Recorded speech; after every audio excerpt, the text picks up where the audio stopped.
begin, I'd like to welcome you to the fourth hearing of Portfolio Committee Number 1, Premier and Finance, for the additional round of budget estimates 2025-2026.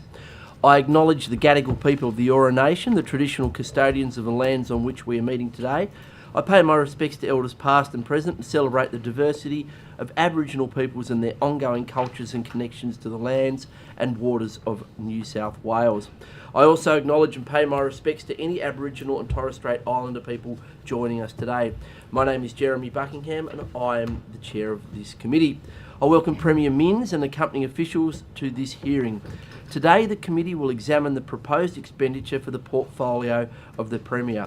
I ask everyone in the room to please turn their mobile phones to silent. Also, I'd like to note that this is a public hearing and disruptions from the public gallery will not be tolerated. I trust that everyone here will respect the committee process that is underway.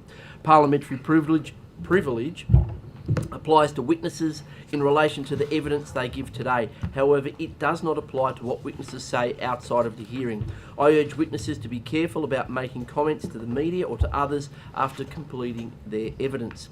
In addition, the Legislative Council has adopted rules to provide procedural fairness for inquiry participants. I encourage committee members and witnesses to be mindful of these procedures. To the witnesses, welcome again and thank you for making the time to give evidence. Premier, I remind you that you do not need to be sworn as you have already sworn an oath to your office as a Member of Parliament.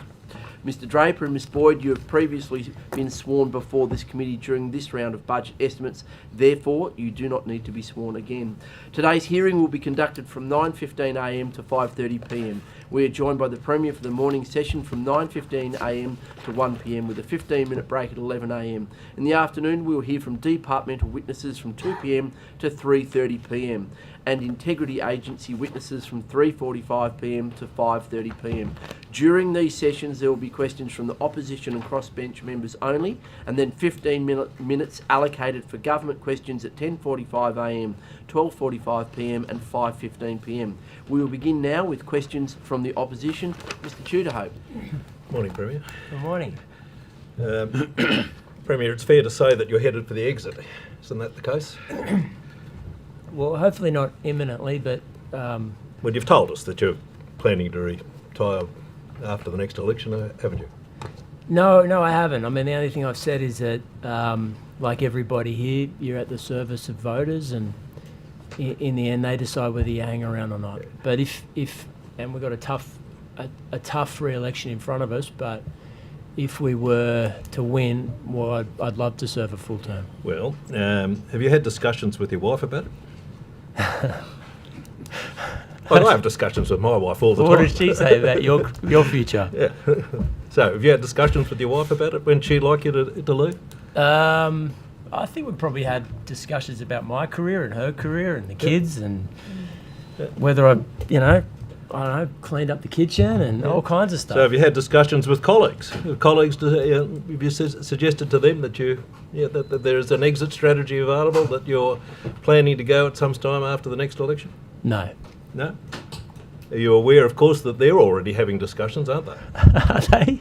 Yeah. No, I'm not aware of that. Well, do they loop you in on it? Yeah, they've looped me in on it. Oh, okay, right. So that obviously not too discreet. There's planning afoot, isn't there? Have you got a preferred candidate that you think should succeed you when you go? Look, I understand the reasons for your questions, and it has to do with a comment I made about the Metro West's expected completion date in 2032. And the only point I was making is that it's a long way into the future, and I think political leaders and premiers in particular need to be humble about these things and recognise that it's not always in your own interest as to when you pack up or when the voters say we've had enough of you. Yep, that's the point, Premier, because you can't unring that bell now, because when you were asked about that project, you said, I won't be here. I won't be here. So effectively, you were telling everyone what was in the back of your mind. Probably you'd had a discussion that morning with someone. It was something which is playing on your mind, that when that project is actually delivered, you won't be here. Isn't that a question? Isn't that the case? No, it's not. I mean, I think I've explained it. I think fair-minded people would understand the context. And the Well, I'm a circumstance. fair-minded person. It doesn't sound I like heard you say it, and I said, Very fair. and I heard you say it, and I'm sure lots of your colleagues heard you say it, and immediately started to hit the phones. Isn't that the case? I don't know. Premier, have you got any post-politics jobs lined up? No, I Have don't. you had any discussions with Morris Yemmer potentially about a post-politics job? Never. No, never spoken to him about it. Premier, there's been a number of Standing Order 52s relating to a sexual assault which occurred in the Parliament in 2015. You aware of that? No. You're not aware of that? No. A call for papers by the upper house in relation to a sexual assault which occurred on the 25th of June 2015. Was that a sexual assault, was it? Yeah, Is that right? that's what I'm saying. Oh, no, I'm asking you. Is it? I'm not aware of a sexual assault during that time. No. You're not aware of allegations in relation to a sexual assault on Stephanie Jones? Well, I'm aware of those circumstances, yes. Have you ever made a statement in relation to that? A relation to that matter. Yeah. At the time, I was asked to give information to the New South Wales Police during And that did you period. make a statement? Yes, at their request, I did. In relation to the Standing Order 52, are you happy for that statement to be released? Well, it's up to New South Wales Police. I don't have the statement. No, you don't have it? No. Would you be happy to authorise the New South Wales Police to release that statement? No, I'd take the question on notice, but I'd leave their judgment on those questions up to them. This is a question for you, Premier. Would you be happy to advise the New South Wales Police to release the statement which you had made? No, I'd leave it up to them. Why? Because they've got decisions to make about statements, processes, when they release statements, when they don't release statements. It's your statement about what happened on that day. It is a document which you prepared and which has been requested by pursuant to the standing order issued by the upper house. You can release it. No, I can't. I don't have a copy of But it. you can instruct the police to release it. Well, I don't think I can. It's up to What? New South Wales Police to make that decision. Why is that the case? Well, we've got a separation of powers. They've got an it's your obligation. Again, I don't have a copy of the statement. It's held by New South Wales Police. I'll leave it up to them to make a decision about it. Well, the fact of the matter is, if there was nothing to hide in relation to that matter, your involvement in relation to that matter, what you perceived as occurring on that day in relation to that matter, you could clear up today by authorising the release of your statement. Well, I'll take that on notice. I'm not sure whether that's the case, but New South Wales Do you Police recall what you said Sorry, in can your I get statement? an answer out, Mr Chair? You certainly can. Yeah, Please, I'll Mr. leave it Chair, up to New you've South asked Wales the Police to question. make that decision. Do you recall what you said in that statement? Well, not really, no. I mean, it was 11 years ago or 10 years ago. Well, do you recall the incident? What? No, I don't. I wasn't there. Premier, you're also aware of an inquiry relating to the Cogra by-election, are you not? No. Cogra election campaign in 2015. Oh, I'm aware of inquiries from an upper house committee. Yes. In relation to the Cogra fundraising activities conducted in respect of the 2015 election. Yeah, I'm aware of them. Yes. And you're aware, are you not, that there was a fundraiser conducted in 2014, and you were asked questions about it at a media conference? I'm aware of it. You recall the questions that you were being asked at that time? I don't remember the questions. Well, I think if I can paraphrase it, you were asked, of course, whether you remember the event, and you said you didn't recall. It was a long time ago. Do you recall that was effectively your answer? Yeah, You didn't. I do remember that. Yes. Yeah. Do you recall that you suggested that it was put to you that there were some 200 people there? Just to clarify your question, are you saying do I recall the fundraiser, or do I recall a couple of weeks ago being asked the question? Recall a couple of weeks ago being asked that question? I do recall that. And do you have any recollection of the fundraiser in question now? I mean, not in its specifics. I think I went to quite a few fundraisers either there or subsequently across New South Wales. So no, I don't remember the specific date. No. Yeah.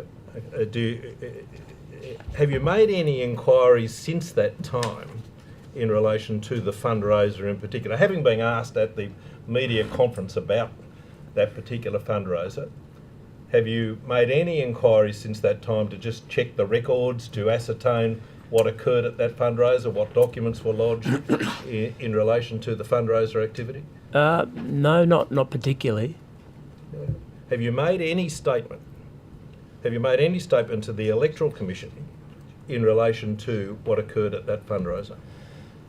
No. Have you made any statement in relation to the fundraiser at all to anybody? What does that mean? Sorry. The media asked me about it. Yeah. To any integrity bodies, have you made any statement? No.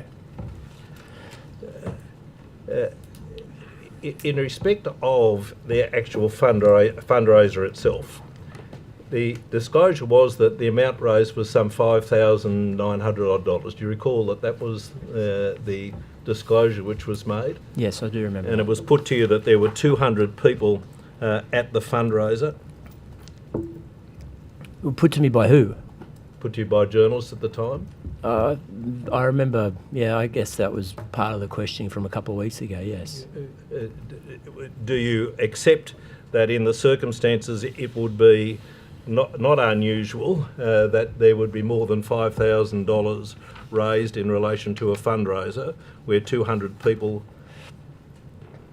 were at the fundraiser? I mean, it might be unusual, it might not be unusual. It probably depends on the ticket prices. You made reference originally to the fact that this was a fundraiser which had been investigated by the ICAC, and in fact that was not the case, was it? That fundraiser had never been investigated by the ICAC, had it? Well, I don't know it to be the case. I mean, I certainly believed at the time that Operation Aero was looking at fundraising checks from the committee called at the time Chinese Friends of Labour. What did you do? You got to promote You're it on originally the the outside. PM Premier. Do a Christmas PM. Okay, That right, might well, have there been you next go. job, what we'll see. We thought that might have been your career path. Sorry, that was me being cheeky. What did you ask? What was your question? What I put to you is that you, in fact, asserted that the matter had been investigated by the ICAC, and that wasn't the case, was it? I don't know. I mean, I'm not sure whether it's been investigated or not. What I would say is that the fundraiser, the community engagement dinner, was organised by Chinese Friends of Labour, which was investigated by Operation Aero and the ICAC, and I don't know the extent of their inquiry or where it led to or what the circumstances of it were. Yeah. A lot of the attention in Operation Aero related to what it could colloquially be described as straw donors. Is not the case?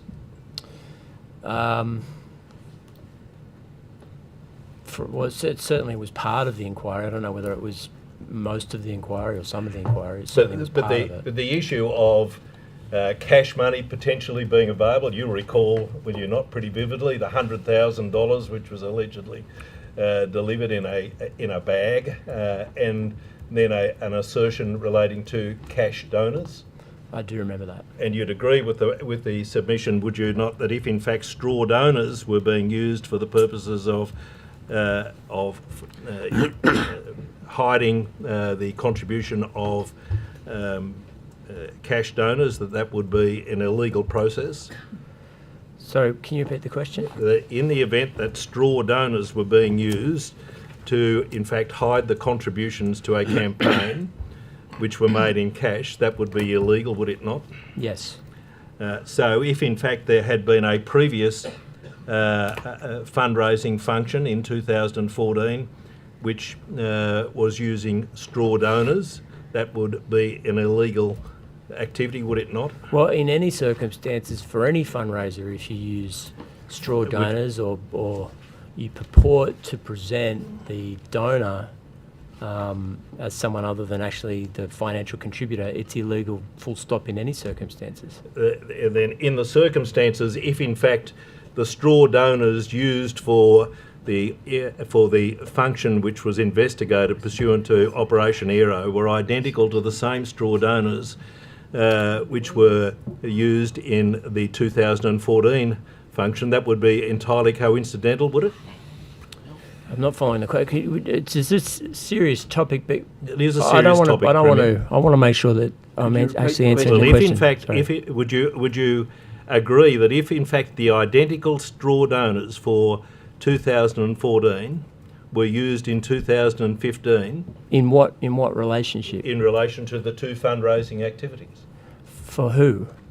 Well, both your campaign and the fundraiser investigated by Operation Aero. If the same identical straw donors Right. were used in 2014 as in 2015, would that be entirely coincidental? I have no idea. I don't know what you're talking about. Well, It's very hypothetical, Mr. Chair. well, if in fact there was a model that the names of the people who were used to effectively be straw donors for the event in 2015, those were the same people who effectively were used for the purposes of covering up contributions in the 2014 Sunny Seafoods event. It's a difficult question for me to answer because it's based on a hypothetical with knowledge I don't know. I don't know if that's the case. I just make the point, Mr. Chair, that fundraiser was organised by Chinese Friends of Labour. It's a fact that many of the committee members of Chinese Friends of Labour were subject to adverse findings by the Independent Commission Against Corruption as a part of Operation Aero, and it may well be the case, I believe it is the case, that they're further subject to criminal prosecutions.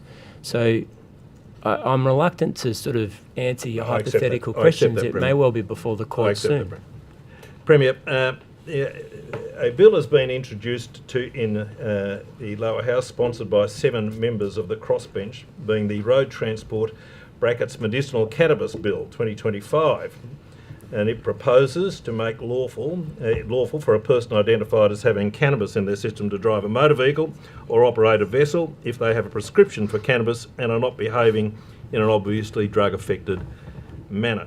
Will the government members be supporting this bill? We're not going to support that bill, Good. but in full transparency to the committee, I think it's worth reporting that we are considering changes to the law in New South Wales in relation to medicinal cannabis use, impairment, and roadside drug testing. The reason for that is that the latest indications suggest to us that we have, I think, about 400,000 people in the state that access medicinal cannabis via prescription. I think the latest information I had is there was 1 million prescriptions in New South Wales, that it was increasingly, largely driven by the former, my understanding is the former Premier of New South Wales, Mike Baird, was a big driver of accessing medicinal cannabis, but as a result of those changes, we're seeing hundreds of thousands of people accessing it as a legitimate health alternative to even more powerful drugs, and that we think we need a fit-for-purpose regime on New South Wales roads so that we're not disenfranchising people, particularly in regional communities, from driving. So I don't want to mislead you. We'll draft our own legislation, but we're actively considering a change in the policy. Well, I assume that all those sort of matters have been considered by the expert working group, which I think you organised to be set up. Is that the case? Yep. Have they provided a report to the government? It was due to report by the end of 2025. I think they have. And would you be releasing that report? it's current. Well, cabinet's. Happy to divulge this. Cabinet's considering their recommendations. Have you in your mind the test that you would use for the purposes of ascertaining whether someone is fit to drive a vehicle in circumstances where they are affected by cannabis? In my mind, I do, but what does that look like? The test you have in your mind? Yeah, we're not ready to release the policy, so it needs to be tested inside government as per the normal cabinet processes, and when it's ready, I'll release it. But you have an idea about how it would work. Yeah, I'm not trying to pull the wool over your eyes. We're considering a change. Yep. On the 4th of June 2025, in a second reading speech on the Game and Feral Animal Legislation Amendment Conservation Hunting Bill 25, the Minister for Agriculture said that the government will support the bill because it maintains the existing strong focus on ensuring that hunting is safe and well regulated, while encouraging better education and research, and further supporting the role hunting plays as part of an integrated pest management approach. Will government members still be supporting that bill on the second reading? Well, I mean, it hasn't been presented for a vote as yet, but I think it's fair for me to report to the committee that our approach to that bill and other measures in relation to firearms in New South Wales have changed since the 14th of December. We genuinely respect the input from the Shooters Party who put that bill up. They've been, very, very good in communicating to us what the consequences of our proposed reforms that we put into Parliament at the end of 2025 would mean for the industry. And we want to make sure that there's an industry plan in place, both for those people who've been lawfully selling firearms before the change, and also for those in the community that have firearms, so that there's a fair buyback scheme in place. And I think that they've approached both their own policy, their own bill, and the government's bill with integrity, to be honest with you, with absolute integrity. Well, but I made it clear after the 14th of December that we're going to take a different road when it comes to firearms in the state. Well, there was $7.9 million set aside in the budget for the establishment of the Hunting Conservation Authority. Has that money been reallocated? Not yet, no. But that authority will not be established. Can I? Well, it's predicated on the bill passing. Premier, in relation to the Anti-Discrimination Act, there is a proposal by the member of Sydney for the abolition of all exemptions relating to religious bodies who might have a particular ethos. Do you support the removal of those exemptions? No. Thank you, Mr. Tudor. Mr. Borzak. Thank you, Chair. You've got 10 minutes. Welcome, Premier. Mr. I'm a little Borzak. bit croaky today. Could I get you to talk a little bit more into the mic, please? Of course. But it's probably you that's got to talk into the microphone. I am talking into the It microphone. is hard to hear. A little bit hard to hear from time to time. Premier, what advice has been issued to ministers and other government MPs about attending rallies where hate speech or extremist symbols may appear? I don't know whether advice has been issued. I mean, all members of my... Did you say government members or any member? Well, I'd said ministers and other government members. In other words, Labor members. All Labor MPs. Well, I mean, we would expect all members of Parliament, my team and everyone else, to abide by the law wherever possible. We hope that they support government policy, but, I'll be honest with you, Mr. Borzak, that hasn't always been the case. What, that they follow the law, or they... No, sorry, I should be clear. Yes, they have followed the law, but no, they haven't always supported government policy. So they're not instructed to avoid events where unlawful inflammatory conduct is reasonably foreseeable? Well, I mean, as you know, that's a difficult test to codify, because it presupposes understanding what something will happen in the future, and, that's not an easy thing to do. I mean, I sort of grappled with this a lot over the last 3 years or 2 and a bit years. in my view, a lot of the protests that have taken place, I assume you're referring to the Palestinian Action Group protests, a lot of those protests have resulted in violent behaviour,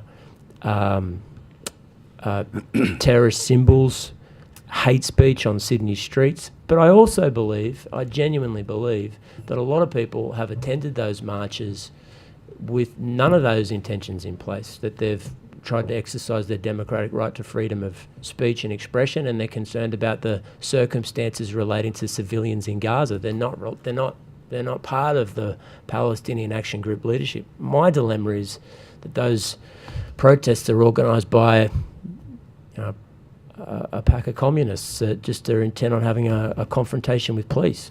So it's not a good, but surely it's not a good look for you to have members of the government standing in the front row under pictures of that disgusting human being, the Ayatollah. Well, look, I would say that none of my MPs would associate with themselves with the Ayatollah, and notwithstanding my long-standing, very public disagreements with my colleagues, I've never ever seen any of them express a sympathy, a support, or anything like it for the Ayatollah. I mean, I think I've got to be fair to them. But to your second question, yeah, it can be embarrassing for the government, but we've been in a difficult situation. We've had to make difficult calls.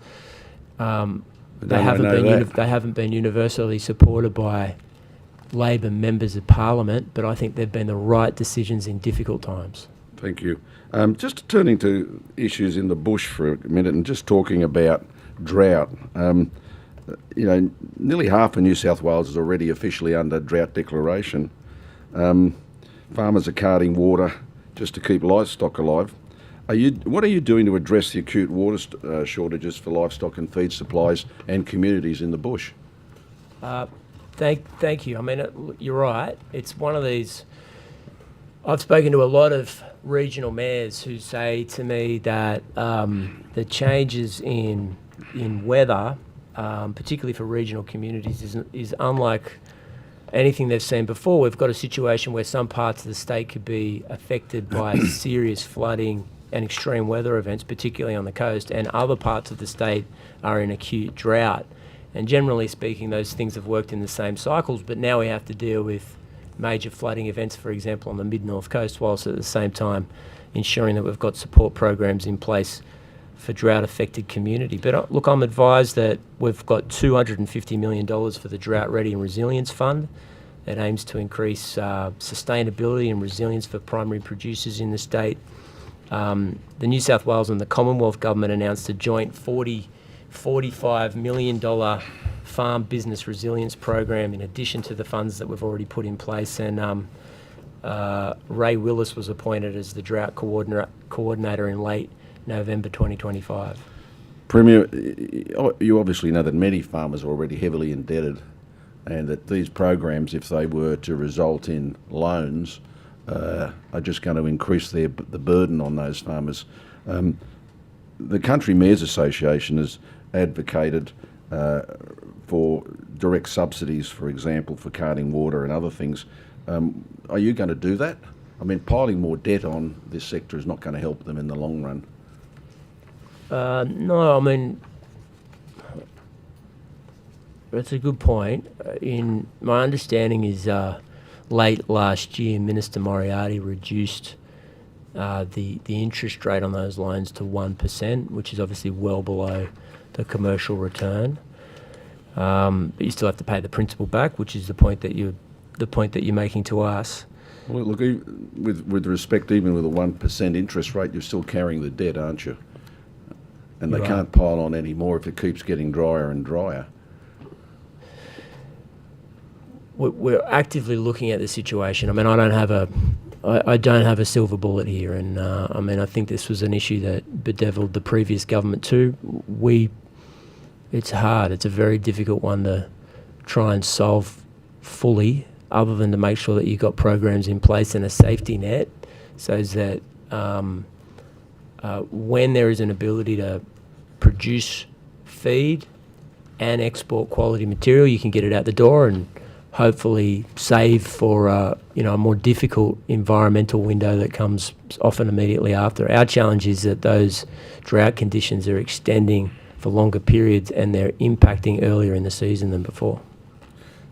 Thanks, Premier. Look, just turning to the Rush legislation before Christmas, you obviously accept that the firearms legislation was rammed through in the final week before Christmas. That's what happened.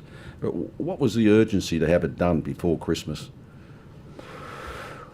Well, I mean, we had a situation where hundreds of thousands of guns were in our community. We had the worst terrorism event the state's ever seen. We had 15 dead citizens on Bondi Beach, and they used weapons that were available and legally available to members of the community. We felt we needed to take decisive and immediate action, both to set the rules of the road when it comes to accessing these very dangerous firearms, but secondly, if we delayed that legislation for a significant period of time, my concern is that more people would have gone into that window, purchased those at that point legal firearms, and we would have had a far worse situation in terms of the quantity of those firearms in the community. Say, for example, by July of 2026, the window was closing. It was important that we send a message and a reform quickly.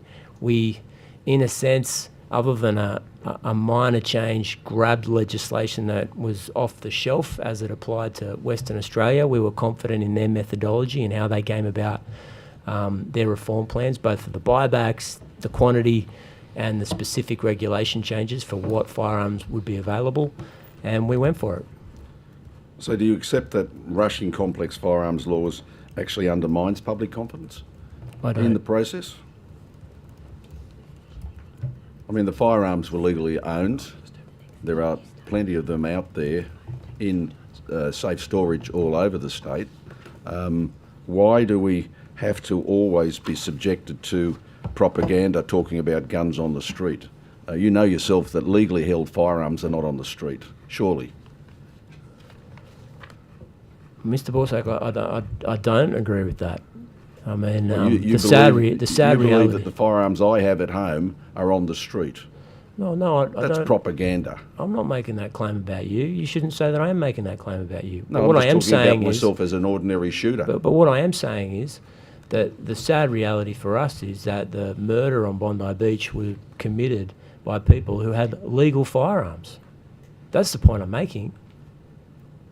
Well, no one disputes that, but wouldn't it have been better to take a more consultative approach and actually sort it out after Christmas, rather than knee-jerk react, make a couple of phone calls to Western Australia for their consultation, and then end up with what we've ended up with? Well, my worry about that, and the reason for the legislation that was passed, and I accept it wasn't slow, but the reason for the legislation that was passed before Christmas was I believed that if we'd waited but signalled that there would be a big reform coming with restricting the quantity and the particulars in relation to firearms, you would have seen more people buy those firearms legally, and then we would be both in a worse situation in terms of the number of those legal firearms out in the community, and secondly, the taxpayers would have been on the hook for more compensation, not less, as part of the buyback proposals.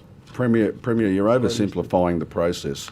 You cannot just simply buy firearms. The government could just turn the PTA process off, then no more would have been acquired. Can I just ask one more question? Why go from 5 to 4? What was the logic in that? Well, we had to draw a line in the sand somewhere. Well, why and not it's leave not, it at 5? and it's, well, why not 15? No, you wanted the toughest gun laws, and you acknowledged that Western Australia was tough. But why then go from 5 to 4? As I said, we had to draw a line in the sand somewhere. We had to make a decision about what quantity number of firearms for legitimate use would be acceptable in the community. And it's not for people that need it as part of their job. For primary producers, it's 10. Thank you, Premier. Thank you. Premier, the Great Koala National Park is in the heart of the Bellinger Valley, the mid-north coast. The main arterial road through the Great Koala National Park that links those key parts of the park and the communities in that valley is Waterfall Way. Are you aware that essentially that highway has collapsed to the great economic loss and detriment of the people of Bellingen, Dorrigo, Urunga? No, I'm not aware of that. Would you undertake to look into what is a crisis in that community because of the landslip which has cut off heavy vehicle traffic and, in actual fact, light vehicle traffic east and west on that highway? There's a major detour that's causing incredible economic hardship in those communities, and is apparently not going to be resolved for many months or years. Mr. Buckingham, just to reassure you that I was up there just a couple of weeks ago actually and took that detour myself, travelling from Armidale up to Bellingen, and speaking to the council when our arrival there, I'm aware that Transport is working with the councils and other stakeholders in there, but it is a very major job, as you know, so it's definitely on the government's radar, and it's being a funded program. All right, well, thank you very much. Premier, in the seminal work Confessions of a Faceless Man by Paul Howes, the failed unionist and architect of the Abbott government, he quotes you as saying, in reference to the Honourable Mark Latham, words to the effect of, that guy's a strange unit. I wouldn't be surprised if he's out there murdering backpackers on the weekend. Did you say that to Paul Howes, and what caused you to say that?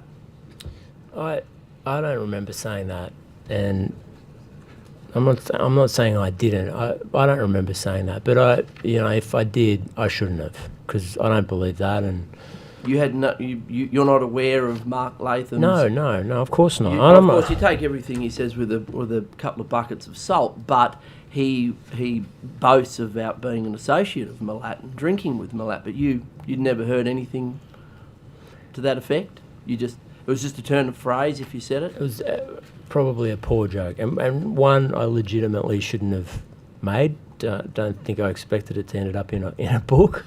Never got a defo letter? A defamation letter? Maybe. I've got... Not yet. Not yet. We'll see.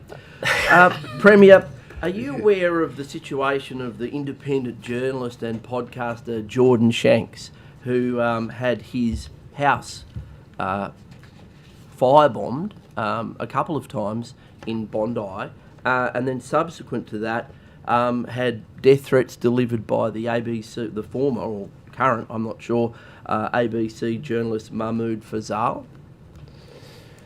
I'm not sure about the second part of your question, but I am aware of the first part, yes. Are you confident that those crimes are being adequately investigated by the New South Wales Police? I don't have a reason not to be, but I remember being very concerned about it when Jordan Shanks' house was attacked. I think I spoke to him at the time, and it was horrifying, and you'll have to refresh my memory, but recent information indicates that it was a serious threat, and that. But look, my sense is New South Wales Police. I've got a very, very high degree of confidence in their professionalism and diligence on a whole range of matters, particularly complex investigations like that. Essentially, it was an assassination attempt on Mr. Shanks, wasn't it? I don't know what it was. It was serious, though. Well, if someone burnt your house down, and you'd think that they were probably trying to do you considerable harm, wouldn't you? Yes. And you'd hope that everyone that was involved in that, not just the person who threw the petrol bomb, but also the people that were behind the organising it, would be brought to justice. Oh, look, Jeremy, I would hope that for everybody. I would have empathy for anyone in that situation. I don't have to live it personally to realise that that's a serious situation, and that that people would want justice and feel safe in their homes. So yeah, it doesn't have to be personally lived. It was a shocking crime, and of course it needs to be investigated. Thank you, Premier. We are seeing massive amounts of global unrest at the moment, the war that's erupted in the Middle East and Iran. What sort of economic grief is this likely to cause to New South Wales if it's ongoing? What sort of briefings are you getting? What's your expectation of the impact of this conflict on the New South Wales economy if it goes for many weeks or months or potentially years? Well, I mean, it is serious. It's a dynamic situation, one that we, didn't necessarily anticipate, although changes to geopolitical situations in the Middle East are, increasingly common. The immediate effect would be on energy prices as it relates to particularly petrol. I think you'll start to see that being experienced by motorists in the coming weeks. That will have an impact on inflation. Obviously, the Reserve Bank's making decisions about they'll make a decision about where rates go, but this puts pressure on the governor's decision in relation to the direction of interest rates, which is a big issue for New South Wales families. Of course it is. When you've got the level of indebtedness for young people in our state, simply by virtue of them trying to buy a home or having a mortgage, it's a serious question for us in New South Wales. I think we're well balanced and ready for even the rockiness of a political or a geopolitical change in the Middle East, where we are a resilient economy with diversified areas of exports, and we can expect to continue to grow during this period. But we need to make sure that we're looking out for households in particular and the impact on them and their family budgets. But this is a global issue, Mr. Chair. I mean, this would be the same question facing families in France and the US and Canada and Australia as well.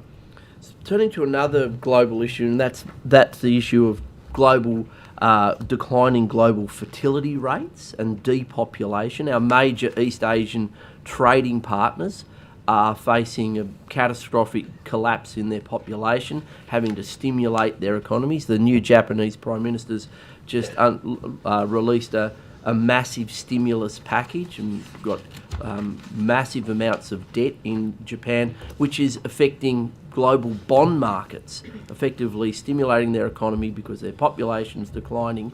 What impact in terms of trade and in terms of servicing our debt is this issue going to have in New South Wales?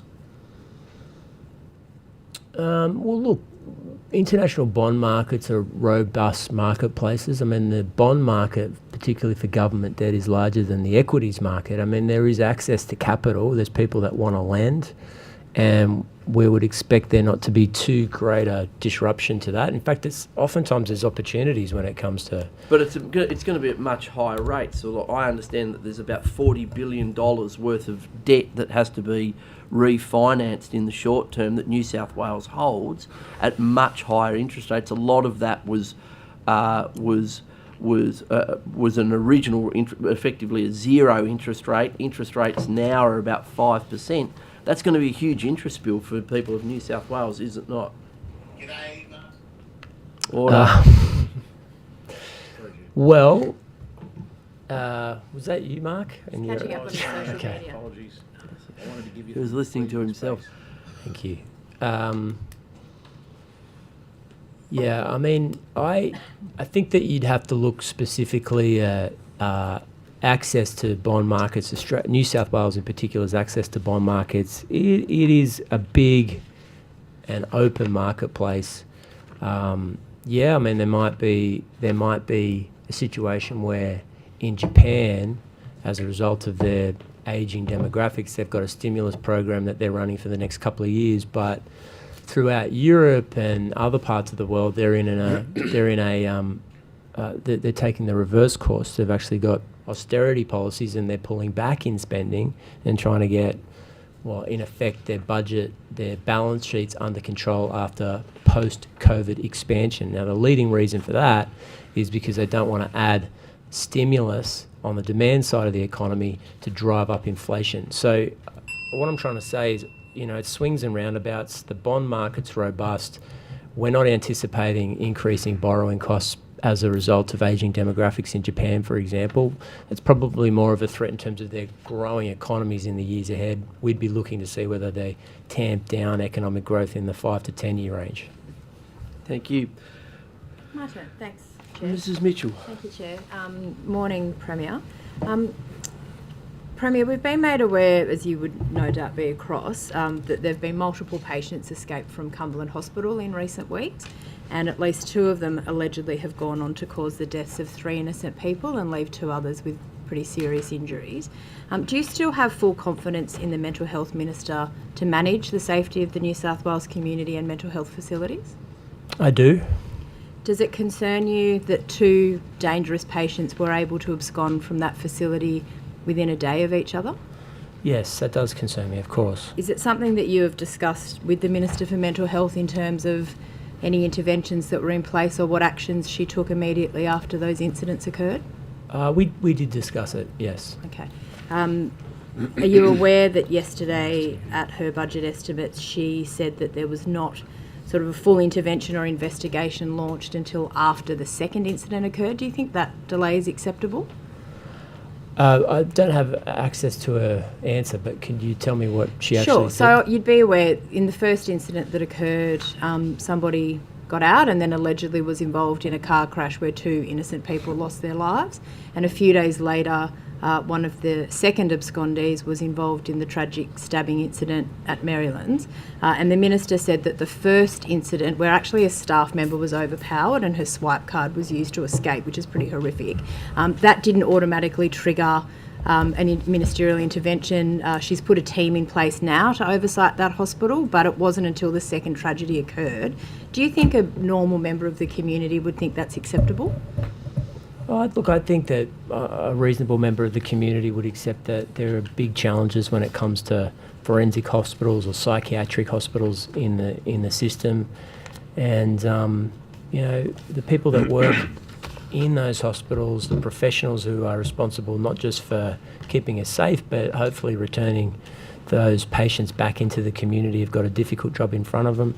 I think we've got one of the most dynamic, interested ministers in this portfolio that we've had for a really long time. I know she cares passionately about it, but I'd be struggling to think of a portfolio that is more complex and difficult than mental health, particularly at that acute end, because it has so many ramifications across our community, everything from a law and order response to acute psychiatric care to the resourcing that's required to help people so that they don't, tumble into even further difficulties. And I've witnessed her over the last 3 years try to grapple with these issues, sometimes dealing with complex industrial issues, sometimes dealing with escaped patients, and I think she does it with an empathy and a focus that I've got a lot of faith in. But Premier, surely you would agree that particularly in the last couple of weeks, we're talking about 3 innocent people going about their daily lives who are no longer with us because they've been killed allegedly at the hands of people who have absconded from these facilities. I mean, that's a pretty damning scenario that we're in. Is the mental health system in crisis? Well, I mean, that's a fair question, and I can only imagine the families of the people who've been killed are devastated. They've got every right to demand answers, and they've got every right to see a system that is far better than the one that currently exists.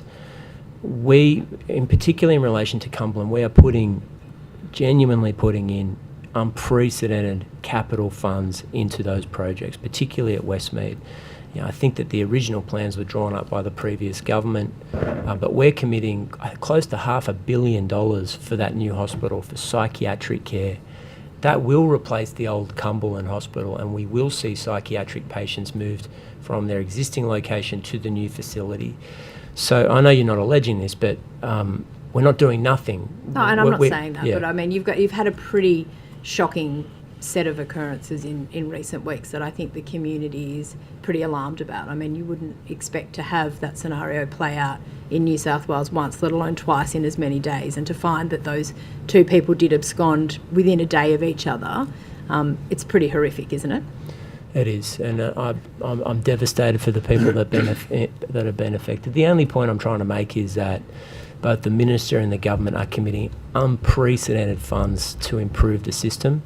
Our challenge, and the challenge for the government over the next couple of years until the new psychiatric ward has been completed at Westmead, is to ensure that we've got a safe facility at Cumberland in the meantime. Yeah, but I mean, I guess it's not just Cumberland. You may be aware of reports in the media today that 2 more people escaped from a locked mental health ward from Hornsby Ku-ring-gai Hospital as well. That was on the 15th of February. They've been out for about 3 weeks. One of them has a criminal record. So this is bigger than just Cumberland. It's a bigger crisis in mental health, Premier. Are you across that particular issue? Sorry, someone's playing something in the background. We'll just make sure that there's no was an accident. videos or phones going in the gallery, please. Could you please repeat Yeah, that? just drawing your attention to more reports today of 2 patients escaping from a locked mental health ward from Hornsby Ku-ring-gai Hospital in the middle of February, and one of them, I believe, has a criminal record as well. Are you across that particular issue? Other than the media reports, only from the media reports.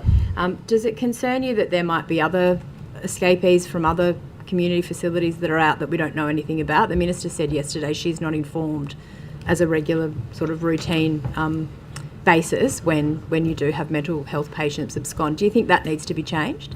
Well, I do, and it is. I mean, the sad reality for us is that abscondees from psychiatric facilities is not new. It has occurred because of what I would say, the inappropriate living conditions for old forensic and psychiatric hospitals. This was a reasonably frequent occurrence, and certainly not since March 2023. This was the briefings that I've got have suggested that the numbers were very, very high, stretching back 15 years. And in response to that, faced with evidence suggesting that abscondees from psychiatric hospitals is a reasonably common occurrence, and I have to be honest about that, the government has decided to invest unprecedented funds in both new psychiatric facilities as well as security at those new psychiatric facilities. There's no easy solution to it. It's going to have to take both the investment and the time to build the new hospitals. The point I'm trying to make is that we've got to manage the old facilities until the new ones are up and running, but help is on the way. That is a major change to the way we both treat psychiatric patients in the state and keep the public safe if someone is a danger to the community. With respect, the facility at Hornsby is relatively new. The issue there is staffing, and my understanding again from the Minister yesterday of the more than 100 psychiatrists that quit over the dispute last year, they've only got about 50% of them back. So there's serious challenges in mental health staffing as well. Is that something that as Premier you'll commit to turning your mind to? Noting that we're in a scenario, and I appreciate your point that abscondments are not new, but with respect, Premier, we've also had those 2 horrific events in recent weeks that surely would change the government's approach to managing those issues. If that's not the catalyst, then what is? No, but I guess the point I'm making to you is that we have been making changes, and it's not just about bricks and mortar, you're right, but I'm also advised that the net number of psychiatrists in our system has increased since we had an industrial dispute last year. And that is also a result of the leadership of the Minister, who's looked at innovative ways of getting more people into the system and create and provide that acute psychiatric care for people in need. Okay. I want to take you to the concerns around what happened at RPA as well, the fungal infection and the outbreak that again led to 2 patients passing away. The Health Minister told us on Monday that he wasn't made aware of that until at least 2 months after it occurred. Do you think that's acceptable?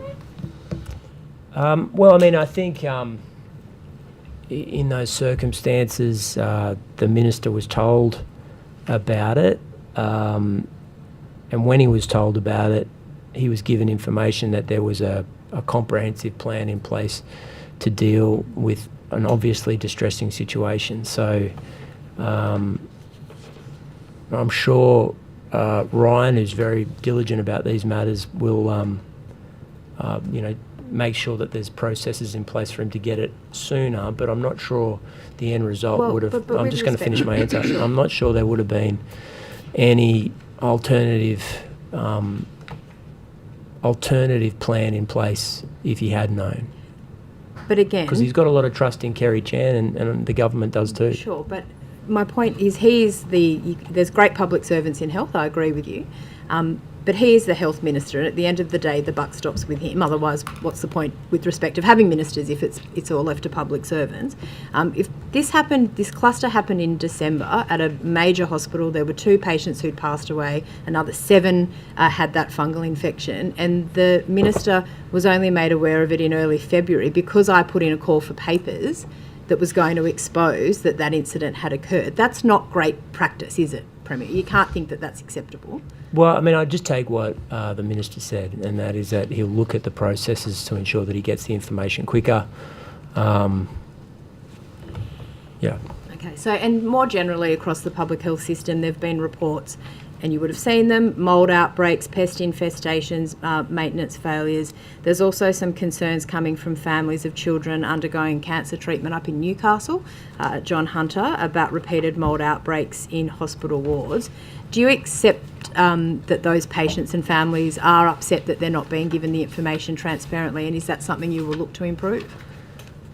Well, I think there's an important distinction to be made here, and that is that the clinical team that was responsible, for example, at RPA made the decision to close down the ward, do a comprehensive clean, speak with all affected parties, speak with the families of all affected parties, and have a clinical response up and running very quickly after the fungal infection had taken place. That is the case in other facilities across New South Wales. I remember going through documents a couple of months ago. We've got 220 hospitals in New South Wales and something like 4,000 buildings across the public health capital inventory. It's one of the largest public health systems in the world, not just in Australia, because many jurisdictions are grouped in cities or tiny municipalities, whereas the New South Wales system is literally gigantic.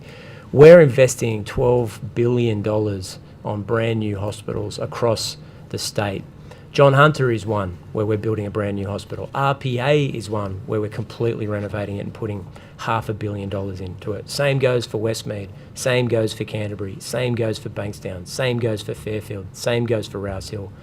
So in effect, we are pulling down older buildings and building brand new buildings. The challenge the government has is that when we renovate a school, for example, or a metro station, there's not an active operating emergency department, ICU unit, transplant ward or oncology unit that's also running alongside it. It's literally like repairing an aeroplane mid-flight. Yeah. And it's a very, very difficult task to do, Sure. to run a hospital alongside a multi-billion-dollar I appreciate capital that, works Premier. program. But I think as part of that, you may or may not be aware, but there are actually protocols in relation to that in infection control and No, of course I'm patients should be aware. moved if there's a risk, and that didn't happen at RPA, and that's the problem here, and that's what's being investigated. So will you commit to making sure that those protocols that are in place that are meant to prevent issues like this, the health minister couldn't tell us on Monday that those deaths were avoidable, which is pretty catastrophic for those families in particular. Will you commit, you said on Monday you want to do better when it comes to health, will you commit to putting those measures in place and making sure they're actually followed when that construction is happening? Can you just repeat what I'm committing to? Making sure that the existing health mandatory guidelines around taking proper infection controls, which can include moving patients before construction takes place. At RPA, that ward abuts the construction site in 3 places and had a balcony overlooking it, where you had organ transplant patients who were amongst the most vulnerable. So the protocols weren't followed. Will you make sure that they are followed in future so this doesn't happen again? Look, I'm just not in a position to tell you categorically whether the protocols were followed or not. I mean, I'd be taking your word for it, but if there's mandatory protocols in place, of course I would expect them to be applied. Thank you, Premier. Just want to move to the community of Lake Kajelico. Obviously, been a horrific time for them with what happened in their community, again with the alleged murders of 3 individuals. Do you have any update or information for the committee or the community out there in terms of what supports will be in place long term? There's concerns about mental health for the community, for young people. I'm not sure whether your agency's been involved, but if there's any any sort of message or information you could give to that community, I'm sure it would be appreciated. Yeah, I mean, I think they've been through a real trauma in relation to this shocking crime. I personally spoke to the mayor about what was happening on the ground. I gave him my mobile number and said, if there's anything you need at any time, call me immediately. And I know that New South Wales, the Premier's Department, are on the ground to help as well. Yeah. And we've been working with Lifeline. Country Mayors Rick Furman, who's been fantastic at And Lifeline as well, rallying Mr. the Draper. local... Yeah, we've allocated some money out of our contingency fund to support Lifeline operating there as well. Okay, great. Thank you. I know that will be very much appreciated. Premier, the Mid-North Coast is obviously still recovering from the flood and the impacts of the flood up there. Are you able to tell me when you approach the Commonwealth Government for further supports for small business? I couldn't tell you. I don't But know. you have done that? I have to take it on notice, but we've certainly been into the federal government about giving us a lot more money for, in particular, that natural disaster. But I don't know the dates. I don't know when. All right. Could you maybe take that on notice? Sure. Because obviously the $25,000 is available, but for more money, I think in Lismore they got $50,000 for small business, and the community is still waiting and just wondering why there was a delay. But if you could maybe come back on notice with when that approach was made to the Commonwealth. I also know that the local members, and particularly Tanya Thompson, has been wanting you to come back up to the community. Obviously you went in the immediate aftermath of the flooding, but have not been back up recently. Will you organise to go and visit the Mile Lakes Electorate again with Miss Thompson? Yes. Thank you. The waterfall way, which Mr Buckingham just mentioned as well, in terms of the impact on the local community with the closure of that road, have you ever been up that way? Have you ever driven along that particular piece of road? It's Between Armidale and Urunga Coffs, and but Armidale. yeah. It's most Dorrigo to Bellingen is Uh, the main part that's very- impacted. Bellingen. You'd remember it if you went there. Yeah. It's beautiful. It's pretty I hairy. have done it. I have. Yeah, because obviously the local community, as Mr Buckingham said, has been very impacted. I think we're up to 4 road closures so far this year, and the issues are for the local community. So I think you said, Mr Draper, before that there is a budget allocation for that particular road. Is that correct? Do you Yes, know what that is, Premier, by any chance? Or I don't know the exact allocation either. I know Transport's working with them. I also know there was a natural disaster declaration made for that, that'll trigger cooperation with the Commonwealth and funding arrangements for that as well. My understanding is, and you would know this better than I if you travel that area frequently, is that you're trying to rebuild an area which is very prone to slippages and damage while using it. As I said, I drove that route from Armidale to Bellingen with some work colleagues just a couple of weeks ago. It's a very inadequate route. I agree with that. It's lots of it unsealed and probably itself very vulnerable to heavy rainfall events. So it's not a great situation. But I know that the councils and Transport and those responsible for trying to get it back up are working together. And now that we've got this natural disaster declaration, that will really open up participation from the Commonwealth and more funding avenues as well. okay, thanks. Thank you, Mr Draper. Premier, Moree bail accommodation. I think this is the 3rd budget estimates that I've asked you about that particular project, and I think last estimates you said that it wasn't open, even though I think it had been slated to be open in June 2025. Is it open yet? It's not open yet, but I think we're close to it opening. Is that right? Okay. Just, you got the dates, Simon? Sorry. Have you got We might have to take on notice the dates. Okay. And the costings, the $8 million for that project, that's for 4 beds for bail accommodation, that's correct? Correct. Okay, can you explain why 4 beds is costing $8 million? I'll have to take it on notice.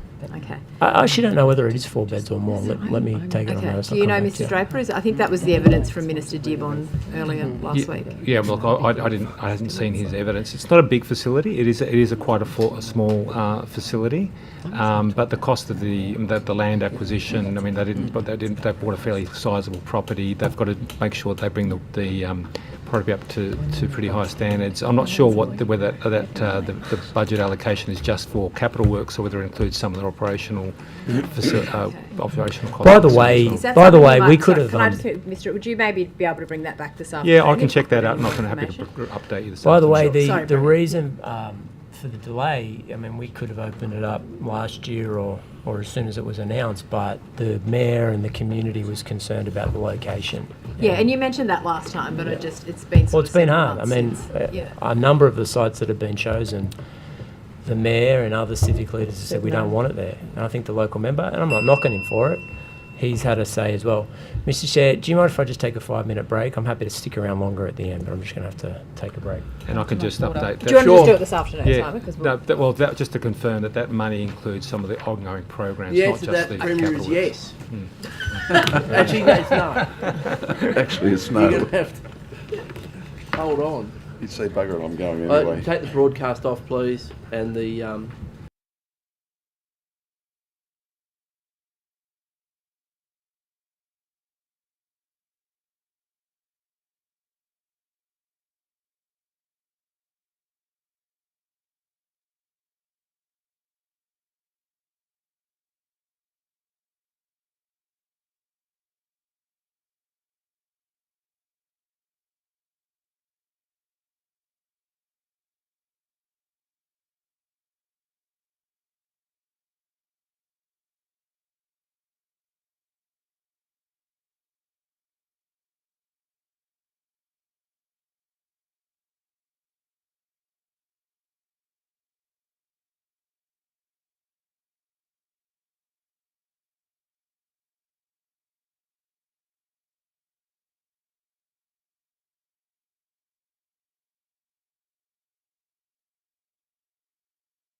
recommence. AV, broadcast, Hansard is all operational. Mr. Borzak. Thank you, Chair. Premier, we've had ongoing problems with youth crime, especially in the bush. Excuse me. Your Parliament, or our Parliament, I suppose, passed significant changes to the youth justice laws, including stricter bail tests and for repeat offenders. Can you explain how these laws specifically improve community safety? Because, I mean, it's not actually occurring in many places. Well, it's not across the board, and there are particular areas that need to have a big focus and response. But I can report some good trends in some of the key areas that had experienced spikes in crime, and we believe we've made a material change within those communities. One of them is Moree that Ms Mitchell was asking me about, and the 2-year trends for Moree will show that there's been a 19% decline in break and enter and a 20% decline in property crime in that community. Regional New South Wales has seen, across regional New South Wales, we've seen a 13% decline in break and enters and property crimes down 7%. Now, we've got a long way to go. There's no doubt about it. And I don't want to have anyone believe that we're declaring victory or that we're going to wind up Operation Soteria. Soteria. Yep. How do you You spell think that? you think you come up with the easier to pronounce names, but we think these are good trends and they're heading in the right direction, and they're directly as a result of the reforms that we did pursue in the Parliament. Well, you talk about trends. What KPIs are you actually measuring to indicate that there are trends that are going in the direction you want them to go in. Well, I mean, thanks, Kate. The good news about New South Wales crime data is that we've got an independent agency that monitors it, reports regularly, does it in a completely transparent way. So our measure on all these things is Boxer.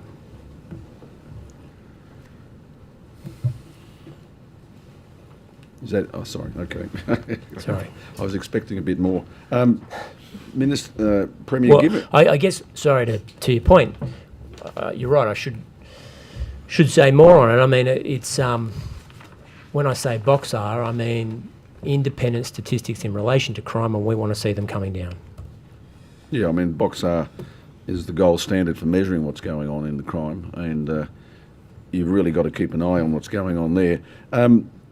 Given that regional and remote areas, especially very remote areas, have always much higher rates of young people criminally involved compared to metro areas, what are you actually doing to help support those young people? What are you offering that's going to help get them off the criminal roundabout? Yeah, we had a good series of meetings at the end of or the end of winter 2025 with regional mayors that came to see me, and I think Simon, who were particularly worried about that exact point. They saw the social media ban coming, to be honest with you. They saw some modest but important declines in crime, and they wanted to make sure that summer didn't explode and that their communities weren't hit hard by a crime wave. And I think they came in with the best of intentions. Mr. Borsak, they were across the political spectrum too, but that was all with a specific focus on ensuring that we had things for the kids to do in the summer months. So we picked a few of those towns. We made grants, government grants were allocated to them directly in relation to fixing up the pools, particularly in the summer months, keeping PCYCs open later so that kids could have something to do after hours, and there were a number of other measures. But the report back from the mayors when we met again was that it was a big success. But over to you, Simon. No, that's correct. In fact, we got a letter from the mayor of Burke just the other day confirming the success. It was that was an immediate focus for the summer. We allocated funding, $80,000 to each of the councils to make sure there are activities for the kids over the holidays, including the pools, as the Premier said, paying to keep the pools open at night, keeping youth centres open at night, providing places for kids to go, running activity programs, and the anecdotal feedback has been very successful. Are you doing anything specifically to help young Indigenous offenders? Well, a lot of the programs in those towns are clearly targeted at young Aboriginal people and run in a lot of cases by Aboriginal organisations, by ACCOs. Yeah. Thank you. Premier,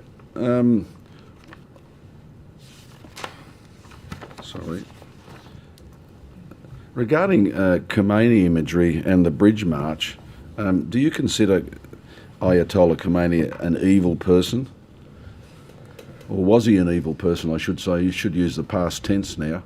Well, I do believe that, yes.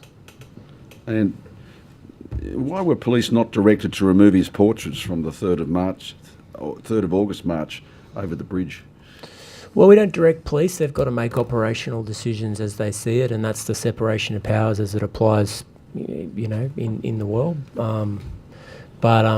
You'd appreciate, Mr. Borsak, the government and the parliament's passed significant measures in relation to hate speech, terrorist symbols, and other signs and symbols that would apply today that may not have applied on that day. But it was, frankly, it was a shocking sign to see somebody carry that portrait across the Harbour Bridge. I'm also conscious of the fact, and I completely accept that there were tens of thousands of people that have got nothing to do with Ayatollah Khomeini, don't support the regime, and were marching not because they support Iran or Hezbollah, but were worried about the human toll in Gaza. Well, do you consider now that Khomeini imagery is, under current law, for example, that you've just mentioned, and other extremist symbols should be removed in the future? Should be illegal? Well, terrorist symbols should be, and... Well, the Ayatollah was the chief sponsor of terrorism for the last 47 years, especially in relation to the Jewish community. Yeah, well, I mean, you're talking to me. I agree with you. I've been under attack for the last 3 days for calling him out for being evil as some kind of an attack on multiculturalism or an assault on the Muslim community for saying what is blindingly obvious to millions of people around the world. He's responsible for killing 30,000 of his own people in the last couple of weeks. I mean, he's in a situation where his regime murdered 12-year-old boys for the supposed crime of being gay. The regime's currently bombing Muslim countries. I mean, the biggest victims of the Ayatollah's regime were other Muslims. And one mayor in particular was suggesting that this was an attack on Muslims to point out what was absolutely abundantly clear, and that is that he was evil and his legacy is evil. And we should be able to say that in multicultural Australia without being accused of trying to sow disharmony. That is not what multiculturalism means in 2026 in Australia. Well, having said what you said, and I agree, you have called out radicals in relation to that, in relation to mourning Khomeini. Do you concede that the Bondi massacre was performed by radical Islam? That may well be the case, but I'm very conscious that needs to be thoroughly investigated by the Royal Commission. And obviously there's a criminal case that's taking place too, but I've got a concern about it. Do you expect police to act in the future against Khomeini portraits, ISIS flags, Hezbollah, Hamas flags, or chants such as the global intifada and from the river to the sea as hate crimes?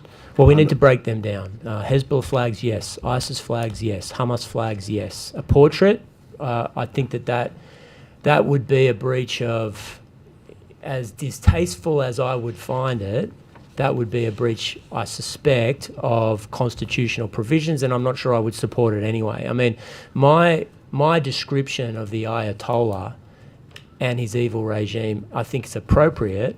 I don't think we should have a particular law, for example, that would outlaw someone having prayers for someone who's died. I think that would be a step too far. Now, we live in a civic society, and as the Premier of New South Wales, I've got every right to comment about whether I think it's distasteful or antithetical to modern Australia. What about global intifada? So you just asked a few things, so I think I need a bit of time to break down my response. So yes, in relation to those terrorist banners, as it relates to globalise the intifada, I do believe that's an incitement to violence in a place like Australia. As it relates to from the river to the sea, I don't think that should be outlawed as part of the provisions in the bill. But from the river to the sea is advocating for the mass murder of the Jewish state and all the people that live there. Well, look, the UK has found that there's multiple interpretations of it, and I know that the committee looked at it in particular as well. And I mean, a lot of these things, one of the things that I think we have to grapple with as a society and a community is that some things should be illegal because they're an incitement to violence. Some things are distasteful and should be confronted by civic and community leaders. But are very difficult to codify in law and shouldn't necessarily be illegal. Honestly, I fail to see the difference, but anyway. All right, thank you, Mr. Borzak. Premier, it's true to say that New South Wales is spending tens, if not hundreds of billions of dollars setting the course to net zero over the next few decades. That's correct. That's correct. And we've got a newly minted Net Zero Act, a Net Zero Commission, and they've got a new Net Zero annual report. Have you had a read of the Net Zero report? In all honesty, I haven't. I wouldn't have read it cover to cover, no. On page 37 of that report... Oh, I did read that. No, that's the... Page 37? 37 was... Good. Then you'll remember clearly that the Net Zero Commission has reported that they've reclassified a sector of our economy, the land use change sector. They recalculated, I think I misspoke, that sector, and they found just between 20 and 25 million tonnes of additional offsets, carbon sequestration from that sector in the year 2022, which is a phenomenal amount of carbon to be additionally sequestering. It's equivalent to the entire transport sector agriculture, it's more than industry and built environment, waste combined. It's half our stationary energy. Does it concern you that just a recalculation of that sector can have such a monumental change and indicates that there may be some issues with the integrity of how that sector, land use change, which is essentially our national parks and our farm sector, is being recorded and reported? Well, I mean, I would only have a glib understanding of the reporting, so I don't feel confident enough to give you a definitive answer, but I'm happy to take it on notice and have a look at it. You commit to have a look at that, because in questions to Treasury yesterday, they were essentially saying that New South Wales isn't responsible for recording and reporting that sector of our economy, that it's basically handed over to DECU federally. And in my view, that there's the potential that there could be massive amounts of carbon sequestration, which is good news, that's not being properly reported. Well, we're up for good news, so absolutely. Would you commit to have a look I at will, that? absolutely. Page 37, have a read and avail yourself of that. Premier, the Sydney Morning Herald recently reported a massive decline in the enrolments in kindergartens across Sydney. Essentially from Parramatta East, a 60% drop in enrolments in kindergartens in the last 8 years. In areas like Parramatta, Coogee, Waverley, the North Shore, enrolments are down about 65%. And in actual fact, it was described as a fertility wall. West of Parramatta, there's still a pretty healthy fertility rate, but in half the city, we're seeing a catastrophic drop-off in fertility rates. Isn't that an indication in parts of our society that we may well be wealthy, but we're failing if we aren't having children and aren't creating an economy and environment where people can have 2, 3, 4, 5, 8 kids, 13, How many? 27. I don't know how many Mr. Tudor Hope puts his hand up. Are you for, east but of Parramatta or it's west of certainly Parramatta? double digits. But I doubt he's he's the east of only one Parramatta. here who's got more than he's probably got more than the rest of us combined. Don't you think that there's a serious issue there with fertility that's a malaise here in Sydney, New South Wales, but also in the developed and developing world? Well, I think you're right, and certainly anecdotally, when I speak to family and friends and constituents, many families would love to have more kids, but the key driver of having a 1 or 2 or not as many as you would have liked when you started your family is access to housing and the costs of housing for families. And I think that you're spot on to highlight it. I would hate to think that people have to choose between the family that they wanted to have and keeping a roof over their head, or, and this is what increasing numbers of people are doing, just leave the city and the state completely. But my view is that this is a massive challenge for the state, for everybody, for the government, for all our political parties. I appreciate that. So on that issue of housing, the government's got its transport-oriented developments. It's announced the metro strategy there with Wallara, and recently, in the last week, the Bays precinct. Could you give us some information specifically about the Bays precinct, and are there any other policies that you're aware of when it comes to the redevelopment of Glebe Island? Well, it's a big change for Sydney and not an easy decision to make, but we think the right one. And it means that we will be building between 7,000 and 8,500 new dwellings on Glebe Island. We'll also be devoting 25% of the land for open space, and we expect nightlife and other parts of that peninsula to come alive as a result of that renewal project. It's desperately needed. It's perfectly located. It's within walking distance to the middle of Sydney CBD. Once the metro line's open, it will be 17 or 18 minutes to Parramatta or 5 minutes into the heart of the city, the two big employment centres of New South Wales.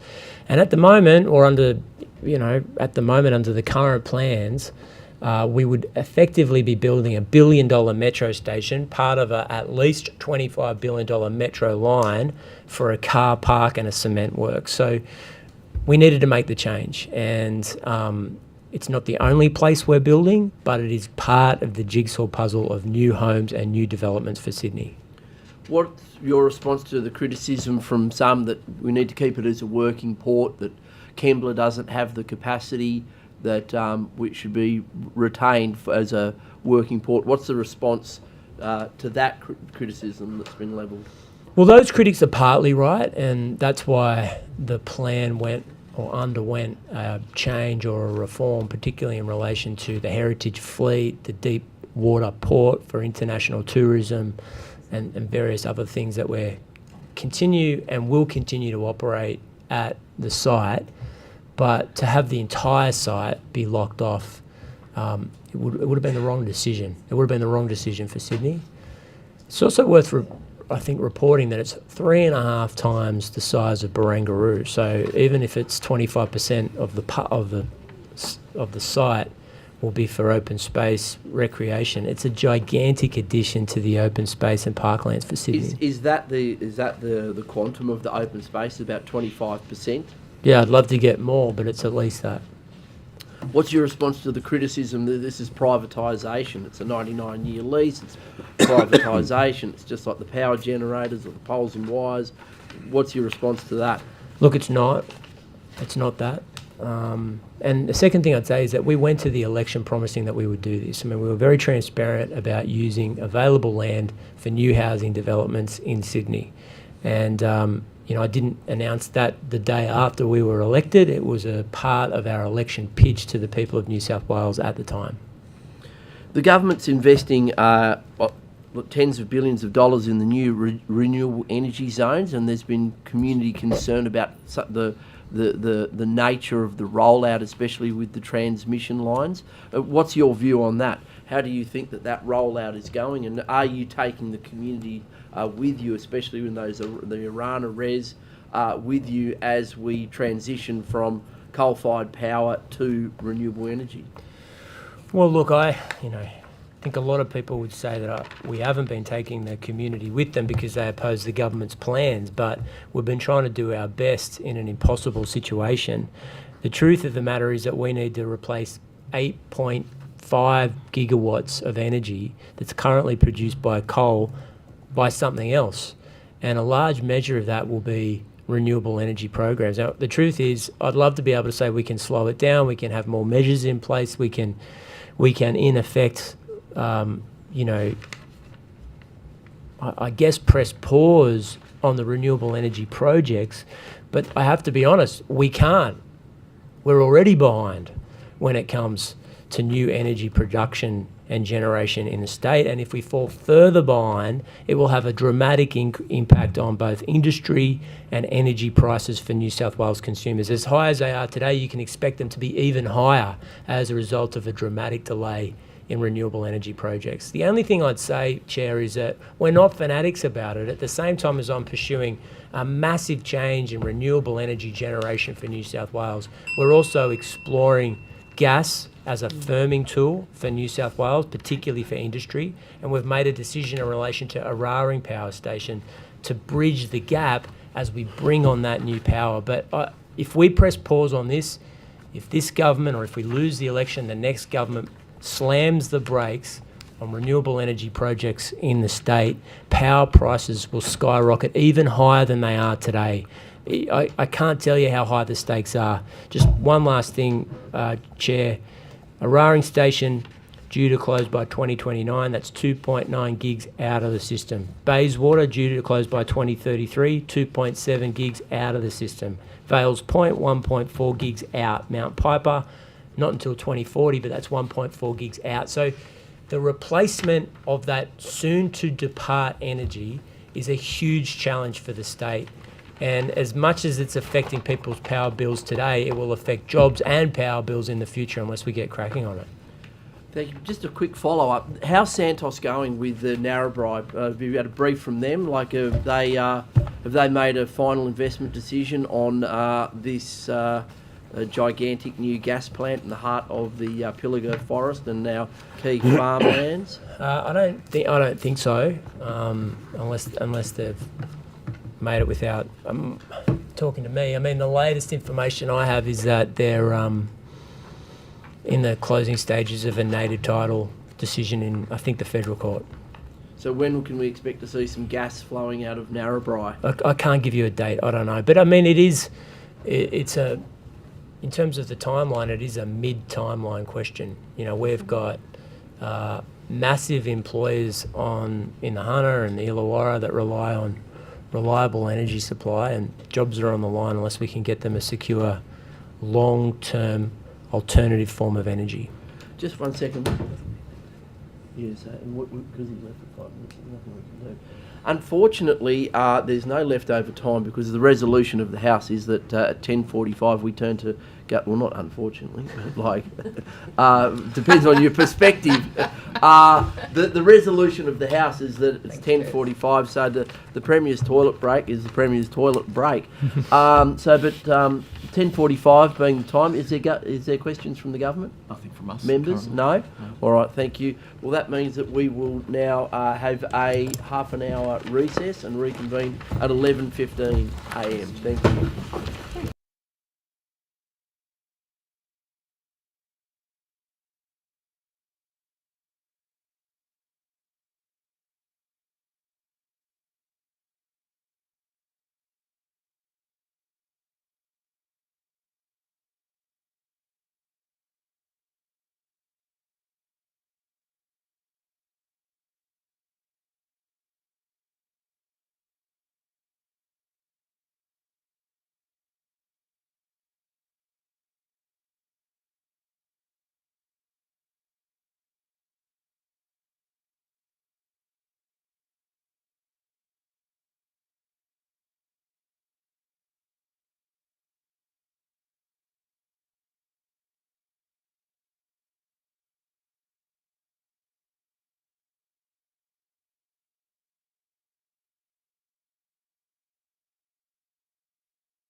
Well, welcome back, everyone. The time being 11:15. Let's recommence with questions from the opposition. Thank you. Damien Tudhope, MLC. Thank you, Chair. Premier, when we were last talking, I asked you about the Road Transport Amendment Medicinal Cannabis Bill, and you indicated that you wouldn't be supporting that bill, but you had some ideas which were currently being worked on, which potentially addresses the issue going forward, and no doubt there will be legislation brought at some stage in relation to furthering that concept. I asked you about whether there was an appropriate impairment test, and you thought that while you had one that you had thought about, you weren't prepared to disclose that today. Could I just ask you this question then in relation to the potential level of testing, and this will probably play out in the fullness of time, but is there a test that you're aware of which can determine if there is a difference between medicinal cannabis and non-medicinal cannabis? No. There's not. Thank you. I can. While in the Parliament, you were asked some questions in relation to Victoria Barracks, and in fact, I think in relation to your answers to those questions, you humbly admitted that you'd had a shocker. You recall that? Can I ask you in relation to that, what have you done since having the shocker in relation to Victoria Barracks? I haven't done anything, but my understanding is, if it hasn't happened yet, I will have a meeting with the group of retired veterans that are arguing to keep the barracks as they are in public hands, and yeah, I'm looking forward to that meeting. If that hasn't been organised yet, I hope it is soon. Have you had any discussions with the Prime Minister in relation to it? No.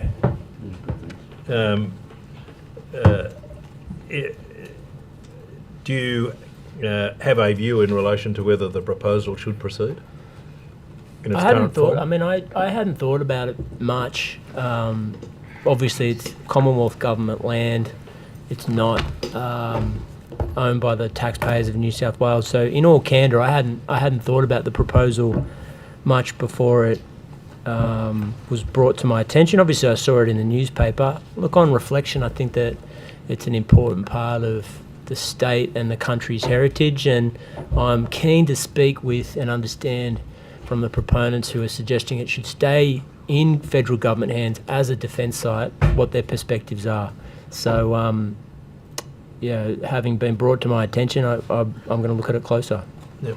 Well, just following on from that, do you recall that after the passing of Queen Elizabeth, there was a proposal to establish Queen Elizabeth Square? I do remember that. And you recall that, well, I think you participated in a media conference with, it may have been the previous Premier. Different people. Different people, Yep. but that's okay. Previous Premier and... All blends into one. That's true. The previous Premier and the current Prime Minister at a joint press conference where they announced the establishment of Queen Elizabeth Square. Is that still proceeding, that project? The problem with the proposal, as I understand it, as articulated by former Premier Perrottet and the Prime Minister, is there was no money attached to it. So it was a great concept, good idea, an important one for the city, not one I oppose, but no dollars. And like a lot of these projects, you've got to have capital attached to it. So like a lot of, like a few issues that we dealt with that are legacy projects from the previous government, oftentimes we're trying to allocate capital to them to see them brought to fruition. So do I take it from that project has been shelved? No, I just, not necessarily. I mean, it's probably in the same status that it was when Premier Perrottet announced it. There was no money attached to it then. We've got to find the money to see it be built. But I'm happy to take it. Are on you notice. actively looking to find the money to have it done? I mean, personally, I'm not, but it may well be that within government they're looking at that and other projects to bring online. I know we want an active city and one where people can participate in public spaces, and that would be a public space. So yeah, let me take it on notice and come back to you. Thank you. In respect of the returfing of Allianz Stadium, when asked about that, you indicated that it was a warranty project and that would be no cost to the New South Wales taxpayer in relation to that returfing. Is that correct? Did I say that? Yes. When did I say that? I can't give you the exact date, Premier, but if I put it to you that you suggested that it would not be at the cost of the New South Wales taxpayer, does that accord with your recollection? It genuinely doesn't. I may well have said it. I'll take your word for it that I did say it, but I don't know what the current status is. Did you get a briefing in relation to the need and necessity for the returfing of Allianz Stadium? I've got a briefing from a lot of my friends who talked to me about it endlessly, particularly Roosters supporters. Probably the Minister for Sport would have probably spoken to you I did speak to him about it too. On a number of occasions. Did he indicated to you whether there would be any cost to the taxpayer in relation to that project? Look, I'd be testing my memory. I mean, I think he was more just focused on fixing the bloody thing. It was just a real, obviously it was a pain when it comes to last season. It's a brand new facility. I know he wanted to get on with the job and get it done, and I think they have done that too. Have they done it twice, though? In fact, the fact is that they did it and they shut down the stadium, I think, for a 10-week period. Is that correct? I don't know. And then once it was done, they had to redo it. Yeah, that's news to me. I don't think I've been briefed on that. Premier, you were asked some questions in relation to the protests which occurred at Town Hall Square. In respect of that protest, in the House on the 10th of March, the Honourable Mark Buttigieg told Parliament that you had told caucus that you were more than happy for 4 members of your Labor caucus to have attended the Town Hall March. That was his word that he used at the time. On the 9th of February, and they were going to march against the visit of President Herzog, a protest that did turn out to be violent. Did you tell caucus that you were happy for members to attend? No, I'm not. I wasn't happy about it, which I said publicly and privately. Well, on the 11th of March, in a personal explanation, following your denial of his claim in the Legislative Assembly question time that morning, the Parliamentary Secretary for Multicultural dug in further, and he claimed that it was a correct characterisation of your view. Who said that? I'm sorry? Who said that? The Honourable Mark Buttigieg, and he's sitting here. But who said it was a correct... He said that you were more than happy was a correct characterisation of your view for him to say that you were happy for Well, 4 You're Labor asking me members to attend the protest. I should swap with Mark and have him in here. Well, I'll come to what Is you... this a I'll question come to to what Mr you Buttigieg or the Premier? I mean, Damien, you're asking me a question. Point of order, Chair. A point of order has been taken. Chair, the can I Honourable ask Mark through you, Buttigieg. Chair, can I ask, is the member quoting from Hansard? Yes. Yes. Yeah, I don't recall saying that was the case. Yes. It was a take note debate from memory. Anyway, order. I don't think that's a point of order. That's not a point of order. It's cause for speculation, Damien. I mean, you've asked a direct question. Oh, it's not the first time I was asked. I was asked in question time, I think, by, if not the Leader of the Opposition, somebody. And yeah, I mean, I wasn't happy about it. And I've made that clear at the time. Yeah. Well, Dr. Sarah Kane, the Honourable Dr. Sarah Kane, not only attended the Town Hall rally, but in an inflammatory speech unequivocally condemned President Isaac Herzog, who at that very moment was just a few hundred metres away, extending comfort to the Jewish community after the Bondi massacre. And I note that you attended that same event, and in fact I have to say that I was there and you gave a very moving speech in support of the Jewish community, and I commend you for it. But Dr. Kane demanded accountability from you for welcoming Mr. Herzog to New South Wales. It was reported publicly a week before the rally that Dr. Kane would be speaking at the rally. Did you ask her not to speak at the rally? Point of order. A point of order has been taken, Mr. Namber, on a point of order. Chair, I've refrained from taking a point of order to allow the flow of questioning along these matters to go, but I'm going to take one now. Even allowing for wide latitude, these questions do not go to the estimated expenditure from the Consolidated Fund. They are not an inquiry into related budget papers, and I would suggest they're not in line with the procedural fairness resolution under paragraph 9 as it pertains to relevance.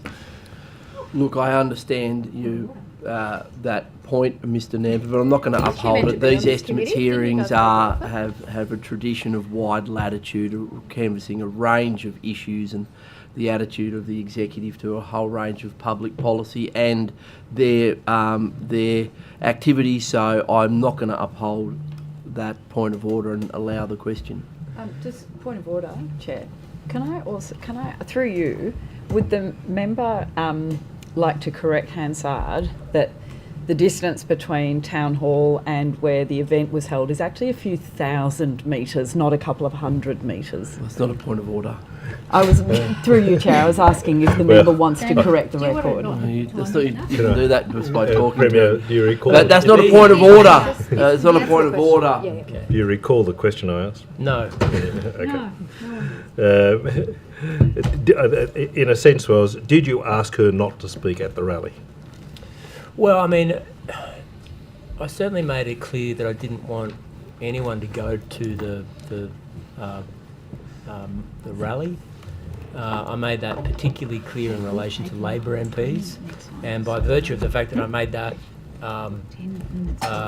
very clear, self-evidently, I wouldn't want people to speak. I have to say, a lot of the communication that took place between myself and some of my colleagues was painfully. So there's a lot of talking going on. I'm just finding it hard to.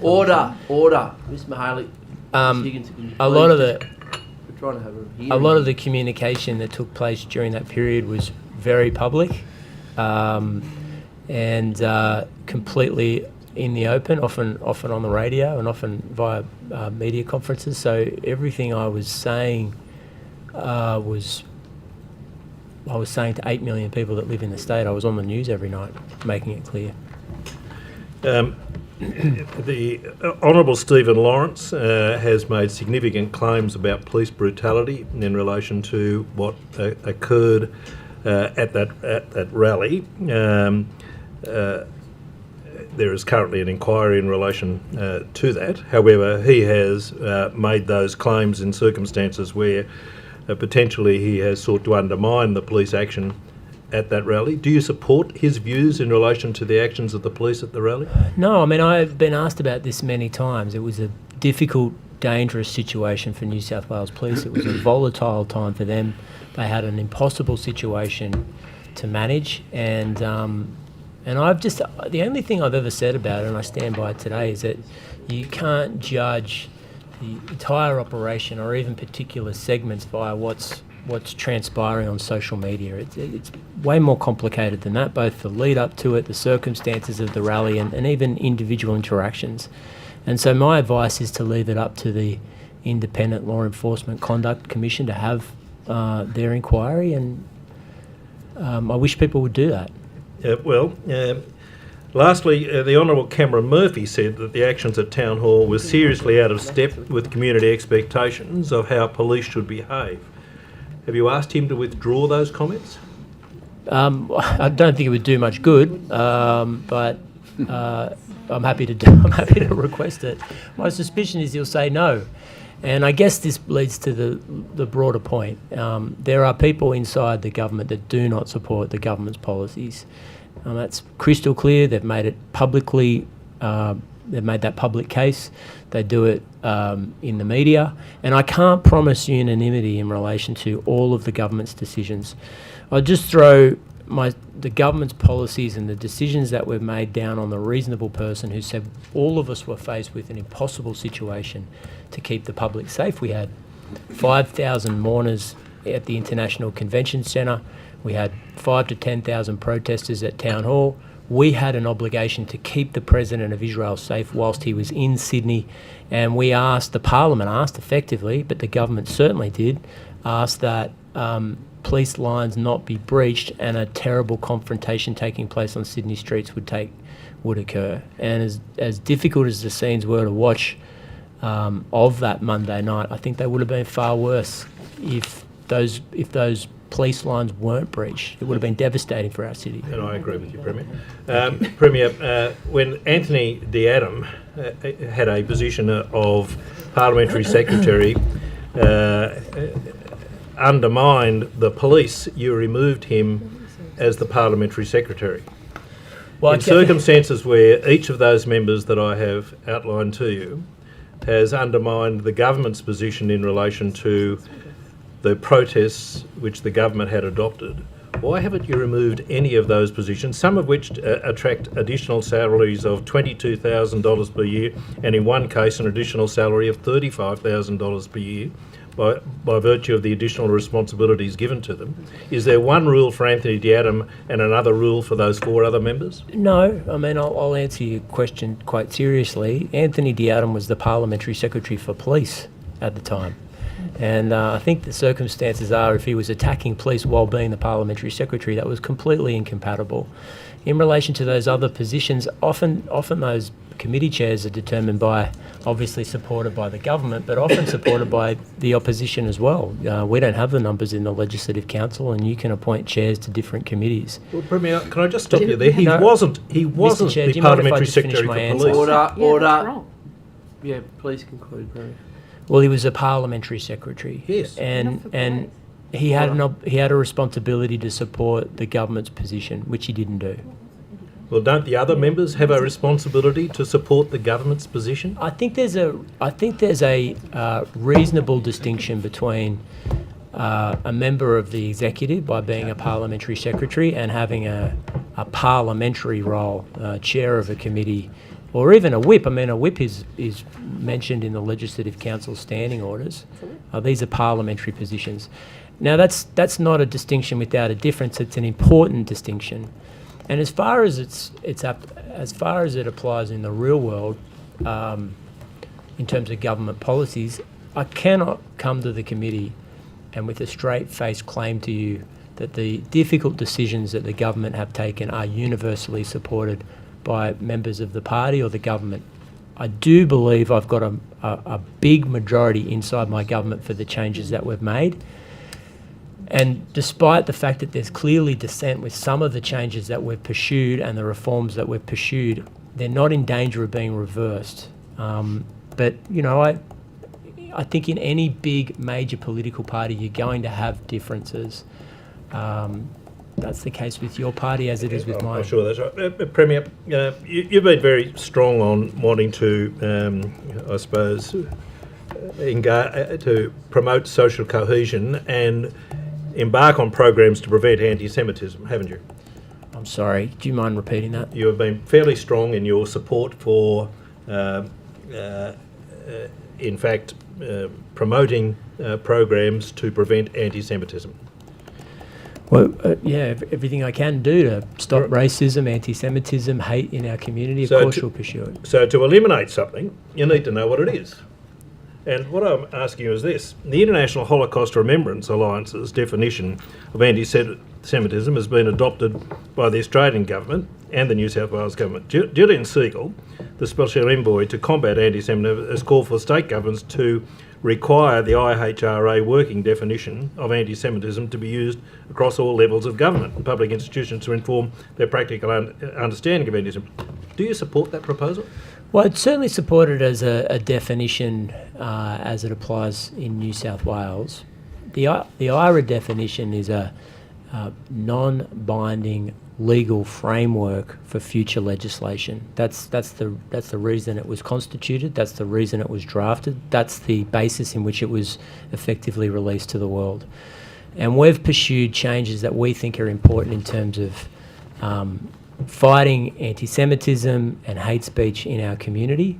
It is complex and difficult to pursue those changes for a number of reasons, not least of which constitutional risk. Now, the changes that the government's pursued in terms of reform to combat disagreements, disunity, hatred in our community, nearly, if not all of them, nearly all of them have been subject to constitutional challenge in the High Court. I think we've been sensible in the reforms that we're pursuing, but I don't want to see a proposed change be defeated in the High Court on the grounds of the implied freedom of political communication, because I actually think that would be a spur for more anti-Semitism in our community. Now, by any objective measure, my government has pursued tougher and stronger laws fighting anti-Semitism and hate speech than any jurisdiction in the country's history, bar none. And I stand by all of those changes. But it's not always a legal or binding change to hate speech. Sometimes it can be as simple as civic leaders standing up and saying, we don't believe this is good enough. We believe this is anathema to modern multiculturalism. And that's a big part of our civic responsibility too. Thank you, Premier. Mr. Borzak. Thank you. Excuse me. Premier, does the New South Wales firearms licensing system receive intelligence alerts from federal security agencies such as ASIO on a dynamic or static basis? I mean, is it at the time of applying or renewing licences, or as intelligence alerts appear? Mr. Borzak, I believe that we do, or police agencies do, but I might pass over to Kate Boyd, if you don't mind. Yep, sure. There is intelligence sharing between federal agencies. Could you just talk a bit more into the mic, please? Apologies, is that better? Yep. There is intelligence sharing. Whether it's real time or not, I don't know, but I do know that these issues will be front and centre in the Royal Commission. Right, so don't you think that if it wasn't real time, that it left a significant gap in relation to the granting of licences to people who should have been and were known to be on terrorist watch lists? It may well be real time, I don't know. Premier, do you believe that the new firearms legislation prevents terrorism, or is it intelligence capability the real frontline defence? Is it... Sorry, did you mind explaining the second part of the question? Well, what I'm saying is, do you believe that the new firearms legislation will prevent future terrorism, in other words, from people getting their hands on firearms that shouldn't have them, or is it really intelligence capability that's the real front line in all of this?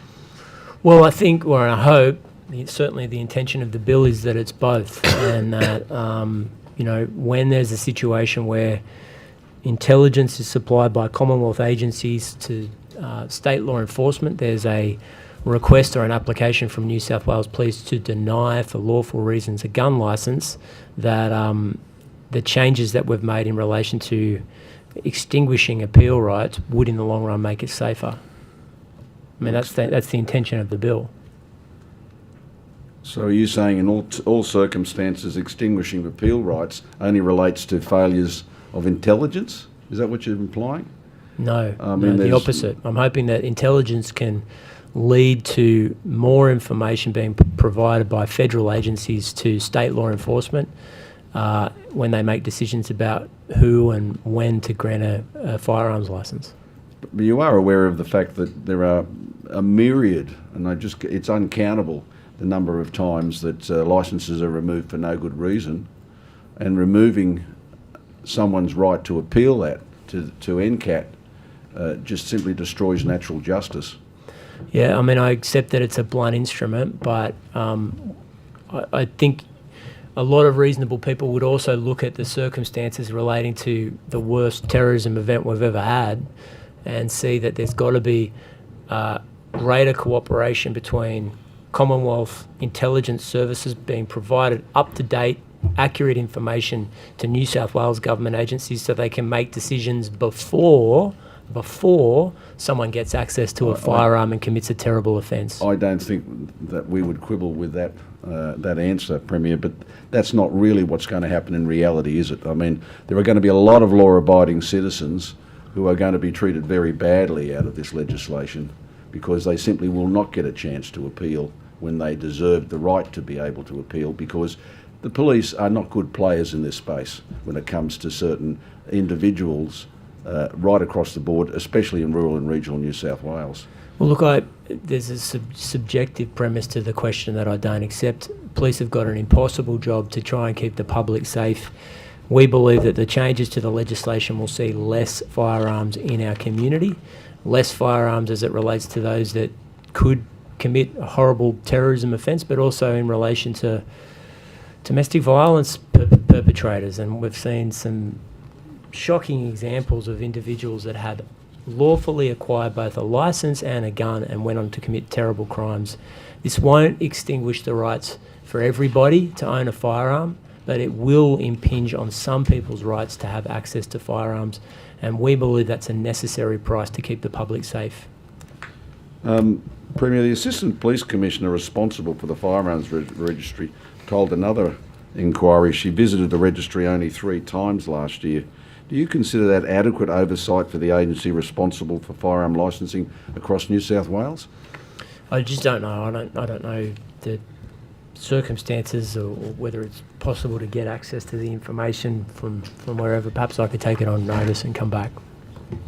Do you think having Queensland residents on the staff in the registry is the right thing to do? Probably not ideal. We'd prefer in all circumstances to employ New South Wales residents for New South Wales jobs. But we've got full employment in Australia at the moment. It's one of the lowest unemployment rates that the state has seen for decades. And when you've got crucial positions that need to be filled, I can understand when agencies say, I just need to fill this job, it's too important to let go. Do you think that the registry would be better located and more professionally served if it was in Sydney? Well, I probably prefer to take some advice on that before I answered. I just don't know enough about it. Well, a good answer would be yes. I mean, there's...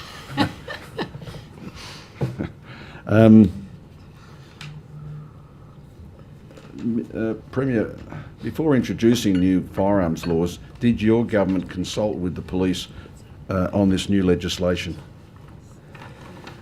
Okay. Yes, there was extensive consultation with police before the bill was introduced. Okay. Don't you think that it's more up to them to enforce the laws rather than making recommendations in relation to legislation? Do you want to answer? Well, I mean, it's been custom and practice for a long time for our for the cabinet to take advice from agencies, and that would be the case from DCJ all the way to New South Wales Police. When we're making legislation, particularly large-scale reforms, we do have to speak to the people who will ultimately enforce it. There might be unintended consequences, the circumstances might have changed, they may see aspects of the legislation that, or reform that is problematic that we don't see because we're not responsible for enforcing it. So that'd be a long-standing practice for governments in the state. Well, Premier, do you think that the police advising you that that there are such a thing as belt-fed shotguns is really at the level of professionalism that we would expect from New South Wales Police? Well, I mean, if you're asking me for a general impression on New South Wales Police, you only have to look at the last few months. They've been... No, I'm not criticising the New South Wales Police in general. I'm talking about their administration of the firearms registry. This is not the first example where we've seen failure and them talking about unintended consequences. Who actually is going to be held responsible at the registry for these failures? No one ever seems to be held responsible. No one loses their job. They just move on, as I heard it said the other day in the police inquiry. Look, I've seen a lot of criticisms in relation to the government's proposals in relation to the belt-fed example. And there was a repeated and constant suggestion that the entire legislation should be pulled apart or stopped because the legislation and my media conference referenced belt-fed ammunition style guns. The truth of the matter is there is an example of a belt-fed firearm being sold in New South Wales. That's just the fact. And for want of a confusion or a disagreement, in the past it's common for governments to include within legislation, to put beyond the benefit of the doubt, that example into the bill. And I know I've seen social media posts saying, oh, well, the whole bill's garbage, it should be thrown out because belt-fed ammunition isn't a character or part of sales in the state. That's not true. It has been. There have been examples of it. Well, I'm sorry to quibble with you. I don't believe that's actually true. Premier, the locations of registered child sex offenders in New South Wales are protected by law, yet information about licensed firearms owners can be publicly published.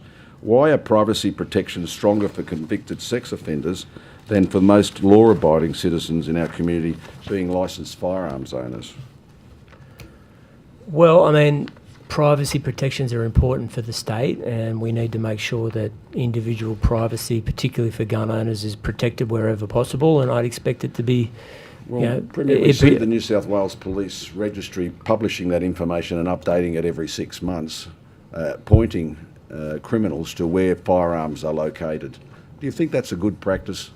And this is not the first time we've raised this with government. This is an ongoing quibble we've had with government going right back to the previous government. What is good about telling people where firearms are being safely stored? Well, I'm happy to take it on notice and report back to you. That's all. Thank you. Thank you. Ms Higginson. Thank you, Chair. Hello, Premier. Thank you for being here. The police operation, many view the police operation on 9 February at Town Hall here in Sydney, a failure of monumental proportions. Police violently set upon peaceful people, including people of faith praying.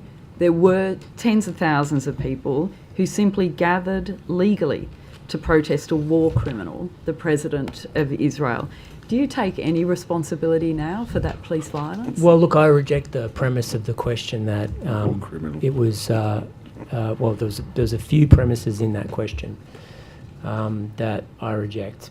But most importantly, I think it's important that people understand that the circumstances leading up to that confrontation were New South Wales Police tried to avoid for the week leading up. And the reason I know that is because I was in all of the meetings leading up to that confrontation. Were you there on the night, though, when it happened? So, Mr. Chair, where New South Wales Police attempted to, I guess, convince the protest organisers that, like the Black Caucus or the Invasion Day or the Iranian protests that we've seen in recent weeks should take place in Hyde Park, and a march should take place there. And it was completely reasonable in the circumstances that they make that request. It was rejected by the protest organisers. So it's their fault the police attack people? And I have to say, look, this is such a serious issue. It shouldn't be met with, snide asides. It's not going to help anyone try and get to the bottom of it. Premier, I realise it's important politically, but it's silly. It's genuinely silly. No, Premier, I am asking you, do you take any responsibility for the police violence, or are you going to continue to blame protest organisers? Yeah, look, again, it's incendiary rhetoric dressed up as a question. I've explained the circumstances relating to it over and over again. Difficult circumstance for police. Of course, there'll be an independent investigation in relation to that investigation. I feel like you don't want the answer. Is that the story? Premier, well, perhaps if you could let me finish. Investigation, did you? You stood up in your chamber of Parliament point of order's been taken, saying you didn't think the Lex should investigate. On a point of Just order. not true. Order. Absolutely not true. A point of order's been taken, Premier. Mr. Nandber on a point of order. My point of order goes to paragraph 19 of the Procedural Fairness Resolution as it pertains to courtesy to the witness. Order. I agree with the point of order. No, well, you'll hear the whole point of order. Well, if Ms Higginson agrees with the point of order, perhaps the Premier can be given the opportunity to complete his answer, which was relevant to the question that was asked of him. To the point of order, Chair. Yes. The rules regarding procedural fairness apply to committee members and also to witnesses. And the Premier has characterised Ms Higginson's questions as snide asides and incendiary rhetoric, and I think that's out of order. Well, I think that's subjective. Like, I don't want to make a, I don't want to make a decision on that. But I do think that I uphold the original point of order that we need to allow our witnesses to answer in full, and interjecting does not assist the hearing, Hansard, or I think the inquiry at all. To the point of order? I've ruled on the point of order, so that's okay. Premier, You is it missed your evidence today that you didn't not support the Law Enforcement Double Conduct negative there. Commission? Can you just reframe the question? What are you trying to say? You stood in Parliament saying you don't support the Law Enforcement Conduct Commission undertaking an investigation into the failures of quite police. genuinely, can you show me in Hansard where I said that? I don't have that copy of Hansard. But do you recall your view in Parliament in answer to a question from the member from Ballina?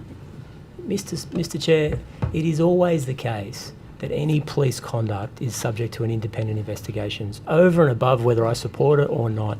And to suggest that I didn't, or I tried to stop, or I think it shouldn't go ahead is just not true. I mean, I've said for the last... I think it was you, did it? But that's okay. Order. Premier, can Order! Ms Higginson, you've just We're asked a moving on. question. The Premier's literally 20 seconds The Premier's in. answered it. No, he hasn't. Premier, no, he do hasn't. you No, take- order! Premier, please continue. Thank you, Mr. Chair. And I mean, I think in those circumstances, it's reasonable for people to allow that investigation to take place, to look at the circumstances relating to it. The only thing I've said, or it's not the only thing I've said, one of the things I've said is that people shouldn't judge individual social media clips as the full context or the full circumstances. There's individual context relating to the circumstances on the ground on the night. I was and there, the full, Premier. I saw Order. it. You weren't there. You didn't see it. Order. So, context. Order! Ms Higginson, come to order. And the fuller context needs to be taken into consideration as well. It's Premier, can I perfectly ask you reasonable another for. question? Sorry, I haven't finished, Mr. Chair. Can I ask you It's one more perfectly question, Premier? reasonable for New South Wales Police, when they're trying to keep thousands of people safe who are mourning down at the International Convention Centre. You've got 5,000 to 10,000 protests in at Town Hall, and New South Wales Police are also trying to keep the President of Israel safe. I mean, these things are not hypothetical and they are not academic.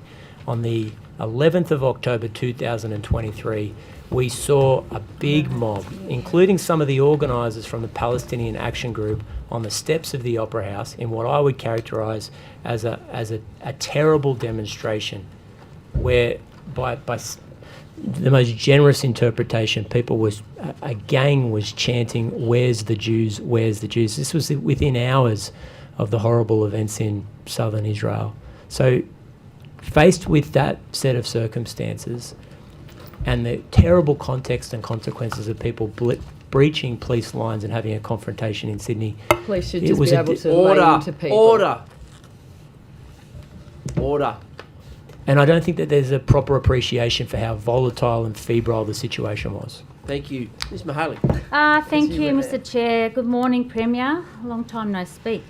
Premier, can I just You've ask still got my you... number.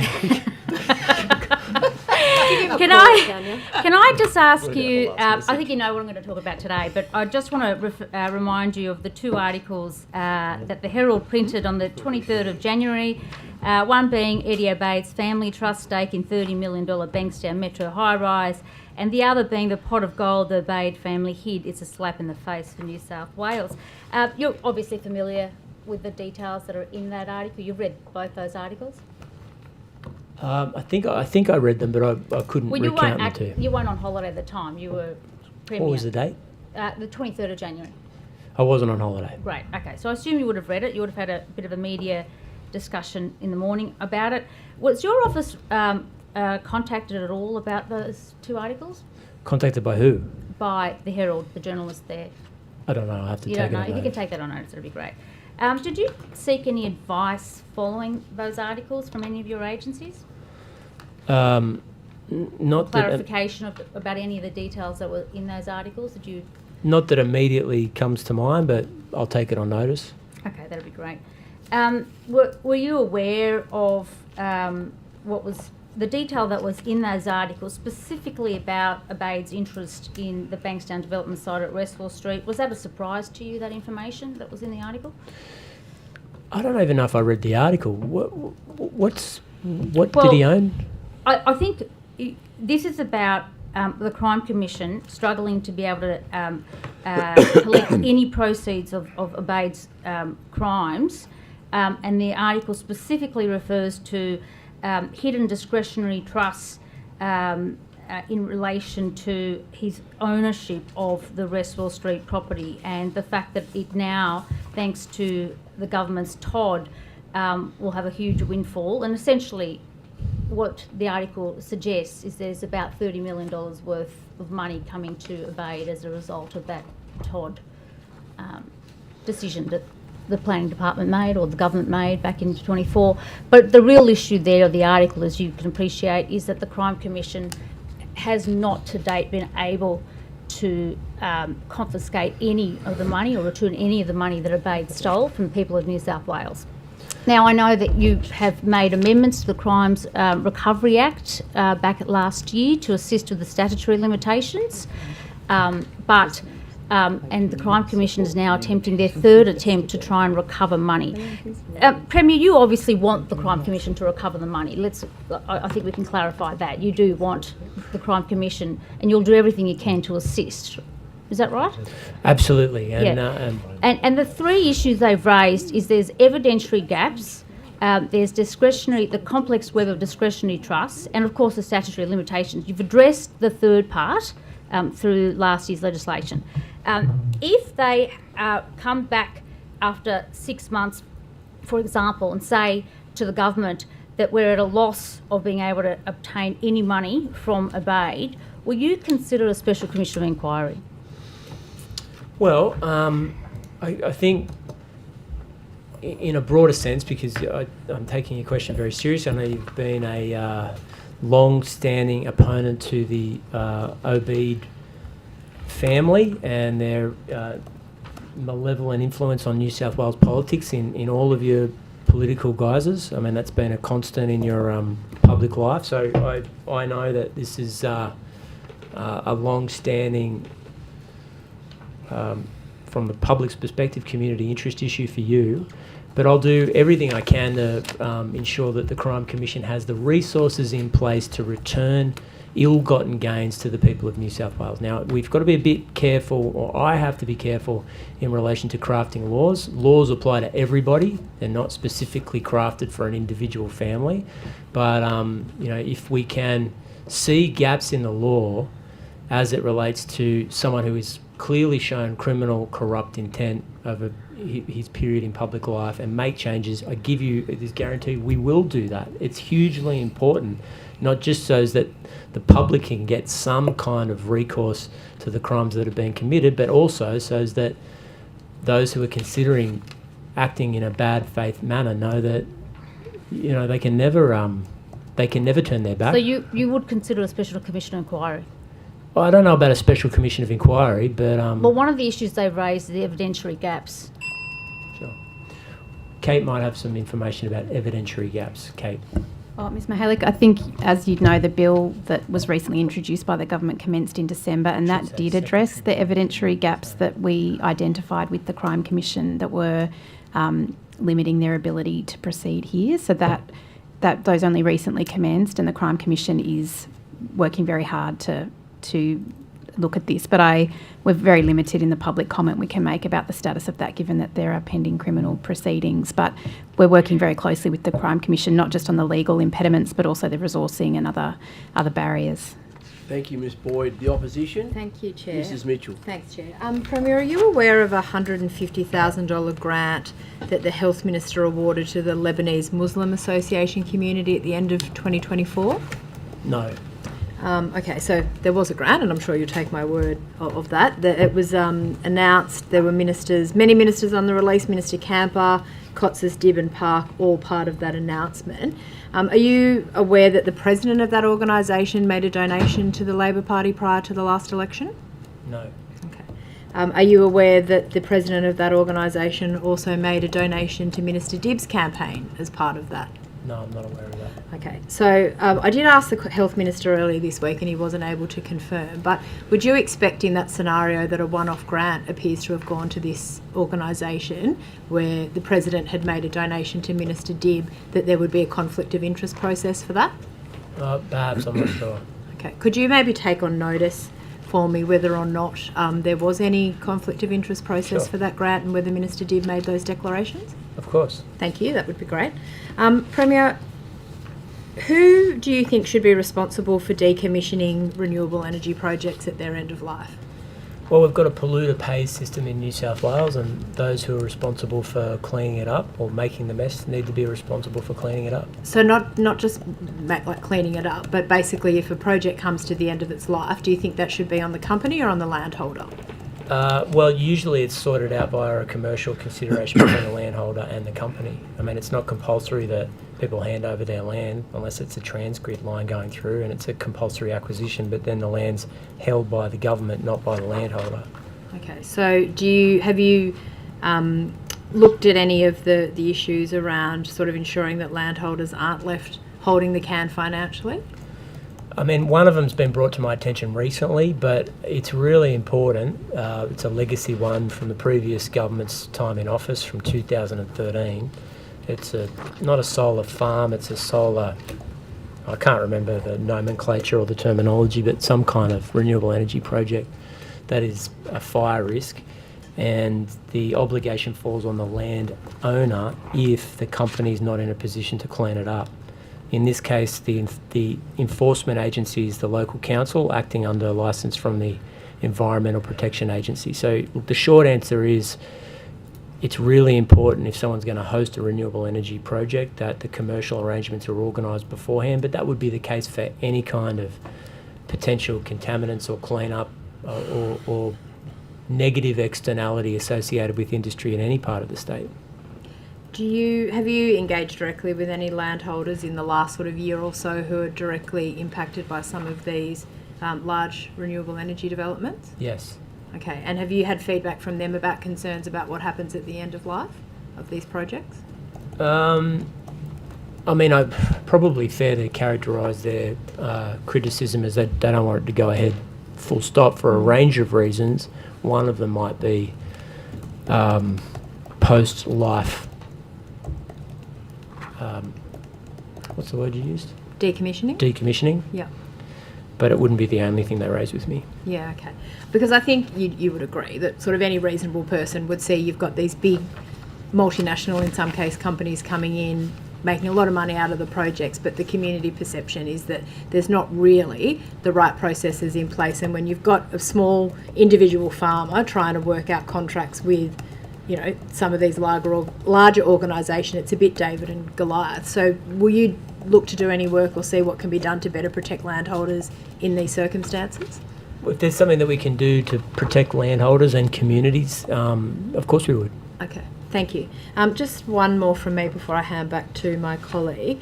You made an announcement last year about trying to increase the number of flights into airline seats into New South Wales. I think it was by 8.5 million in the next decade. What are the strategies or plans around how you want to grow the number of airline seats in New South Wales during that time? Well, look, the main strategy, is this for regional New South Wales? It was more broadly, but it was about growing the visitor economy. But yeah, it's a combination. Well, I mean, the good news is we've got a second airport opening. It'll mean a huge number of increased slots when it comes to inbound aircraft. I know that there's exciting partnerships that the managers of the second airport will announce soon, and it will have a transformative effect on the visitor economy. I mean, we're expecting exponential growth when it comes to inbound tourists into our country, and the opportunities are huge. The opportunities have always been massive for Sydney CBD, the iconic parts of the state, the harbour, the bridge, Bennelong Point, Barangaroo, but now, with the second airport's location, there's massive opportunities for Western Sydney and the regions as well. So have you made any representations to the federal government to increase the number of market participants in aviation? No, I mean, not... I mean, almost certainly we have. Almost certainly we have. Have you, personally? Not personally, no. Okay. And then just lastly, in relation to the second airport, what sort of guarantees can you give, particularly to the regional flight operators, that those flights will continue to land at Kingsford Smith rather than Western Sydney? One of the concerns when you come down for a day trip from the regions for medical or business or personal is that you need to be able to get close proximity usually to the city. So is that something that you'll look to ensure continues to be the case? Well, I expect it to continue. It's important that they continue to land at Kingsford Smith Airport. We don't want to see flights that currently land at the airport move to other regional airports, notwithstanding how impressive the second airport is. But I think it's important that I also say, and you would be aware of this is a Commonwealth government responsibility. We would be expecting them to be looking out for regional communities in our state, but we don't have direct responsibility for it. Okay, thanks, Premier. Just continuing on, and Premier, I was asking some questions about the definition of anti-Semitism, and you indicated your approach to the IRA definition, and you said that there were things that could be done in relation to combating anti-Semitism, potentially legislatively and in other ways. One of the other ways, of course, is combating anti-Semitism through ensuring that grants aren't made to bodies which are supporting anti-Semitic either speakers or events. Isn't that not the case? Well, it depends. Well, that's one way. An additional way that you could, in fact, combat anti-Semitism is not make money available to organisations who potentially are promoting anti-Semitic activities. One could do that, yes. Yeah, well, both the Newcastle Writers' Festival and the Sydney Writers' Festival receive significant funding, which has enabled them to platform Randa Abdel Fattah, who has openly called for no safe space for Jews who support the continued existence of the State of Israel. What is the overwhelming majority of Jews in New South Wales? Why are taxpayers still funding anti-Semitic speakers? Well, I mean, I think the circumstances are important here, and that is that both the Newcastle Writers' Festival and the Sydney Writers' Festival receive and have received government grants well before my government took office. And the Sydney Writers' Festival is in the midst of a 5-year grant cycle. So I don't know whether they're in their second year or third year, but there's multiple years to run. My personal view is that it was a mistake to platform that writer who seems to be more notorious than credentialed. That's my personal view. In relation to the Writers' Festival. But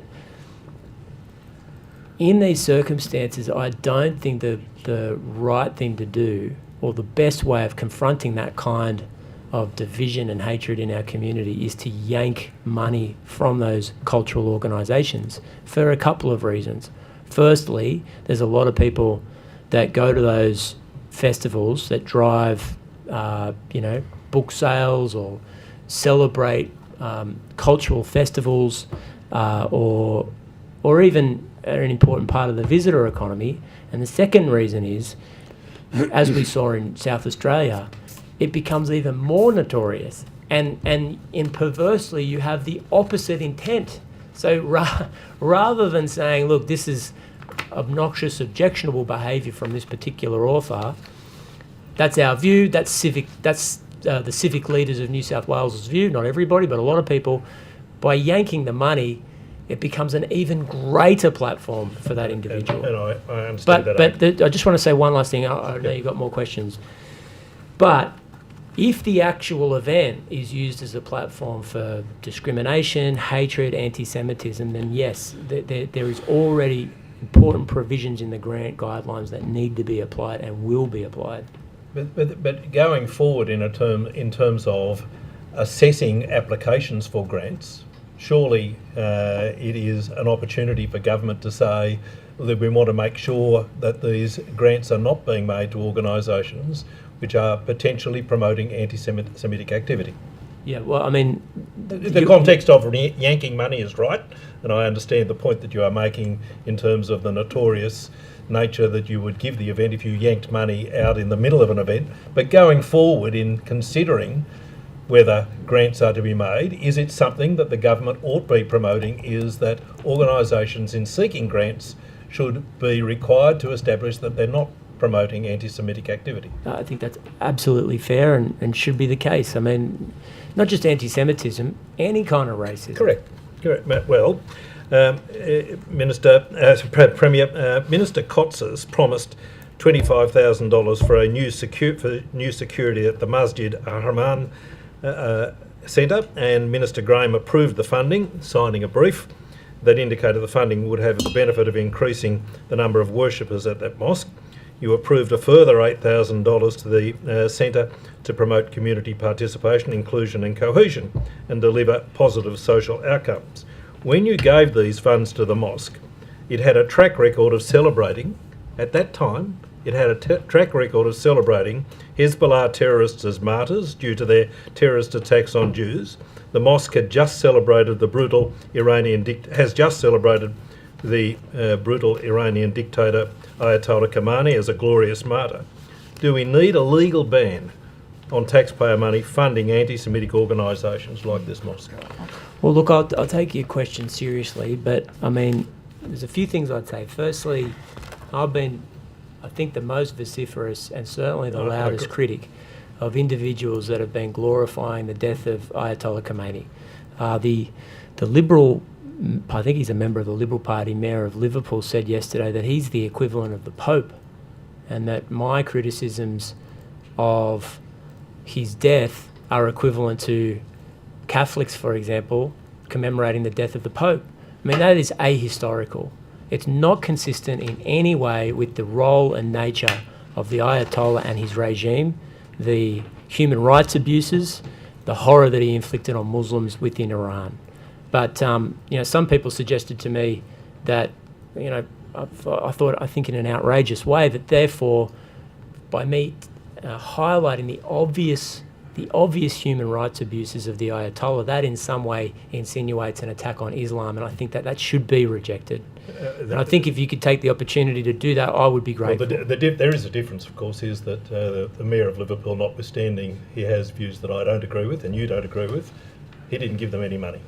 No, but I just want to make this point to the second part of your answer. It is also the case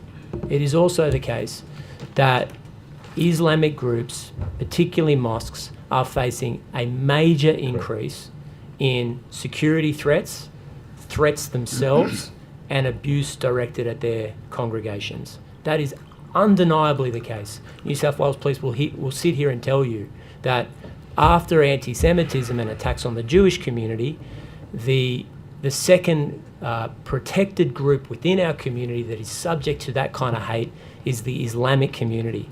And I don't believe it's in the state's interest to predicate security money on the basis of whether somebody worships the Ayatollah or not. I think that would be a dangerous precedent, and I think it should be rejected. We should make these decisions based on the threat analysis, and that's certainly what my government would do. Thank you, Premier. Can I ask you about the female members of ISIS who are returning to be settled in Australia? And I think the evidence is that a number of those will be settled in New South Wales. Has your office been involved in any of those discussions? When you say discussions, could you be Well, have you been briefed in relation to what the process is going to be? In part, yes. And to the extent that we can know what the processes would be, yes. Yep. So is there any proposal to share that briefing with the public and citizens generally in relation to a transparent process for the purpose of where they will be settled?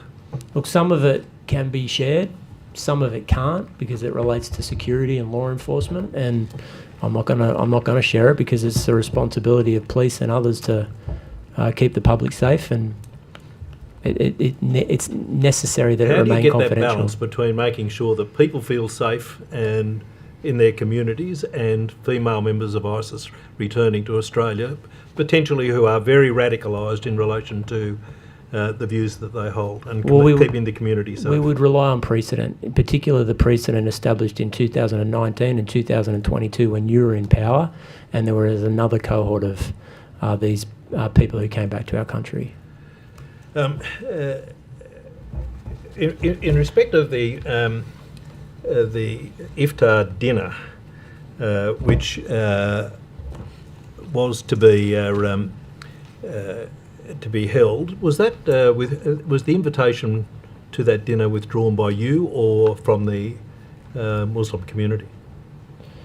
By me, after talking with members of the Muslim community, Why was that? because they suggested that I shouldn't do it. And did they give you a reason why you shouldn't do it? I mean, I think the issues were pretty well ventilated in the media. It's no secret that there was a big disagreement between, a lot of the prominent Muslim organisations and the New South Wales government. They were unhappy with the position that I'd taken in relation to the protest and other issues, and their strong advice to me is that it shouldn't go ahead. But look, in some respects, I'm glad that the circumstances relating to it have been made public. I don't want to embarrass the people that we spoke with or sought advice from in relation to the invitations, but I'm glad that it's been made public because I didn't want members of the Muslim community to think that we just cancelled the iftar. I mean, obviously we were acting on advice from members of the community. Premier, have you ever met with Glenn Potter, the president of the ETU in New South Wales? I might have. I don't recall the name, but it's possible. You don't remember any circumstances where you might have met with him? No, he wouldn't. He's not a. I saw him. I saw the name as it related to media reports yesterday, but he. He's not an associate or a friend of mine. I don't believe I've had a meeting with him in my office. I don't know him on a casual or social basis, but, have I ran into him at a party conference or something? I may well have, but I'm certainly not intimate with him. So would it surprise you in the circumstances that today he's been charged with firearms offences of dealing with proceeds of crime after police found 167 guns at his house and more than $120,000 in cash? Well, they're very serious charges, and but they are that, and obviously as they're before the court, I just don't think it's appropriate for me to comment about it. And I accept that. Premier, I want to put this to you. Will you refuse any further donations from him or his organisations until that's resolved? Certainly from him. We've got a pretty antagonistic relationship with the ETU last time I checked in different places, so I'm not sure whether they may not want to donate, I'm not sure. But I mean, I think that... perhaps could check with them. But look, I think, as has been raised a few times, I don't think it's unreasonable that the government or anyone, if you're within an organisation and someone's alleged to have acted inappropriately, it doesn't mean that every member of the organisation's acted inappropriately. Premier, I've got to ask you this, if you bear with me. You've got a situation now where your Minister for Health was not briefed on the deaths attributable to lack of maintenance at a very significant public hospital. You've got a situation where the Minister for Mental Health was not briefed on escapes from mental health facilities and only finds out when someone is murdered. You have the Minister for Police come along and tell us that she's not consulted in relation to the return of the female members of ISIS. You've got gang violence on an unprecedented level and kidnapping of 85-year-old men in circumstances where communities no longer feel safe. You've got maintenance of health infrastructure in crisis. You've got MPs in open revolt against the government policy on protest laws. And in relation to your signature policy on housing, you're achieving less than 50% of your targets. Is that not the reason why you're considering resigning from your position as the Premier? I feel like that was a long run-up. Amy.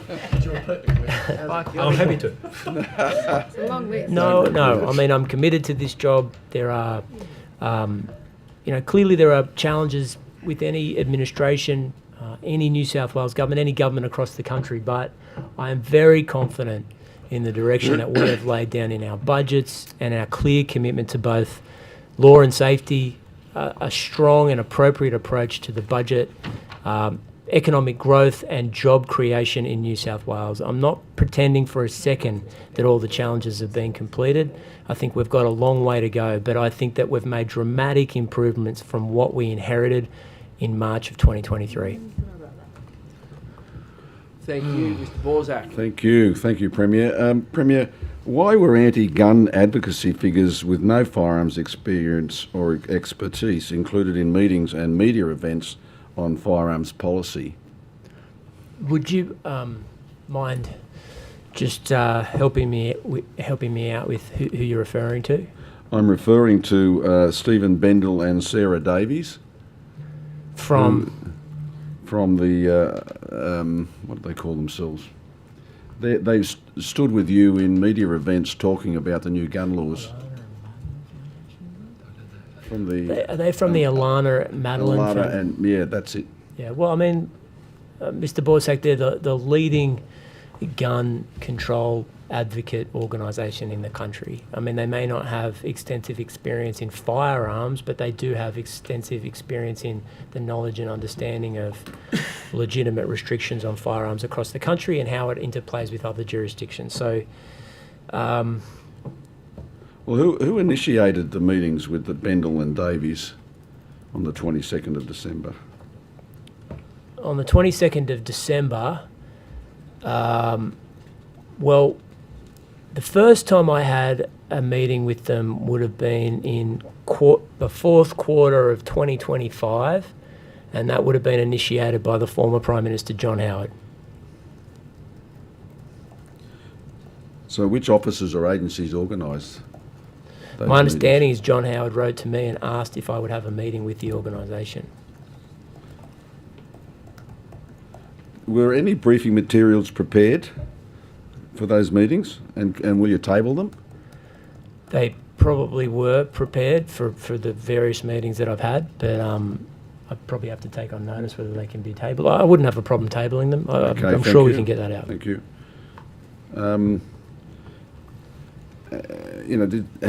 Did anyone, including yourself, assess the relevance of advice that they provided? Yeah, I assessed it. Absolutely. You accepted their advice? No, I assessed it. And, You assessed it, oh, sorry, okay. And I mean, I think that they're supportive of the government's reforms, but like a lot of advocacy, not-for-profit organisations and charities, my recollection is that they would urge us and the Parliament to go further than the changes that we've made. Why were advocacy groups given this access whilst licensed stakeholders, firearms stakeholders, were given no access and shut out completely? Well, I mean, we rely on advice from a range of organisations, and the Alana and Madeline organisation was set up by Walter Mikak, whose family were murdered at the Port Arthur massacre in 1996, and over the intervening period, over the intervening 20 years, 30 years. 30 years, yeah. They've amassed an enormous amount of information about what reforms work and what doesn't, and where we should pursue reform. Can you tell me how many illegal firearms have been seized as a direct result of the new laws? I can't, but obviously the major element of that reform, the buyback scheme, will hasn't been rolled out yet. Okay, so of those firearms that have been seized, and you don't know off the top of your head in relation to that, will you take that on notice? I will. Please, thank you. And were they illegal rather than registered, illegal and registered and then lawfully stored?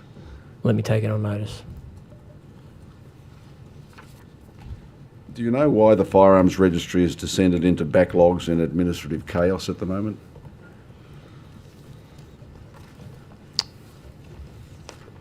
I'd have to take it on notice, but the policeman was the police minister here the other day. Yep. Well, what did she say? Sorry? Were you able to question the police minister about that? No, it wasn't me. It was my colleague that did that. Yep. But you want to take that on notice? I will. Thank you. Do you accept that the legislation may produce the opposite of what is promised? I don't accept that.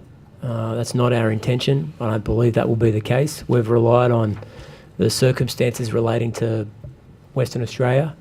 One of the benefits of federation is that you can see the application of a reform roll out in not an exact the same but similar jurisdiction before you test its efficacy in your home state, and we've been able to do that with WA. My understanding is they've reduced the amount of, might have this number wrong, but they've reduced the amount of firearms in the community by 250,000, which is a massive number. We'd be hoping for way north of that in our state. Thank you. Premier, would you support and implement as law the recommendations of ex-Prime Minister Morrison regarding hate preachers in the Islamic faith and community? Well, no, but, I actually read his contribution, and I think he was calling for self-regulation or something like that. So I'm not sure even in his interpretation of it there is a role for government. Do you think that the Islamic community, in terms of that self-regulation, should itself prevent future hate preaching? Do you think it's something that should be done? Well, I mean, everyone has a responsibility, and I don't mean this in a trite way, but everybody has a responsibility to confront hate speech in our community. To the extent that people don't take it on themselves or don't confront it in their community, it's not just publicly, it's also privately. That's why we've pursued law changes. Now, it's not always going to be the case that it can be codified in law. There's also a civic responsibility for members of the community to confront hate when they see it. And it may not be a legal breach, it might not be the technical or legal definition of hate speech, but if you see something that's odorous, antithetical to our multicultural communities, then we should stand up against it. Well, in line with that, do you think other people, other citizens in our community would feel safer if the Islamic community made available their sermons in English? I mean, I wouldn't make that requirement of the Islamic community or any other community. I mean, generally speaking, those sermons are available online in any event and are often widely disseminated. And I'll give you an example. I was critical of an imam's invocation in relation to the killed Ayatollah as a kind, generous, charismatic leader. The reason I know about that is that the imam said it online in English. So I would say that we've all got a responsibility to confront hate speech when we see it publicly, but also when we see it behind closed doors. And we have taken many steps, not just in the last couple of months, but in the last 2.5 years to confront it when we see it. It's not always easy to codify in law, but I think we've made the right decisions in difficult times. Thank you. Thank you, Mr. Borzak. Thank you, Mr. Ruddick. Thank you, Chair. Good afternoon, Premier. In December 2024, you first announced that free speech is incompatible with a multicultural society. You've reiterated that doctrine, which I'll call the Minns doctrine, at least 4 times. Now, you have studied the humanities in the University of New England and at Princeton in the US. So I'm curious to know, which great political theorist from history did you get the Minns doctrine from? When did I say free speech is incompatible with a free society, with a democratic Mr. Premier, society? you have said that on multiple occasions. Would you mind repeating it to me, where I've said it and what I said? You're denying that you've said it, Mr. Premier. I'd love for you to quote it back to me. Well, I don't have the exact quote, sir, but I think you've been seen about 100 million times around the world on social media, none of it positive. You're denying that you have said... A point of order has been taken by Mr. Mark Buttigieg. An accusation has been made about what the Premier's quoted, and the member has been asked to table it. I ask that he tables it or moves on, because it's just, the basis of the order. question is invalid unless he can show that the Premier said that. I don't Well, that's- believe I've ever said. There's no point of order. It's up to him. Mr. It's Chair, up to I'll answer the question. I don't believe I've said free speech is incompatible with a multicultural society, but if you can provide me the evidence. Similar to that, Mr. Premier? Oh, well, you've shifted the goalposts pretty look, I'm dramatically. Sure we've got lots of videos. Hang on a second. You don't recall Did I saying- say it or not? You said it, Mr. Premier. Yes. Well, can you provide me the information? Well, I don't think have I'm the being video with me now. unreasonable. I am just shocked that you're contesting it. You haven't said it once. You've said it multiple occasions. What is it? Free Well, speech is incompatible with a multicultural society. Yes. Where have I said that? You've said it at press conferences. Tell me when.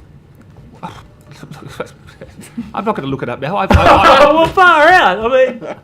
Okay. Well, look. We'll get the video replay out afterwards, sir. But anyway, now on the question. What I have said is that we don't have the free speech rules that they have in the United States. We don't have it. I mean, I'll give you an example. 3 weeks ago in Brooklyn, protesters out the front of a synagogue were screaming some kind of pro-Hamas propaganda at the entrance to that synagogue. Completely protected by free speech. Completely protected by free speech. What I have said is we don't have those laws in Australia that they have in the US, which are unimpeachable and protected by their constitution. Now, I've lived in both countries, in the US and in Australia, and I prefer our community. I prefer our society. Well over and above any changes to the law that I've We've pursued. always had free speech up until the last few years. Thank you, Mr. Ruddick. I appreciate that. Ms. Fairman. Thank you, Chair. Good afternoon, Premier. Premier, is addressing the widespread lead contamination in Broken Hill, which is poisoning generations of kids living there, one of your Premier's priorities?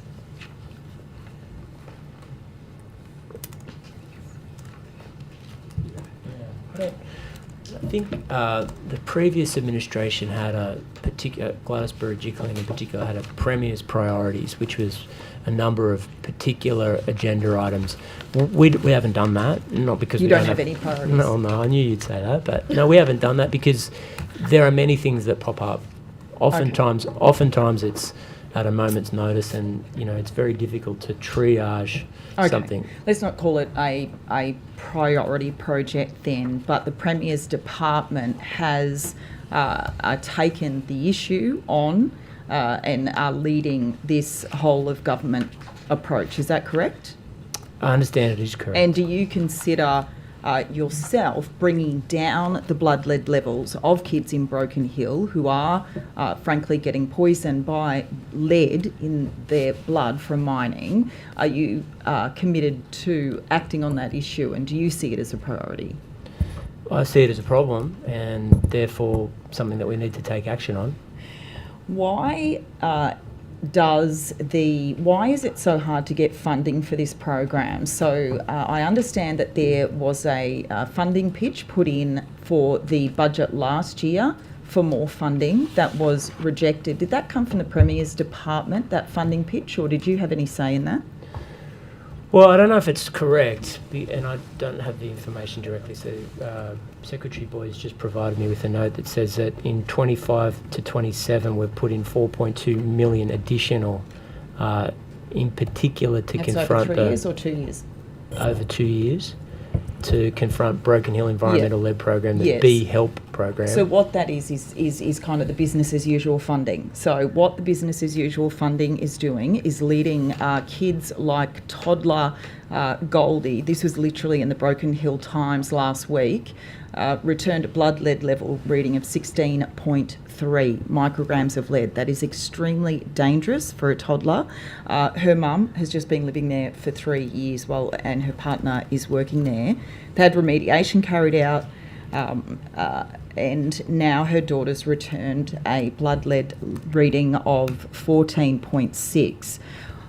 Will you commit? The community is absolutely in despair. The Premier's department has taken over. They said they're doing stuff, but new money is not coming.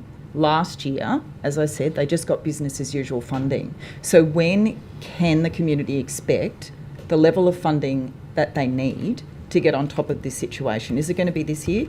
And Premier, did you read the Office of Chief Scientists and Engineers report on this, which he released in January? No, I didn't. I didn't read the report in January. But The recommendations. Sorry, can I just give me an answer? Let me get an answer out. But we do take it seriously, and I will commit to looking very closely at increased funding for the scheme and the program out there. And clearly, those numbers for someone who's a recent arrival in the town are nowhere near good enough.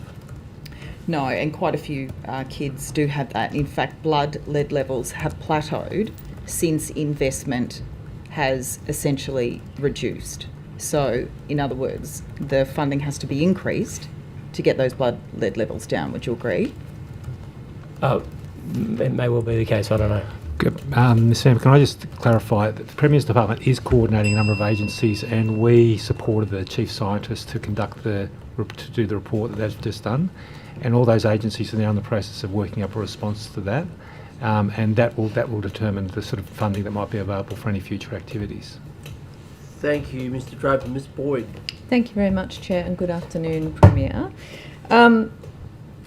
After I made a statement updating Parliament on the activities of the Public Accountability and Works Committee and our inquiry into donations made to your election campaign in 2015, you accused committee members of, quote, maliciously drip-feeding information for political attacks, and then said you make a simple request of the committee to release all of the information. That was a bit cute, knowing that we were not able to release information that had been given to us in a confidential manner by the Electoral Commission. Why did you make that statement? Well, I think that, if memory serves me correctly, confidential information was being released from the committee. No, that's and sorry, incorrect. Mr. Chair. Order. Certainly, confidential information has been released from many upper house committees, and what I'm drawing attention to is that it shouldn't be drip-fed. I think one of your committee's been subject to confidential information winding up in the media, surely? Yes, and I think we tracked that back possibly to someone that was not from any party other than your own. So I might be careful right? there if I was you. No, if you're going to make an allegation, I think we should. No, I'm just saying that there was no evidence at all that any information was released by anybody else in that committee, and we did a thorough investigation. Well, I don't know what you're talking about, but No. it goes to the point that there has been confidential information that's been released from your committee. I think it's reasonable sorry, that I, not by Mr. the Chair, committee, am I able to get an answer out? Point of order. Point of order's been taken. Ms. Abigail Boyd has made quite a serious accusation and series of statements. The Premier is This well is the within point his I'm trying to make. rights Incendiary to respond to accusations that. not Order. based with fact. Order. Proving it right in front of us. Order. You were Order. So I didn't get to hear what Mr. Vale had to say then. Thanks, Chair. I'm happy to repeat it. I just said Ms. Boyd has made quite a number of quite serious allegations and put them to the Premier. He's more than within his rights to be afforded the ability to reply. Just to the point of order. Yes. The Premier keeps falsely saying that there was confidential information released from the committee that I chair, and I would ask him to substantiate that before he keeps repeating well, that's it. not to the point of order, That's a new point and I of would say I do uphold the point of order. Ms. Boyd, you did say that I think this is not verbatim, but you said we tracked that back to Labor members. Okay. I withdraw that. If Sorry. we Well, just hear that. I would remind you of adverse mention because they are identifiable They were the only ones who in accessed terms it, of their but I wouldn't raise that. order. I'm trying to rule here. And they are identifiable, and so I appreciate you withdrawing that. And if we can be reminded that adverse mention of people who are not party to these committee hearings is to be avoided unless Thank you, absolutely necessary. Ms. So, Boyd. Mr. Chair, I haven't answered the question. You haven't, so Yeah, please. Mr. Chair, this is largely the point I'm trying to make. The committee had been responsible for launching unsubstantiated allegations repeated here in this committee meeting right now without any recourse or evidence being supplied to the public or the committee. I was concerned about it. Information had been leaked from that confidential committee, and I make the simple suggestion that as much as the public information should be released, it should be released. Okay. I think a reasonable person, given the circumstances and given the subject of the inquiry or the committee was me, to see parts of it being released to the public, only elements of it being released to the public, I think it's reasonable that I say, well, why don't you get it all out? That's So the could only I point I ask was trying to you make, then- Mr. Chair. So if I could ask you then, Premier, given that your office stopped the New South Wales Electoral Commission from releasing documents as part of an SO52, and that your office also did not comply with the order, and you know full well that the New South Wales Electoral Commission has taken the view that it cannot publicly disclose information in the public interest. What are you doing to provide the information to the public? Would you mind repeating the question? Given your office, what did you just allege? There was an SO52 in relation to this that your office failed to comply with because... No, you've changed the question. You said... I'm trying to explain it to you so that you can understand.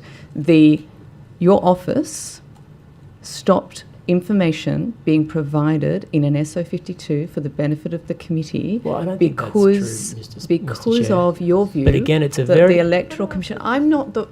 Again, it's a serious allegation not being provided with any information. You're the one making allegations. I'm asking you to expose this information so we can get to the bottom of it. You're saying that our committee is the one that's drip feeding information, but it's you yourself that is not returning information to Parliament that we are requesting in order to get to the bottom of this. How do you explain yourself? Mr. Chair, if I believe for a moment the actual intention was to get to the bottom of it, I think Blind Freddie can see... Order.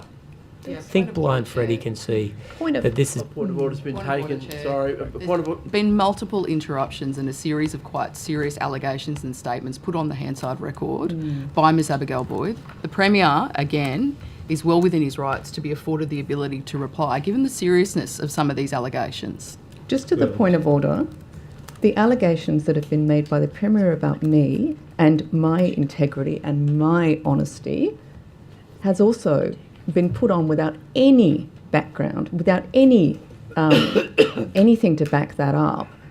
You've got to be quid pro quo. You can't have a situation where I'm not allowed to say anything to get an answer back, but suddenly the Premier can say whatever he likes about me. It's extraordinary. Well, to the point of order further, I mean, the Premier would be able to clarify and respond if you let him and didn't keep interrupting. Talking over her, which she was I lost track. There was so much. Order.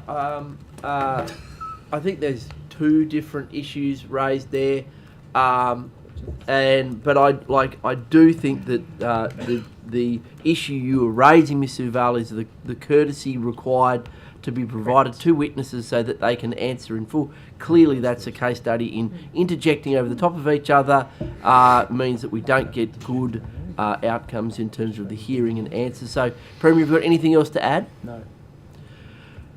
Thank you. I have a question before I hand to the opposition, so don't panic.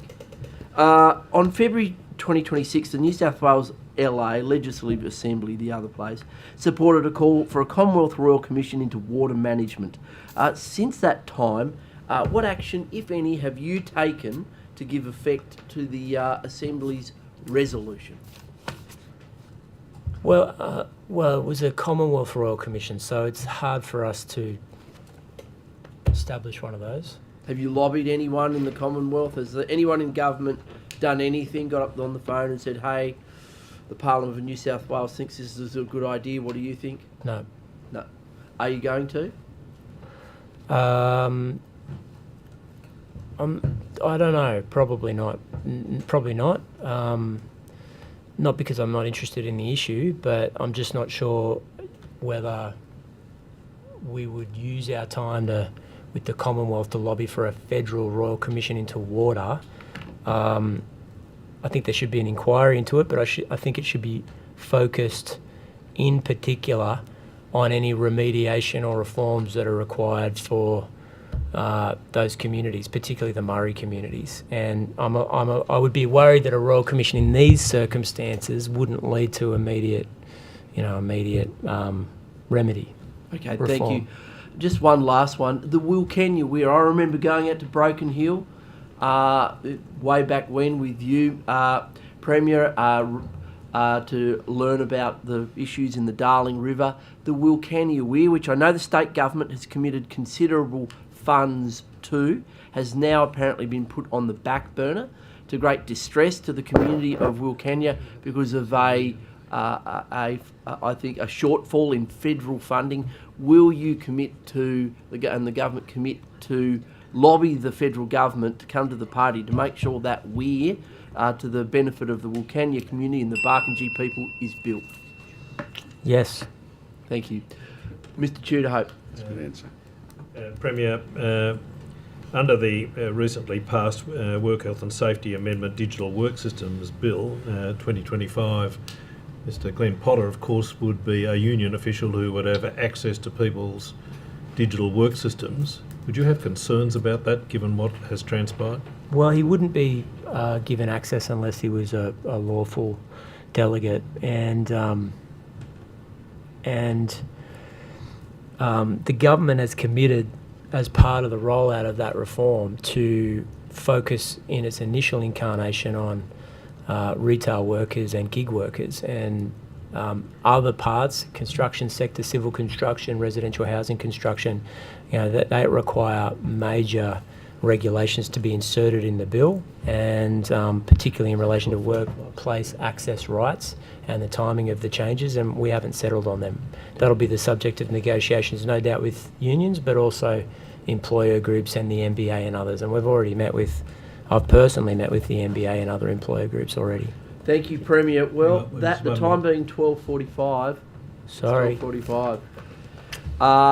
That concludes this part of the hearing. I very much appreciate you for attending, Premier, to hear from us and answer our questions. The committee will now break for lunch and return at 2 p.m. for further questioning. Thank you, members. We'll see you at 2 p.m. Chair?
Where is Bucko?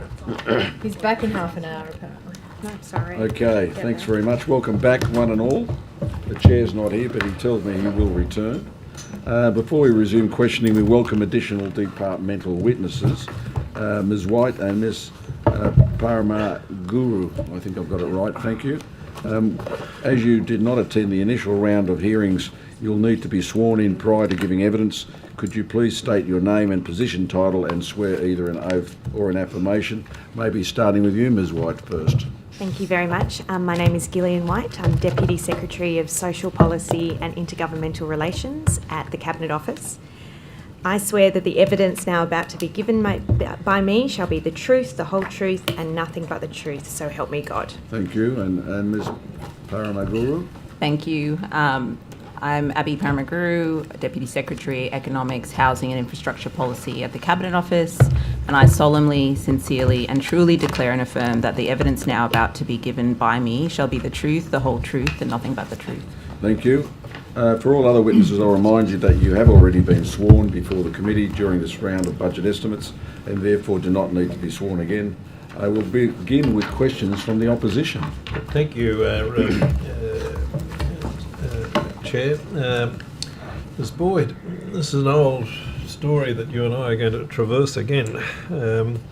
When we had Assistant Police Commissioner Hayward with us last week, Friday I think it was, she was asked about advice that had been obtained in relation to the establishment of the firearms registry. Did you have an opportunity of reviewing her evidence at all? Yes. And do you recall that during that evidence she said that that's a submission for Treasury, so I would say it's Cabinet in confidence. Submissions to Treasury aren't automatically Cabinet in confidence, are they? It depends. It depends? Yeah. What on? On whether or not the document in question reveals or tends to reveal the position that a minister is intending to take on a matter in Cabinet. Yep. So, did you review the document in question? No. No, I have not. So, on what basis would she make that decision?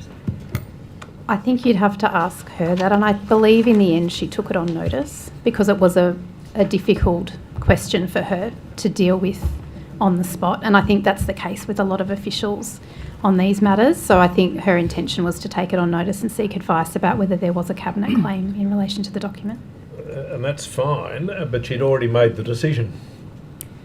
Yeah, and I think she was going to go away and get some advice on whether it was in fact a Cabinet document. So is there a document which evidences the manner in which documents should be assessed by officials for the purposes of deciding whether they are Cabinet in confidence? Because you will recall, will you not, that there was significant documents which CIRA had produced relating to the review of the chief psychologist's role and the PERS scale and the like, which they refused to hand over because they had taken the view that they were Cabinet in confidence. Do you recall that? Yes.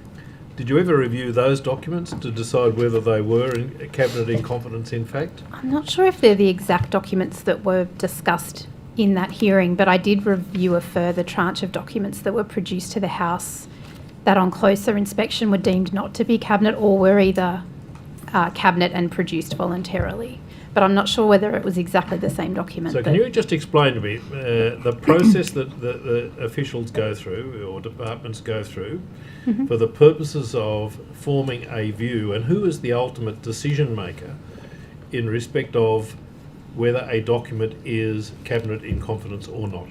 So the decision maker would be, in the first instance, the public official that is doing performing searches and then certifying that all the documents have been produced that are lawfully required to be produced. So when we write back to the House, the Cabinet Office writes back to the House enclosing all of the returns, we will enclose those certification letters so that the House can see, you know, who is attesting to that decision.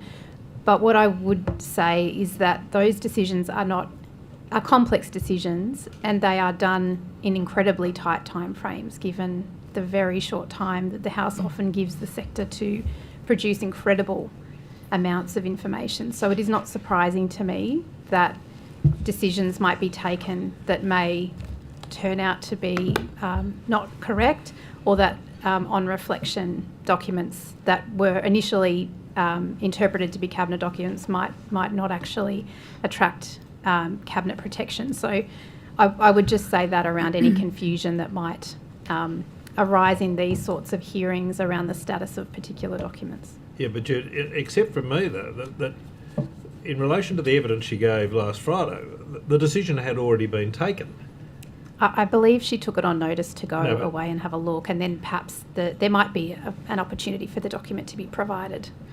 After the event? Yes, yeah. And that's, I mean, it isn't an easy ask that agencies will get this right 100% of the time, but when an issue is raised about a document by a member, we will always go back and reassess and perhaps But except that we don't even know about the document. Well, you're asking about it, so... The Assistant Commissioner disclosed the existence of this document. That's the first time we knew about it. Well, there you go, transparency in motion. Well, it wasn't transparent. That's the point I'm getting to, is that there is no transparency around this whole process, because what occurs is someone makes a decision that it is a cabinet in confidence document not produced, and it's not until, and it's exactly the same process arose in respect of the CIRA documents. It's not until an official, or so we gleaned that the documents weren't there because there was just a paucity of documents produced. But the fact of the matter is that unless the document is in some way evidenced as coming into existence and an explanation provided as to why it is not produced, then there is no way of knowing that some of these documents even exist. Would you accept that? Yes, and I would say that where the House is seeking information to assist with its scrutiny function, it is always open to the House to inquire of the relevant minister what information is available in relation to the reasons for any decision. And so I would just say that the House has other occasions to call ministers to account for the reasons for their decisions. Well, I'll just remind you of her evidence. Her evidence is this. It was this. Because it's a submission made through the minister, she believed that it was cabinet in confidence. And then I pressed her, and she said, "Well, that was my belief."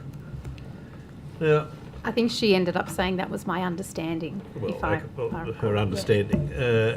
I just wondered how you come to that understanding, unless there is some sort of guidance being provided in relation to the nature of these documents.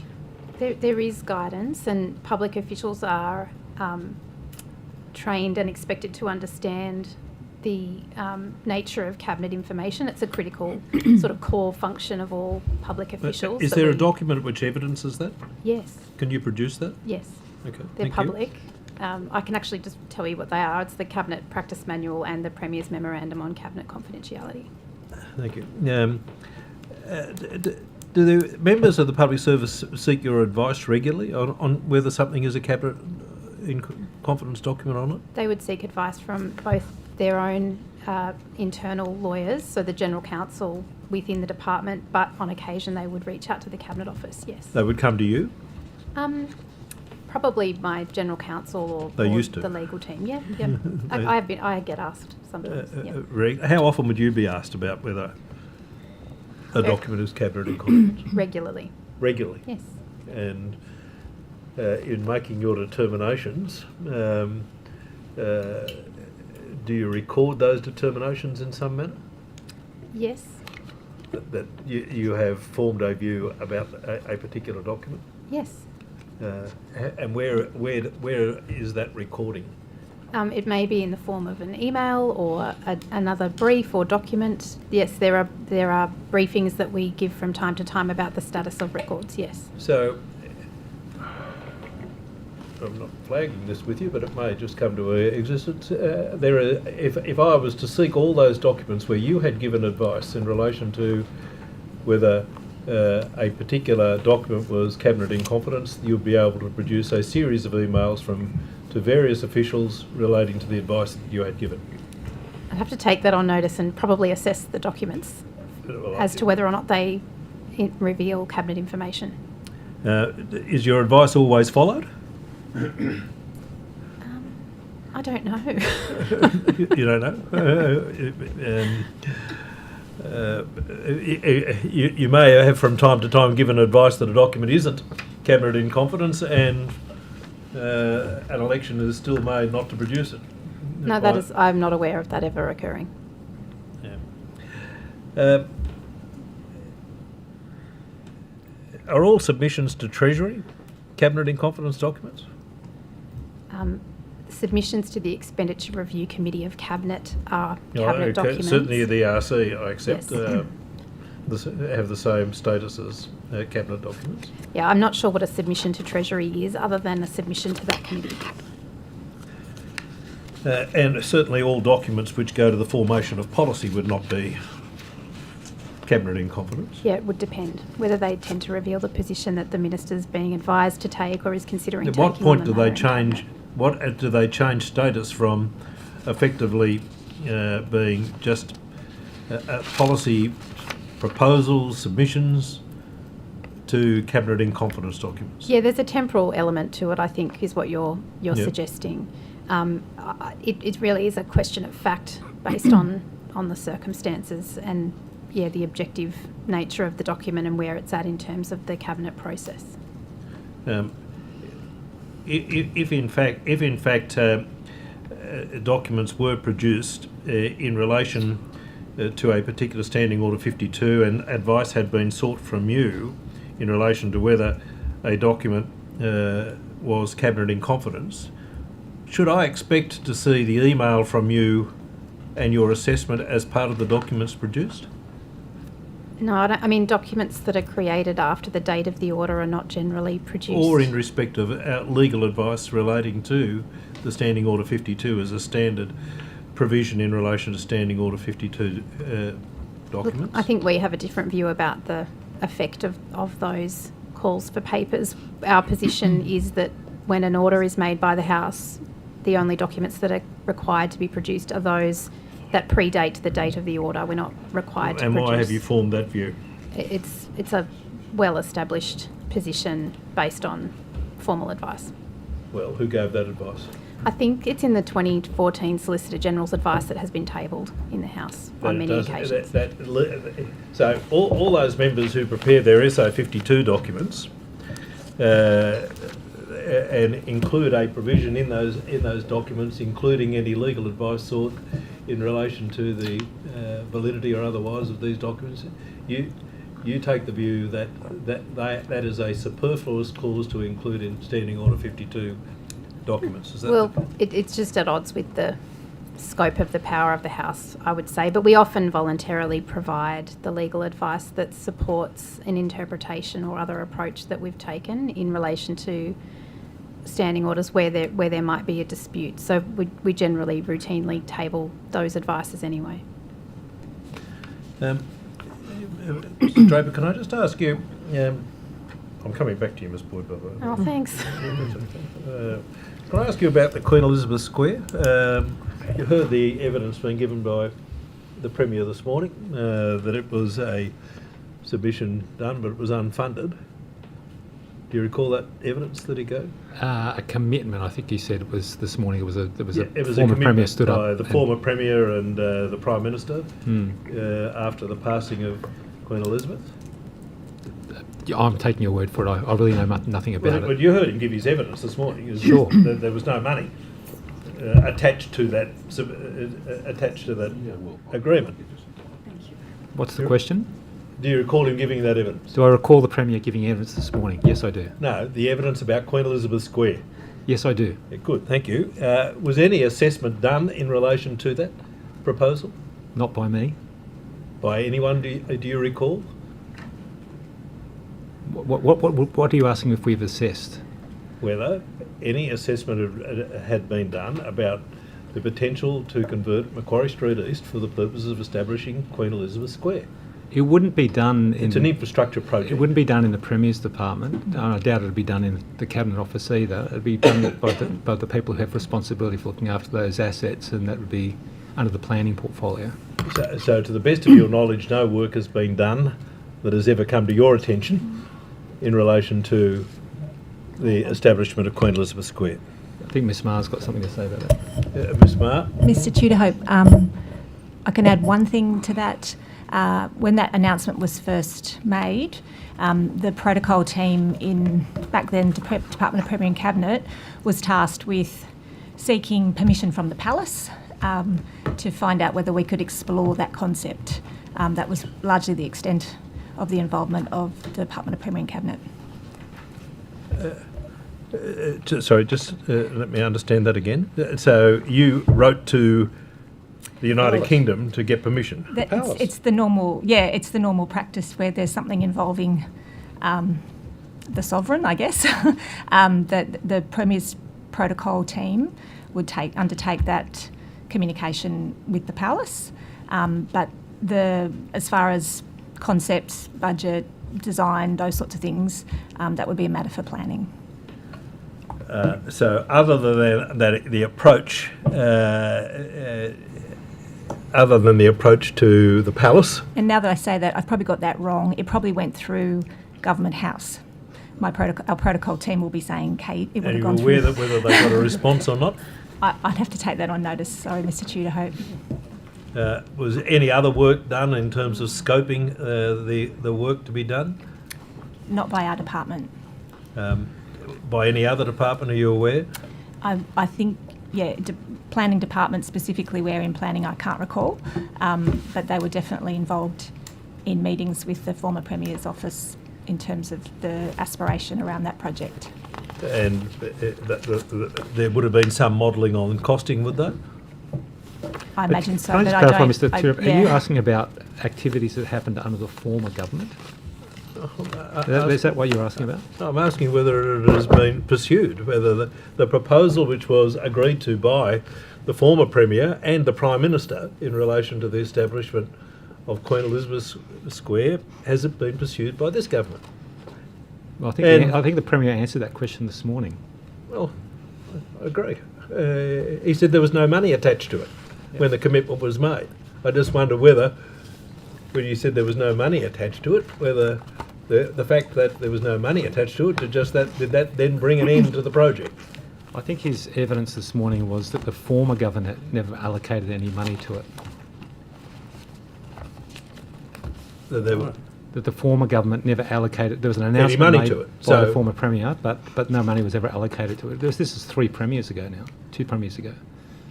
Well, 1 Premier ago, but unless you've got this one retiring already. He has been talking. He's talking about retirement, but that's fine. On the 16th of January, Mr Draper, you provided to the Public Accountability and Works Committee a copy of emails which showed that a comprehensive list of election commitments under the local small commitments allocation, allocating $400,000 for each of the 93 electorates, had been provided by the Office of the Special Minister of State to the Treasurer's Office. You recall that? Do I recall providing that to the committee? Yep. No, I don't recall it, but I'm sure I'll take your word for it that happened, yeah. Thank you. New South Wales Treasury and then the Department of Premier and Cabinet as early as May 28. You state in the covering letter which you provided to the committee that you were providing the emails on a voluntary basis, as the government does not concede that the committee of the House, as opposed to the House itself, has the power to compel the production of state papers. Do you recall that letter, covering letter? Look, I can't say I recall it, but it was, but I'm sure we can have a look at the letter and confirm that's the case. I just want to know why these emails weren't provided in response to any of the 4 orders on the LSCA passed by the House itself. Well, I think that's probably, if you're quoting the letter correctly, then I think that's self-evident from the letter. What, you didn't think the House had the power? advice that we had was that it wasn't covered, wasn't required to be Where produced. did you get that advice from? We get our advice from the Office of the General Counsel and the Cabinet Office. And that advice is in writing, is it? Generally speaking, yes. Well, if you go to the actual document, a line comparison by the Premier's Office to the committee shows that between the 10th of July and the 28th of July 2023, the Premier's Office unilaterally changed the allocation of funding and nominated projects for 27 out of the 93 electorates. Will you take that from me or accept that from me? Sure.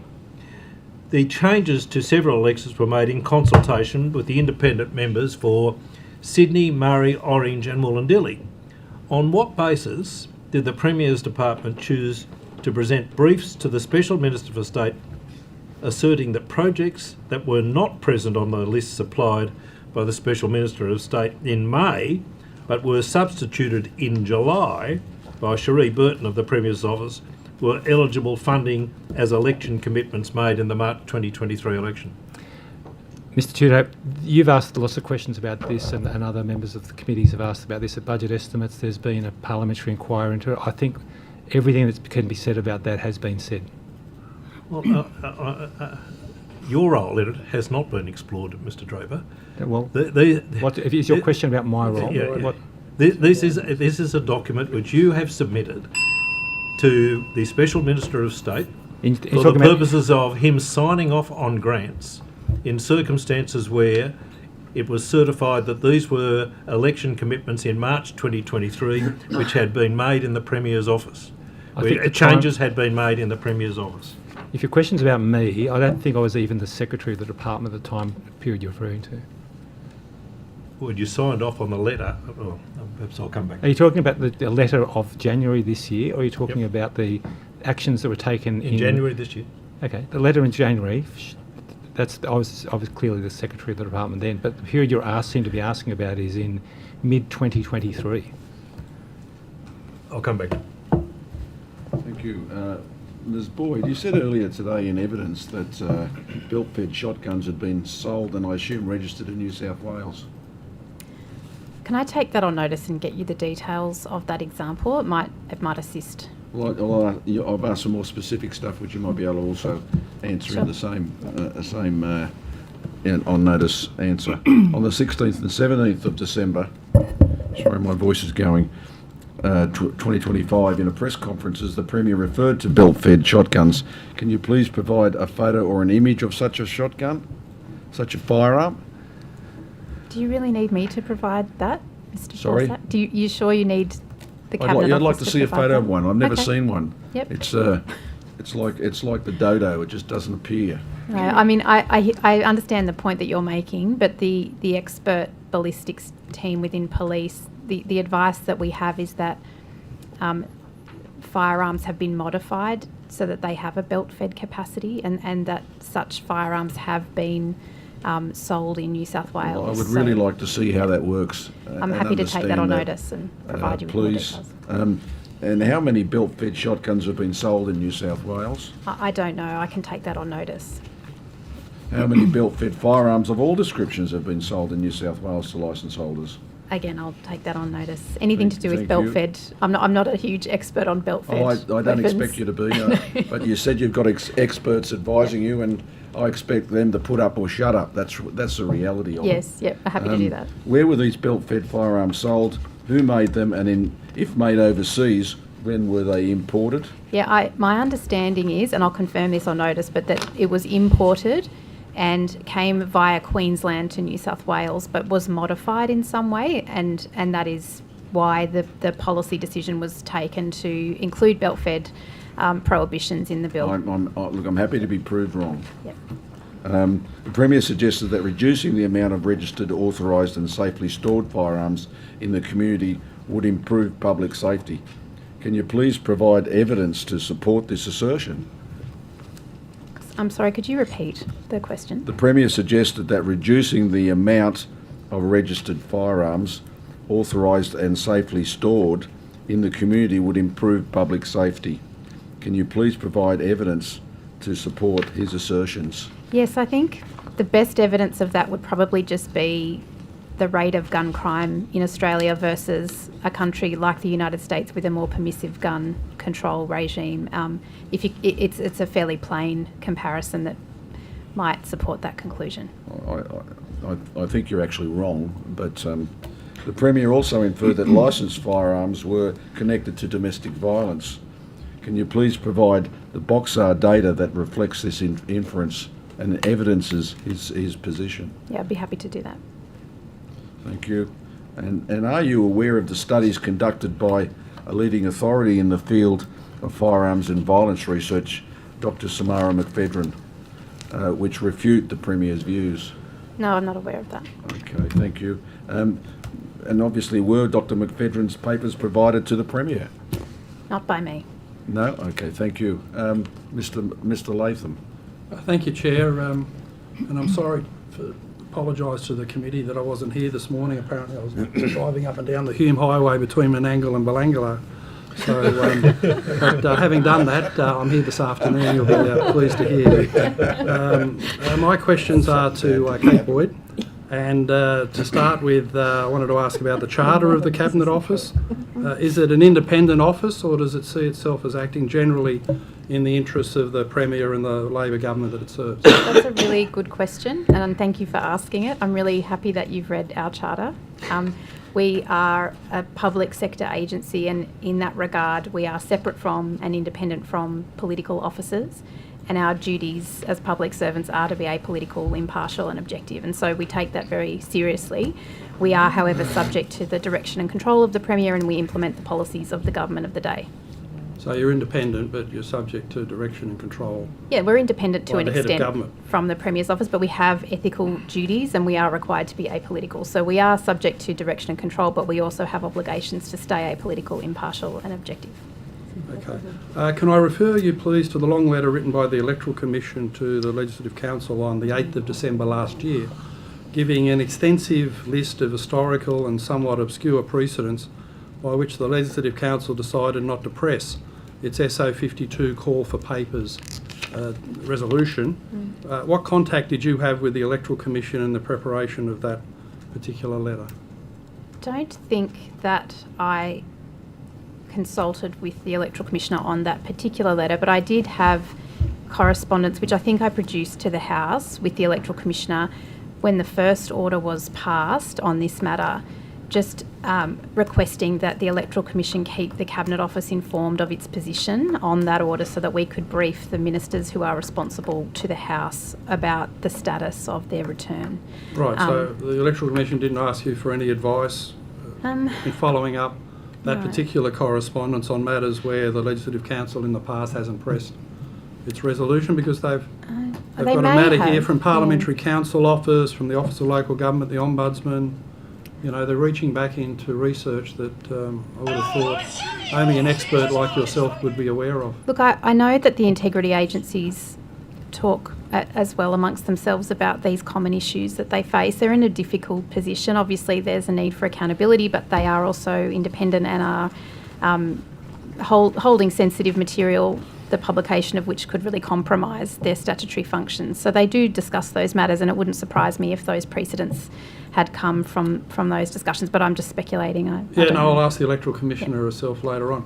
And further, there's been requests from the Premier's office to the Electoral Commission to help him avoid SO52 disclosures about the donation circumventing scheme in Cogra in 2015.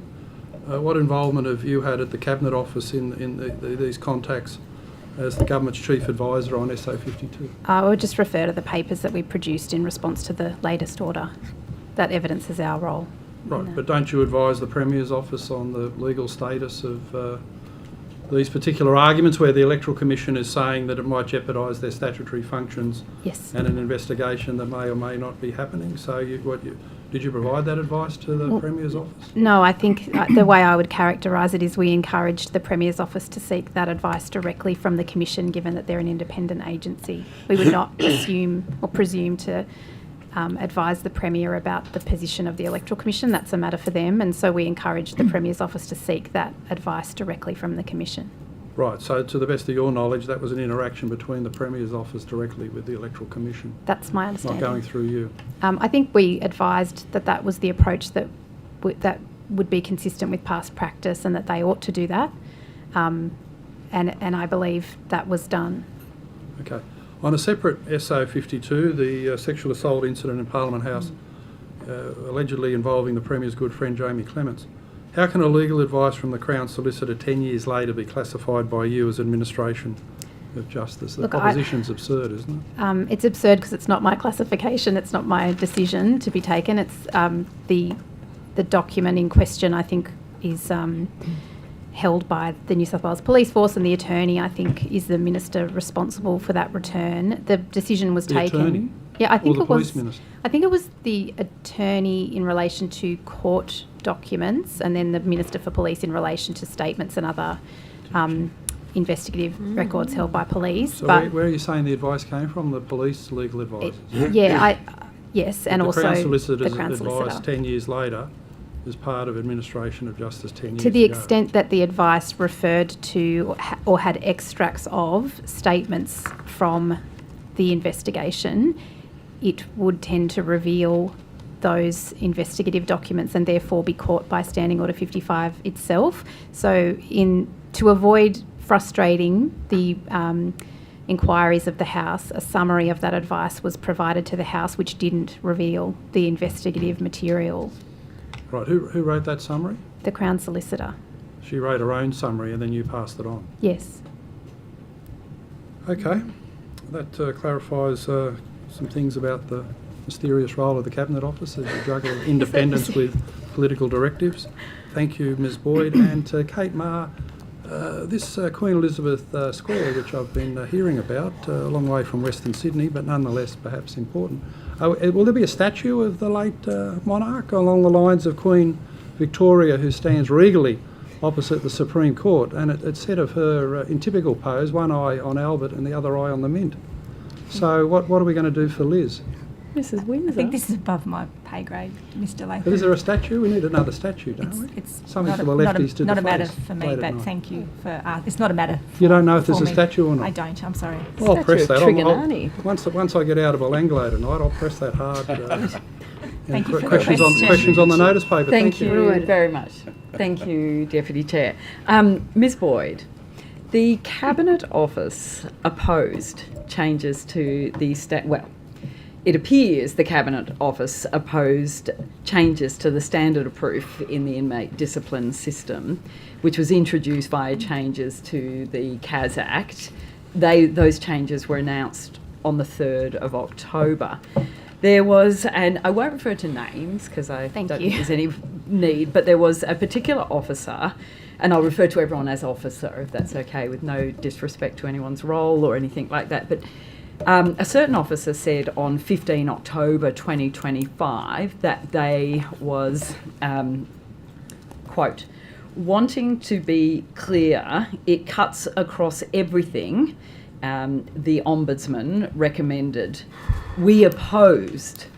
And then it says, bit, and I love this, I think it's an abbreviation for awkwards. It's modern, AWKS, AWKS. But PO, Premier's Office, seems not too worried at this stage. I have the document if that assists you. No, I'm familiar with it. You're familiar, I thought so. Could you please explain what advice the Cabinet Office gave in relation to these changes? I'm not really at liberty to go into detail about our position because our advice was advice provided for the purposes of Cabinet, but the views of that individual officer are evident from that email. I think the policy considerations and issues with that proposal are pretty well documented in the Ombudsman's latest report on inmate discipline, and I just refer you to that to sort of it elucidates the policy considerations that were on our mind in relation to that reform. Do you think I'm correct in assessing that it was clearly a surprise to the Cabinet Office that such a kind of rapid flip in policy direction had been taken? I wouldn't say it was a surprise. It's always open to the government of the day to not support or not implement recommendations of integrity bodies and oversight bodies. That is their prerogative. So I wouldn't say we would be surprised by that. But yeah, I think it's fair to say there are some very complex and difficult, challenging issues arising from that proposal. So do you think that the bit awkward, that part, do you think that it's fair to assume or assess that that is because it was so clear for months and months and months that Corrective Services New South Wales and everyone else was taking such a clear path of implementing the recommendations of the Ombudsman? I wouldn't be able to speculate about what that means in the context of that email. It could just mean that, to the extent that the government was deciding not to implement the recommendations of the Ombudsman, that might be a matter of some awkwardness between the government and the Ombudsman. We certainly do take, the government takes recommendations from those bodies very seriously, particularly in this this field. So perhaps that's what it's referring to, but I honestly wouldn't be able to tell you what. So on the 7th of October, another officer said in relation to a ministerial media release announcing the changes, quote, "I know it's meant to be out there, but interesting, a ministerial release proceeds." What does that mean? I couldn't say. What do you think it means? I don't know. Is it a reference to the media release preceding a cabinet meeting approving these changes? I don't recall the timeline of those events, so I So couldn't it was say. on the 7th of October in 2025. I'm happy if it would assist you to take on notice, but I think it's the material. The comments are very clear. We talk about the independence, the integrity of the Cabinet Office, the importance, and I, swear whatever allegiance I would to that and the need for that. These are people genuinely doing their job in the highest way of order and respect they can. These words mean something, and I think it's fair for the committee to understand what was meant by these words. I know it's meant to be out there, but interesting, a ministerial release proceeds. I am speculating, and I don't think it's unreasonable to speculate that this means preceding a cabinet meeting. But if you can take on notice, if it is something different, I would be very interested to know. Yeah, I'm happy to do that. I honestly don't know whether you're saying proceeds or precedes. So I have lost that nuance, I think, in what you're saying. So the actual word is proceeds. It's I'm finding it quite confusing too, and would like to understand what this person, who was clearly across the work and diligently trying to keep a track of things, what this person meant in relation to that communication they made.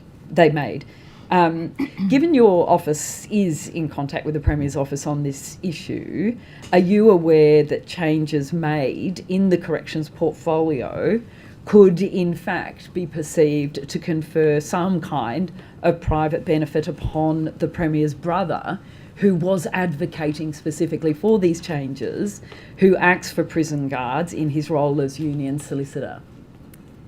Sorry, what was the question? It's a bit long. So, are you aware that the changes made were exactly the changes that the Premier's brother was advocating for as solicitor for corrections officers in his union role? No, look, I was not aware of his positions on these matters or his advocacy.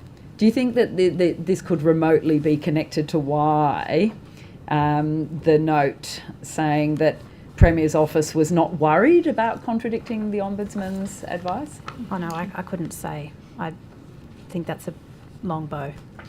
But it would assist if you could take on notice and explain to me why what was behind these comments made, because I think this is an entirely reasonable interpretation when you've been as privy to the SO52 documents as I have, and when you can see how hard Corrective Services New South Wales and the good bods in there were trying so hard to implement the Ombo's recommendations. Yeah, look, I would just say it's not surprising that individual policy officers would at times disagree with government policy decisions. That does happen from time to time, and that is, we should encourage that in a way. Like, it is not surprising that at times the government may make choices that we, have advised against or advised for. Sorry to interrupt. Isn't the notion, though, that generally speaking, where it's a simple disagreement, then, we all put our heads down and we carry on and we do what is in our responsibilities and our best interest. But when we can see that something does not make sense and all the evidence is stacked against a particular outcome or a particular direction of the Premier's office, that it does cause question around the integrity, the rationale, the reasons, and that's why we end up seeing officers rightly, as you say, raising these concerns. Oh, look, all I would say is that the legislative changes were debated openly in the Parliament, and that is the appropriate place for the government's reasons and the validity of the legislation to be worked through and publicly debated. And can I then, thank you, can I confirm that a return to order I've received on these reforms, which called for any disclosures made by the Premier or Corrections Minister in relation to conflicts of interest placed on the Ministerial Register of Interest concerning the corrections reform, did not return any disclosures, and therefore no disclosures on the Ministerial Register exist? Disclosures that are made in Cabinet are Cabinet information and are therefore not generally provided. But I can take that on notice and go back and check the terms of the order and the considerations in responding. Thank you. And in doing so, you are aware of the 4 November 2019 advice from the Independent Legal Arbiter, and that disclosures on the Ministerial Register of Interest should be returned publicly. Are you suggesting, based on what you have just responded, that those disclosures that are made in Cabinet are somehow different to the Ministerial Register of Disclosures? The Premier, as you're aware, under the Code is in a slightly different position to other ministers. So other ministers write to the Premier making their disclosures, and those are recorded on the Register of Interests. The Premier, if he were to make his own disclosures in Cabinet, there is obviously a Cabinet record of that, but whether or not that is then included in the Register of Interests is something I'll just need to check. Have you ever come across that before, where if the Premier made a disclosure in Cabinet that it just doesn't go anywhere else, it just sits there? Well, no, it's made in Cabinet, to other ministers in Cabinet, and if advice needs to be sought on that, then advice is provided. But sorry, can I just finish on one question? So just on that, if that's the case and a disclosure like that would be made, would it not be prudent that a Premier would then recuse himself from any discussions or decisions relating to that disclosure? Yeah, it depends whether it is a discretionary disclosure or it is a conflict of interest. Would depend. Yeah. Okay, opposition questions. Yes, thank you, Mr. Draper. I'll just go back again to get some clarity around local small commitments allocation. In your letter of the 16th of January 2026, you had this to say: the LSCA program was administered based on the master list of projects received on the 28th of July 2023 and advised by the Premier's office as being the confirmed list of projects nominated as election commitments. That's your letter. Yep. On the 16th of January this year. You were head of the Premier's Department from the 1st of September 2023, correct? That's correct. The first briefs to the Special Minister of State recommending approval of LSCA funding for projects were sent from your department on the 23rd of September 2023. So at a time when you were responsible for the department. Do you accept that? I don't have that information to hand myself, but let's keep going on the basis. Well, that's so all the recommendations to the Special Minister of State, is what I'm putting to you, have been made under your watch. So I ask again, on what basis was the Special Minister of State advised to approve funding for projects that were nominated by the Premier's office in July 2023 in substitution for projects nominated in March 2023 by the Labor candidate? I think this is really going over ground that's been covered many times in estimates and the Commission of Inquiry, the Parliamentary Inquiry, and those that were engaged in that process have given direct evidence on those matters. So I'd really want to go back and check their evidence, but I think the thrust of the matter has always been that the Premier's Office advised that those commitments were election commitments and they were relied upon by the department. Well, do you really stand by that? Because how is it an election commitment made by a Labor candidate if in fact an independent member is making the recommendation for the allocation? Sorry, can you clarify your question? If in fact an independent member... An independent member of what? Of Parliament. Parliament, yeah, go on. Yeah. Is making the recommendation, how is that a project nominated by a Labor candidate? Look, I'll have to take that on notice. Again, I'd probably rely on the evidence of those that were directly involved at the time. But as I say, the thrust of the matter was that the part of the department that was doing these assessments was advised by the Premier's department which were election commitments and which were not.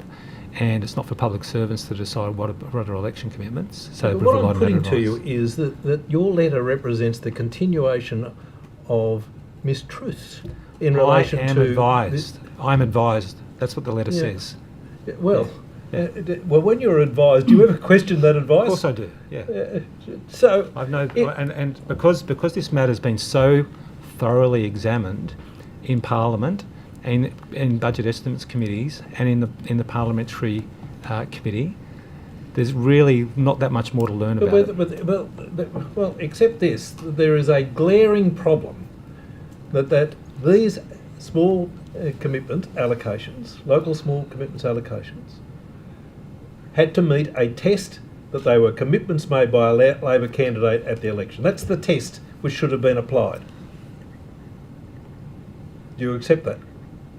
That's under the guidelines. That's the test. That's what was in the guidelines for that. So, program. if in fact you were saying to the Special Minister of State, this list represents commitments which were made by Labor candidates at the election, and they were not, that would be wrong, wouldn't it? Once again, I'll go back to the evidence that's been given before, and that is that the people working on that process relied on the advice from the Premier's Office on which of those things were election commitments. I mean, if you turn it around, the idea that public servants are going to decide what was an election commitment by a political party in an election that had happened sometime prior to that, that would be unacceptable to anybody. But you were continuing by your correspondence to assert the truth of what was contained in those documents, and it was patently untrue. Well, I don't know if it's been established it is patently untrue, but as I say, my letter says I am advised. I'm relying on the advice of those who are directly involved. I was not directly involved in that process or taking advice from the Premier's Office. So who the was best giving, I can do is give you the advice I received. When you say I am advised, who was giving you that advice? The advice is given by those who were involved in administering the program. Who was that? The same people you've examined many times in parliamentary committees. Did Cherie Burton give you that advice? No. Who did? Public servants in the department. Well, on notice, can you provide to me the names of the people who gave you that advice? I'll take that on notice. Thank you. Can I ask you a question about the Housing Development Authority? What's the total cost to the taxpayer of addressing the use of unauthorised AI in the preparation of advice to the Housing Development Authority, including A, the cost of the independent process review of the Housing Delivery Authority, and B, the cost of reviewing the 572 expressions of interest that had been affected by this unauthorised use of AI? Yeah, it's the Housing Delivery Authority. Sorry to correct you, but just to make sure that we've got that correct on the record. That process you just described was undertaken within the Department of Planning, Housing and Infrastructure, not within the Premier's Department. So you'd really have to refer that question to the Secretary of that department. Do you have any knowledge of it? I have no knowledge of the costs involved in undertaking that process. I have knowledge of the events, and I was interviewed as part of the process by the person who conducted the review. And in relation to that, what was the evidence that you provided, or in the interview that you were involved in? What evidence did you provide? Look, I think the substance of it was the extent to which we relied on any of the information that might have been produced by that process. Well, you're the chair of the panel, aren't you? I haven't finished my answer yet. Sorry? I haven't finished my answer. Do you want me to answer the question? Yeah, okay. Yeah. Sorry. The thrust of when I say evidence, it was not a sworn evidence, but it was an inquiry undertaken by Peter Duncan, and basically he wanted to know to the degree to which he thought any errors that might have occurred in that might have influenced the recommendations of the Housing Delivery Authority to the Minister. Right. And my answer was, I don't think it influenced it much at all. And I think that's probably his finding as well. Were you concerned in your capacity as the chair of the committee that AI might be used as a component and produce errors in relation to the manner in which projects were being assessed? Yeah, I was concerned because we have pretty strict controls in government about what types of AI platforms can be used and the types of information that can be used in it, and any unauthorised use of AI is not acceptable to us. Was anyone disciplined apart from disciplined in relation to the use of unauthorised AI? You'd have to ask the Secretary of the Department of Planning, because the people who work on the Housing Delivery Authority and all those assessments don't work for me. Yeah, but in your capacity as the chair, didn't someone communicate to you whether? No, it's not an employment matter. We deal with the EOIs that are coming through. We don't deal with employment matters at meetings of the Housing Delivery Authority. Well, you, as the chair of the committee, you're receiving advice in relation to these projects. Yeah. Aren't you concerned about the veracity of the advice and the manner in which the advice is being provided to you as the chair? Of course I am. That's a different matter. You just asked me about an employment matter in the Department of Planning. That's a very different question. Well, I'm asking a separate question. Are Am you I concerned about the veracity? Yes.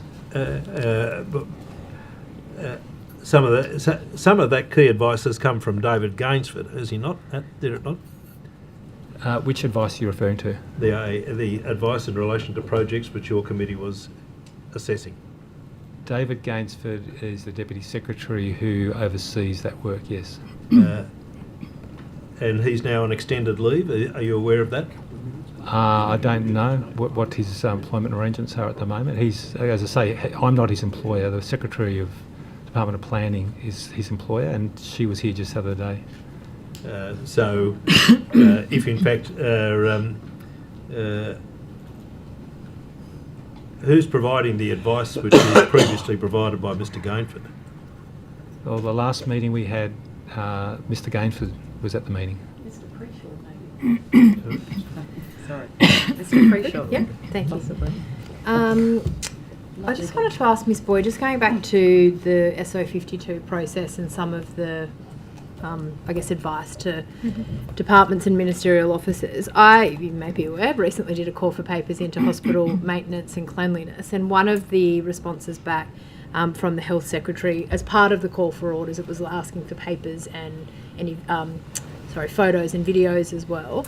And the response back was that there were a number of documents that were either too large for printing, which I accept that happens from time to time, but also that there were videos available that I could then request, which I've done. But I guess my question is, why is the advice to those agencies not that videos are just provided? Why do I have to go through the extra step of asking for them again rather than them just being provided? Yeah, there's the Solicitor General's advice that I mentioned that has been tabled has a big section on this, and it is a bit of it's outdated, but the prevailing view is that the House's power under Standing Order 52 applies to documents, being physical documents, and so there is a question about whether the House has the power to compel electronic records. So we're sort of consistent with that advice, we produce paper records, and then if something is too large to be converted to paper form, or it is in a form like CCTV or video, our approach as TCO would generally be to invite the member to a location where those materials can be viewed, rather than making you ask again. So I don't know if that's how the Secretary of Health put it in her letter, but I'm sure that's the intent of what they were. Sure. And look, and I've requested it through the clerk's office, and I'm waiting to hear back. But the general view would be that I should be able to have access to those documents in some way. But will there then be an opportunity then to keep a record of them if they're public documents? I don't believe they're classed as privileged. So what happens in that instance? I don't think there would be anything. It depends on the nature of the recording, and if it's not privileged, I think we'd have to take that under consideration as to whether or not we could provide. You could record it while you were there, or we could provide some other form of record. But it's just very difficult given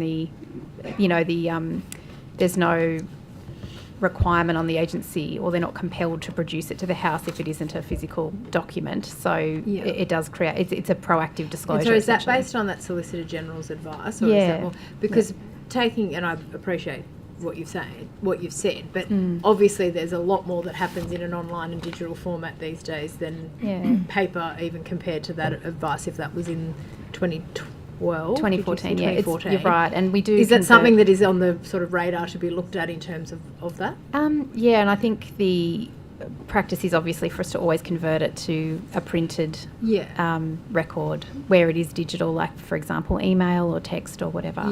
But when things are audiovisual, it's more challenging. So I think the current practice is just to allow for inspection of that material. Okay. What about issues with, potential records or documents that are taking place between or within ministerial offices or between colleagues that are on sort of some of the disappearing message apps like Signal? What is the advice around that? The advice that we provide around that is that the State Records Act is agnostic around the form of a state record. All state records of continuing significance and that document the official activities of an office or an agency need to be kept. Ephemeral records do not, and the State Records Act provides for, or authorises the destruction of records where they are, as part of normal administrative practice, where they are just facilitative or ephemeral. So the advice that I would give is that those platforms should generally only be used for those sorts of ephemeral communications, and where advice is given or an instruction or a direction is given on that sort of platform, a contemporaneous record should be kept of that advice. So for example, there might be a Signal exchange where a view is expressed. That view, if it was an agency advice, would always be presented in the form of a formal brief or an email to the office to document the agency's views there, because that is our obligation. So the State Records Act does not require every single exchange to be preserved and kept, even though I know most of those would be of great interest to the House, that we are only required to keep official records of the government's activities, and so destruction is a normal part of good records management, really. I've seen text messages and WhatsApp messages come through on calls for papers, but never anything through Signal, so that's probably an interesting space. But anyway, I just want to, if I can move now to you, Mr. Draper, just the movement of the regional coordination and delivery branch of Department of Regional coming into the Premier's department sort of 18 months ago now. Have there been any sort of metrics or KPIs in terms of demonstrated improvement in the functioning of this branch of the department since it's moved into your agency? Well, first of all, I'd say we love having them. And they're from the regions. How could you not? And they do lead. Having them in our department does lead us being much more engaged in the region. So if that's a metric, that's one that we can tick off. That group works within Ms Ma's group in the department, so I don't know whether we've got any particular metrics there, but my view is that that group's functioning very well. It's of great value to the Premier's department to have them in the centre of government, and in all the things that we've been doing in regions, whether they're economic related initiatives or whether they're things on youth crime or things that you raised earlier, such as the Waterfall Way type projects, it's invaluable to us to have them in the department. Okay. Are there any sort of breakdowns of the administrative cost of the change? I don't think it certainly wasn't a cost-saving measure, if I can put it that way. It was really just putting the group within the department in the centre of government so that they could provide services across all of government. Did you want to add something? I'll probably echo what Mr. Draper said in terms of how we really appreciate that local insight. And I know, Ms Mitchell, for example, Lake Kajelico is an issue that you have been asking around and advocating for, and Premier's Department, Regional Coordination have been on the ground. That's the kind of thing they do regularly in terms of making representations for us to get in and try and solve things sort of as needs basis. But they've also set up the Regional Leadership Executive, which is an ongoing program from the time in the Department of Regional.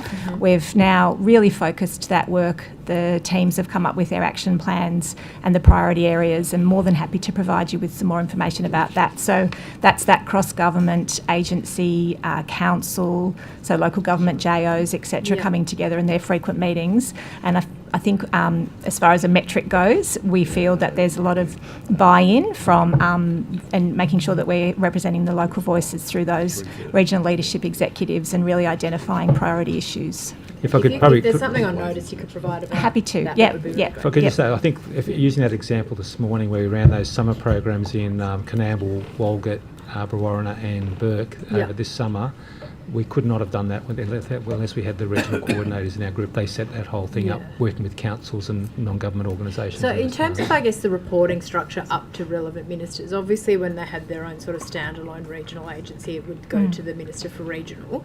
Now they're within your department. Do they still report directly to Minister Moriarty, or is it to the Premier? Like, what's the hierarchy at the top? Ms Mark can describe it, but they work for all the ministers with regional responsibilities as well as the Premier. That's correct, yeah. And then I suppose also supporting around key issues. So an interest in regional housing, a coordinating role there. That's an initiative that we've worked through with the Premier's team, but we will work with other ministers as appropriate on those sorts of things too. So quite a breadth, I guess, in terms of service across government. Okay, could I just come back, sorry, Ms Boyd, to you for 1 second. Earlier this morning I asked the Premier about the grant for the Lebanese Muslim Association and whether there was a conflict of interest for Minister Dibb. Would that sort of conflict of interest normally come through you, or would that need to be made through health if that was indeed made by the Minister?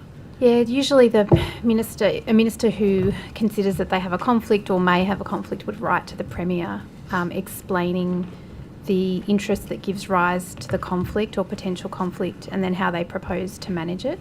What I'm not aware of in this case is whether Minister Dibb actually made any decision at all that would have triggered a conflict. It's likely that the grant was approved at officials level.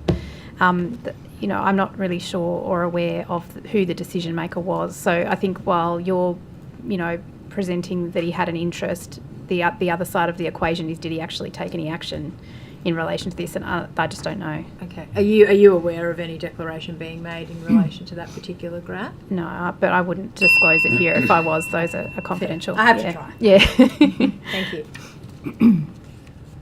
Thanks, Chair. Mr Draper, you were copied into a letter from the Electoral Commissioner to the Legislative Council, where the Electoral Commission was trying to vary the terms of a SO 52 about the illicit donation scheme in Cogra. Are we to take from that you'd been involved with the Electoral Commissioner in preparing the propositions that she advanced in that letter? I'll take them up with her later on. Some of them are quite fascinating. But why do you think she CC'd you in? Had you had previous advice or communications with the Commission about this particular matter? None at all. I can't even recall being copied in, but I've had no dealings in that matter whatsoever. Can I help you there, Mr Latham? Completely out of the blue. I think it might just be because the Premier's department might have also been named, and so all of the parties to the order. Named where? In the original order for which a variation was sought, maybe. The Premier's office. Yeah, I don't know. They're pretty broad, and they they do say held by the Premier's Department or the Cabinet Office from time to time. So I was just suggesting that might have been why, but you can ask Rachel. Ms. Catherine Boyd has also CC'd in. Have you got a recollection of receiving? Yes. You have? Yeah. Why do you think it was sent to you? Have you been involved in communications with the Commissioner or advice in these propositions? No, but I think if an order is varied, it's relevant for all the parties that are responding to that order to understand what the variation is. So I'm glad that we were CC'd so we knew about it. Okay. And have you made any response to the Commission, having read the material? And No, I think the variation was not agreed to. No, yeah, I know. Yeah. I refused it. So Yeah. you just took this as for your information. Yeah. And filed it away. Yeah. Yep. Right. To Ms. Paramaguru, as the government, the Cabinet Office Chief Economic Advisor, the main economic issue we've got is the collapse in productivity. So what advice have you got for the government to overcome this? Because it drives every single economic problem: sluggish growth, the cost of living crisis, decline in real wages, rising inflation, interest rates.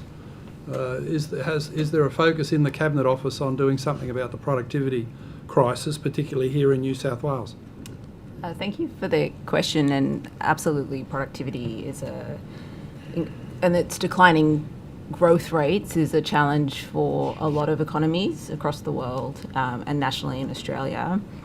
And it's a complex issue with kind of multiple sort of drivers and multiple ways of trying to address it. We're obviously focused on the role the government can play to support and facilitate growing productivity. So things we would often look at are, how do we educate our people, and what's that skills mix that is important today and for industries that are likely to grow in the future, and having that workforce ready to go is really important. The other piece is the things like the planning reforms, where, how can we build homes in the places that people and workers want to live, close to jobs, is really also important to match skills and individuals to high-value jobs across the economy. And the other area that's really important is a really stable and attractive investment environment to attract growing industries, make this a kind of great place to invest. So we're constantly... What are we doing in that area?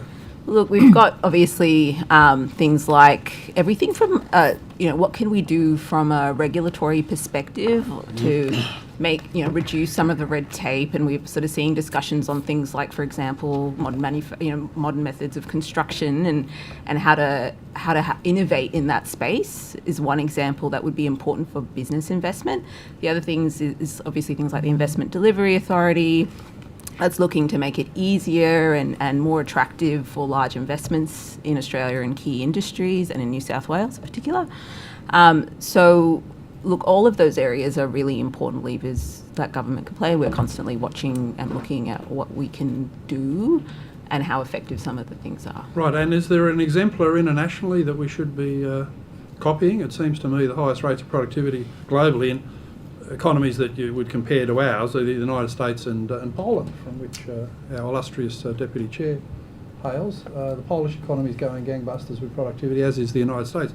So do you bring those comparisons to the attention of the Premier and the Treasurer? To say, if they've got success, then we need to emulate what they're doing? Except from Ukraine. Look, I would say we would constantly be looking at global examples more broadly and think about what might be relevant and apply in a New South Wales context, because obviously the environment will vary, and I can't speak to Poland in particular, but what are those conditions? What can we learn? I think is a good question to ask, noting that not everything will be able to be replicated precisely in New South Wales context, and the market and shape of the industries will genuinely vary. So you actually want to look for sources of where do we have competitive advantage to build on, as opposed to fully kind of try and mimic everything. And in cutting regulation and red tape, what are the main areas where we can make improvements here? Look, I think we've seen some of that work happening in the housing space, and that's, as I mentioned, really important. How can we increase workforce mobility across from different, across Australia and to make it easy to work where the valuable jobs are? Look, to be honest, even things like transport investment is really important to get people linked to jobs where it is most valued, and all of that is happening. So those are the kind of important examples of what government is doing and can do to address some of those. So do you prepare material then for the Premier when he makes a speech about the economy and economic reform? Look, when asked to, we will prepare some material to support the Premier. Right. When did he last make that speech? Look, my understanding was that, my last memory was us doing a bit of advice around, I think a presentation the Premier might have done at a productivity-related summit late last year. Late last year, okay. And Ms Boyd, what happened to Marcus Ray? Wasn't he the economic advisor? What's he do now? Marcus is doing really important work in the Premier's department to assist the HDA with its work, but I might let the Secretary of the Premier's department... He's listed as a department. special advisor. Yeah. Nixon had a lot of those in the White House. It didn't end well. I'm always curious as to He's got- what a special advisor actually does. He's got over 20 years of experience special. with the New South Wales planning system, so he's pretty indispensable. Yes, we're aware of that. And diversity, that's a big thing for him. What is it, Mr Draper, that he's specially advising on? Yeah, Ms Boyd's right. There's two areas where we get a lot, particularly with the Investment Delivery Authority, so he's working a lot with that team. He's got vast experience in the planning system. He spent a lot of time with me and we've met with various proponents of those large investments to understand what their experience is and how we can improve that. And yeah, we really value his advice. Right, well, we discussed this yesterday with the Treasurer, and he made an announcement about the first 16 proposals to come through the whiz-bang process of the Investment Delivery Authority. But I'm still curious to know what it actually means in practice, that after 6 months, after they lodge their expressions of interest, they now go through a concierge in the planning department. What is that? It takes your bags off you and yeah, look, you give him a tip in your room? It's a pretty what is that bespoke in the process. planning department? What's the practical change? It's a pretty bespoke process. Well, I will contrast it with the Housing Delivery Authority. That's got a statutory role in a way. So what that does is makes recommendations to the Minister for Planning to declare items, proposals as say significant. So that's a very clear, very precise process. The IDA, it's not quite as clear as that because most of the projects we're dealing with already are state significant development in the planning system. It's not all about the planning system, but essentially it's developing a bespoke set of assistance and supports for each of those projects depending on their needs and where they're at in the process. Some of them are quite early and haven't got lodged planning applications yet. Some of them are more advanced. Others have needs for things like connections to infrastructure, utility services. Some need help working through community engagement issues. So we will be meeting with each of those proponents and figuring out what type of assistance they need through government. They've got to do it on them. Now, these are the investors. They've got to do it themselves to some extent, but we're trying to make the process through government much less much less friction than it otherwise would have. It's a great word, bespoke, but what does it mean in practice? They get Marcus Ray to guide them through the system, or has he got the power to knock heads together and get things done, infrastructure, it's not Marcus. quicker planning approval? It's not Marcus, but you've got the Secretary of Premier's Department, Treasury, Planning Department and Head of Infrastructure New South Wales, as that constitutes the IDA, and you have ministers, you've got the Treasurer, the Planning Minister and the Minister for Industry, who are all there and they are focused on those projects, and so whatever needs to be done for them, we can get very quick access and move them through. And what performance assessment will be made of this? Because all I can see at the moment is that they're at the same stage that they would have been 6 months ago if they just put an application in for the planning approval. Yeah, but it's not, as I said, it's not all about planning approvals, but we'll be obviously monitoring the progress of those. Produce a report about the effectiveness of this, because the Treasurer interestingly defined productivity in New South Wales as build things faster. I think that is a significant contributor to productivity. Like the projects and investments that lag and dwell in that pre-investment stage cost money. Yeah, and then I asked after 3 years in government what's been built faster, and no one could identify anything. So we wish you all the best. Thank you. Thank you. We're just about done, aren't we? Opposition questions. We've got another 10 minutes, Mr. 10? Latham, if you want to keep going. Oh, I can keep going? Yeah. Oh, right, I'm renewed. No, I think I've pretty well exhausted my matters as best I can. It's time for someone else to take the load or have an early afternoon tea. Well, I might... Opposition? Yeah, I might follow up just some things. Yeah. To make sure that we're an equal opportunity committee. Ms. Hardisop, we haven't met before. Nice to meet you, Mr. Studio. Nice to meet you. What's your background? What do you do? So I'm a career public servant, Mr. Studio. Yep. Came from the education department. I have worked at the New South Wales Education Department only relatively briefly. From Canberra, Public ANU. servant. I am from Canberra, Mr. Latham. I was curious. I just went to your LinkedIn. So obviously the career public servant probably comes as no surprise as a Canberran, but I've worked in the Commonwealth in the Department of Social Services, or what was FAXIA back in the day, and been with New South Wales Government for the last probably over 8 years now. And have worked in environment and energy policy for the last probably 8 years. But that's a misprint. You're not evidence, are you? Yeah, what does evidence mean? So I included in part of my remit is a very small but mighty strategic foresight team as well that functions across the whole of government, and so we have the sort of data analytic capability there as well. Well, it's not a misprint. So no, you it's do not a misprint. evidence-based policy. You're a very dangerous commodity. We do try to. Do you yes. really? Yeah. Oh, that's fantastic. So I'm just and I'm not leaving you out, Ms. White, but I'm just... I'm very happy to talk about my portfolios too, Mr. Chair. I'm just interested that in the manner in which we have new labels which attach to people that dip sex within the Cabinet Office. Just in terms of policy formation, are you just providing advice to the Premier, or are you providing advice to departments, or don't they have their own people who are formulating policy positions for them for the purposes of submitting to the Premier for consideration?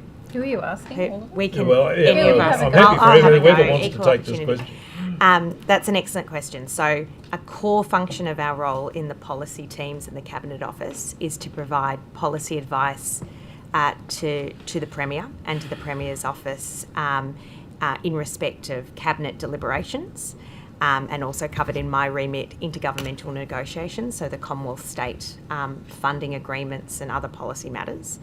But in addition to that, we're very conscious in our roles that most important policy issues don't sit in one particular minister's portfolio. There's intersections across a range of portfolios. So we play a role to bring agencies together to work out what are the range of perspectives that are needed to inform policy development at different stages, and then we work with our Premier's Department colleagues on implementation issues and the relationship with those agencies as well.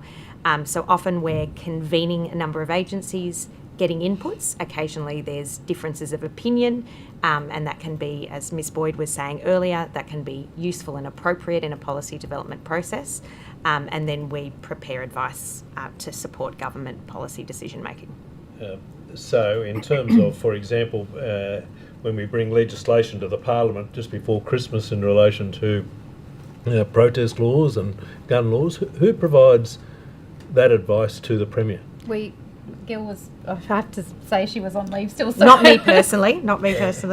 With that process, the bill drafting and the legislative aspects of that were led by the Department of Communities and Justice, but the Cabinet Office provided advice to the Premier and the Cabinet about the reforms and the broader context. So did the Premier's office or the Attorney General's office oversee that legislation? They both had a role. I mean, it was definitely a piece of Premier's priority legislation, and so there were ongoing discussions between the ministerial office level and between agencies about to expedite those reforms. And it was really, I mean, we did it in a matter of days, so there was a huge effort across all agencies to coordinate and get that through Cabinet, drafted and then introduced. So.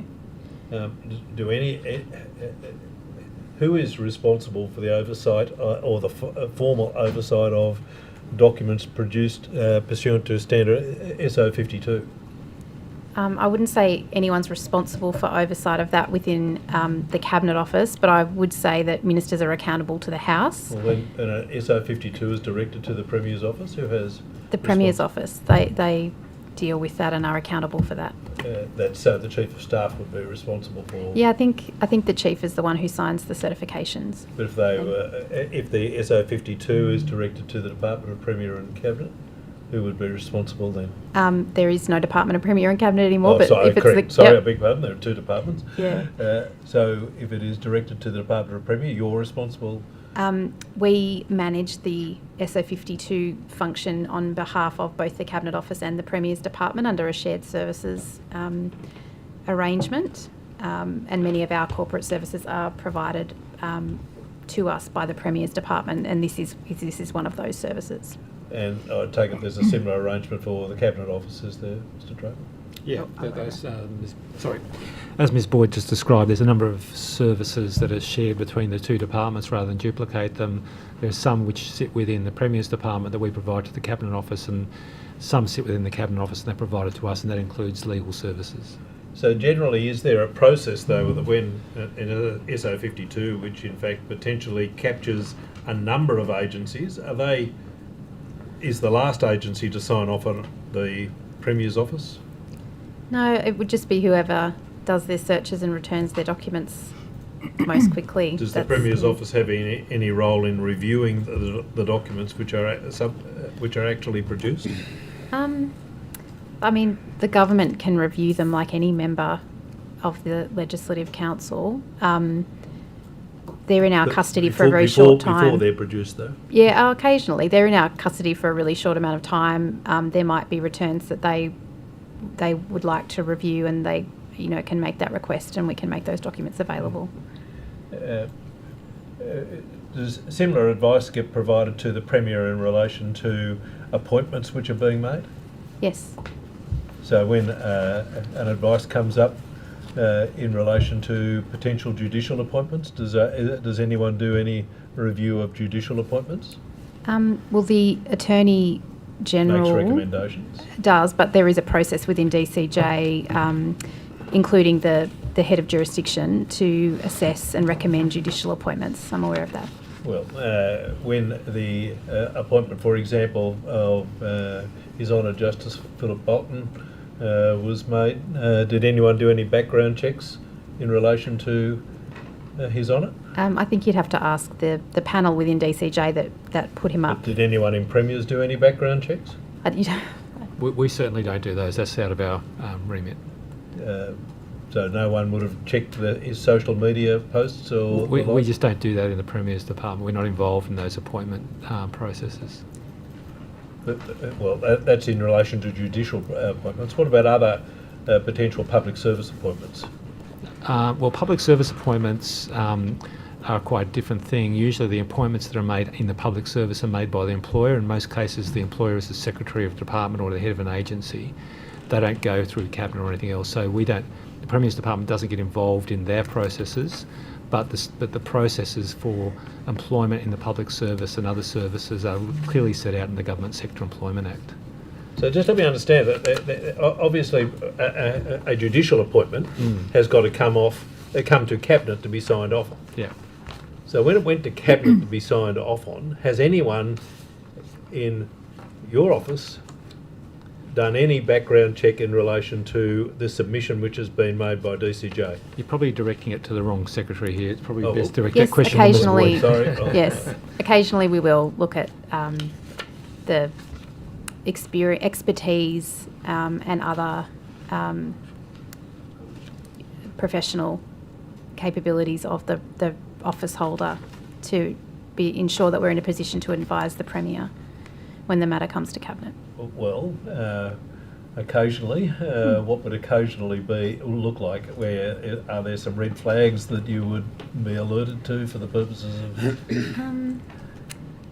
I suppose the institutional integrity of the court is a really important principle, and so you know, if a potential judicial officer had made certain statements that might be inconsistent with that, we might ensure that Cabinet was made aware of that before they consider the appointment. But that was not a factor in this case. Well, you'll be aware, of course, that there was some outcry in relation to that appointment after it had been made, and in fact, I think the Premier very quickly went on record as saying that he would review the appointment.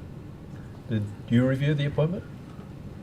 I don't know what you mean by review. I mean, I was aware of those comments and, I was aware of the general commentary around it, but no, I didn't review it in terms of review the process or anything like that. Well, what happened after the Premier made that statement? We provided advice to the government around the tenure of judicial officers and the relevant provisions that govern that, but that was the extent of our role. You'd be aware, of course, that after the Governor had signed the Judges' Commission, there was no possibility of reviewing the Judges' appointment, was there? Not sure it's that straightforward, Mr. Tudhope, but there's certainly some.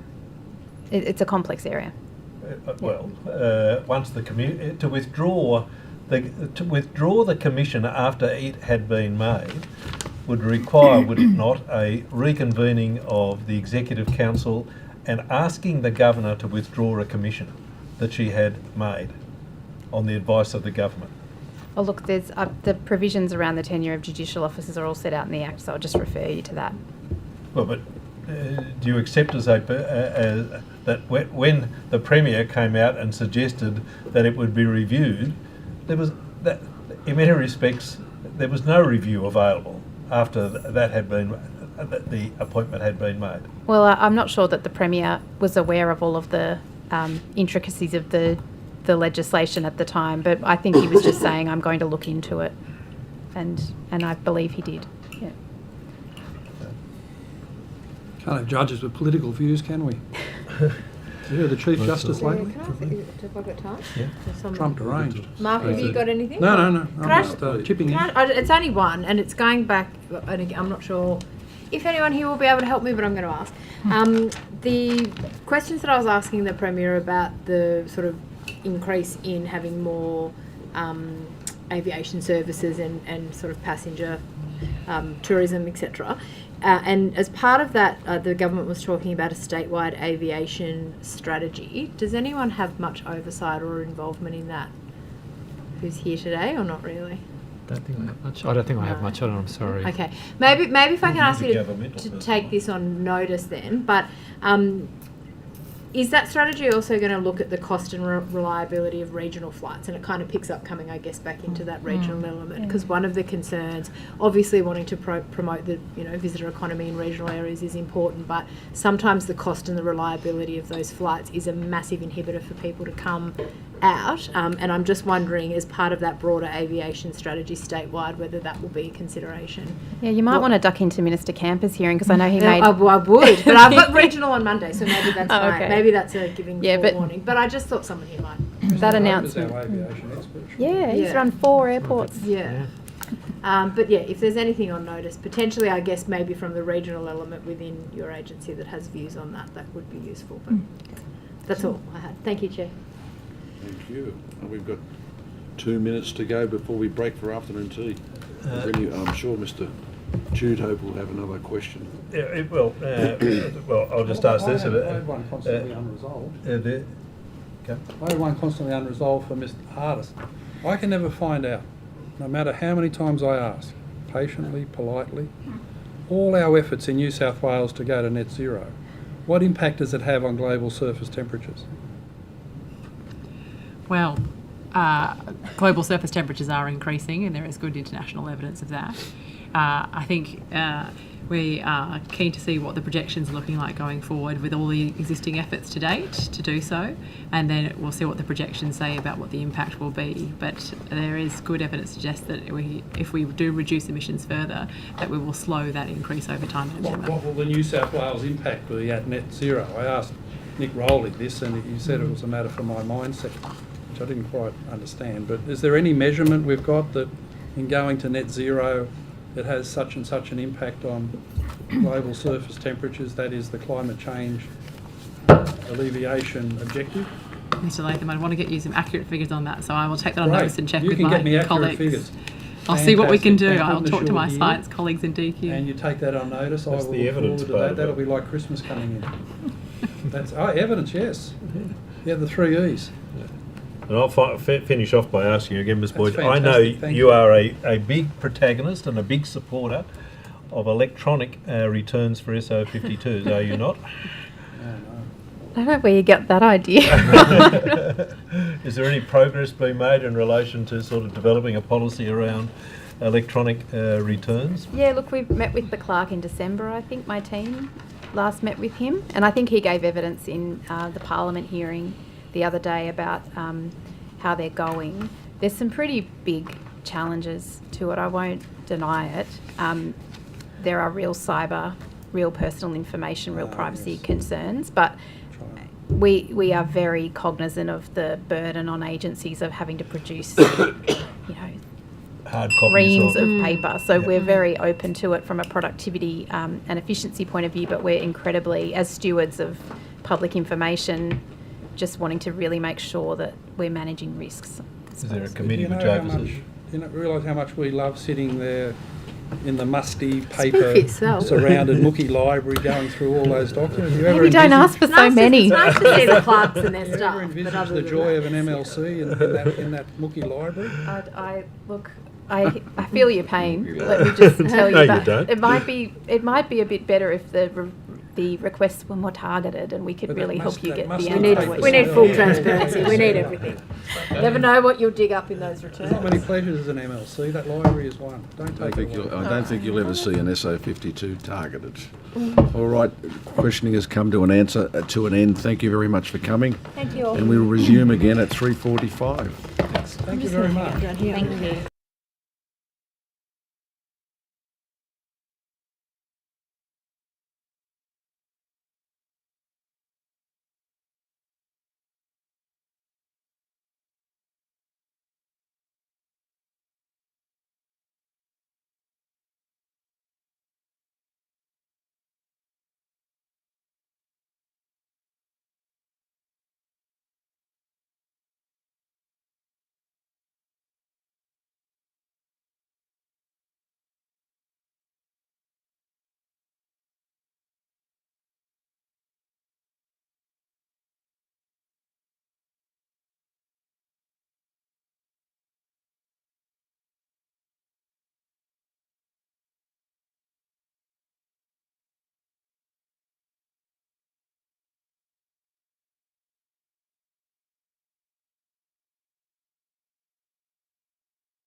overflow seating area.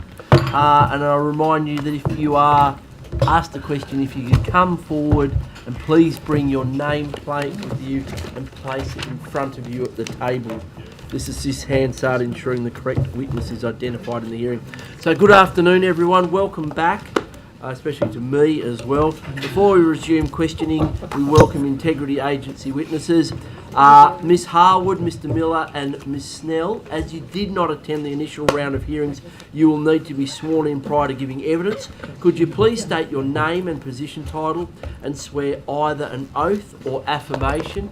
And, well, I'll just start with who's on my list. Ms Harwood, if we can start with you, please. Yeah. Thank you. Susie Harwood, Assistant Auditor General Performance Audit at the Audit Office of New South Wales. I solemnly, sincerely and truly declare and affirm that the evidence now and about to be given by me shall be the truth, the whole truth and nothing but the truth. Thank you. Mr Miller. Paul Miller, New South Wales Ombudsman. I solemnly, sincerely and truly declare and affirm that the evidence now about to be given by me shall be the truth, the whole truth and nothing but the truth. And Ms Snell. Hello, Chantal Snell, Senior Deputy Ombudsman, People, Performance and Sector Improvement. I solemnly, sincerely and truly declare and affirm that the evidence now and about to be given by me shall be the truth, the whole truth and nothing but the truth. Very good, thank you very much. We'll begin with questions from the opposition. Thank you, Chair. I'll start with you, Mr Hatzitsagos.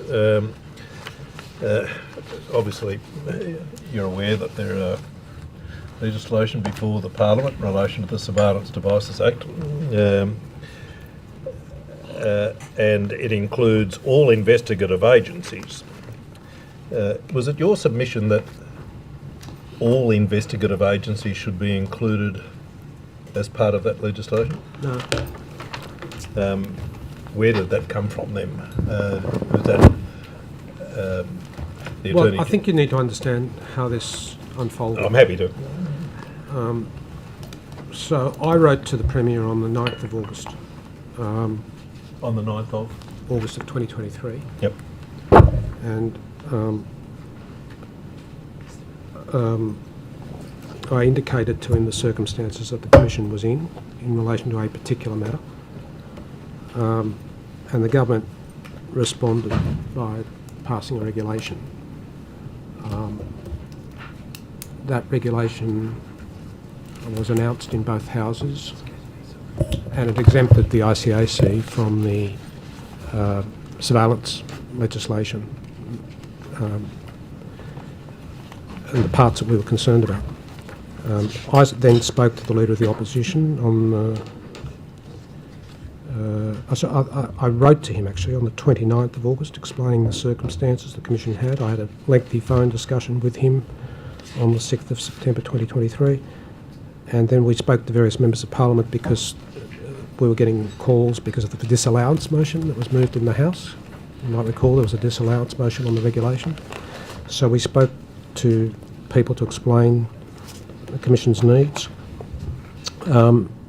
But in the course of that debate, you might recall there was references made to an ongoing solution, a long-term solution for the Commission to address the issues which arose in that particular matter. And I think it was Mr Borzak, who was a member of... Excuse me, Commissioner, we're having a little bit of difficulty yes, hearing. I think it was Mr Borzak in the course of the debate. You'll see it in the transcript from Hansard, who said that he had spoken to the government about having an inquiry into the issue, and that they would work on terms of reference. Now, my understanding of what he had announced in the course of that debate was that there would be a parliamentary committee that would look at it. But what ended up happening was that there was a departmental review of the legislation, and we made submissions to that, but I understand others did it as well.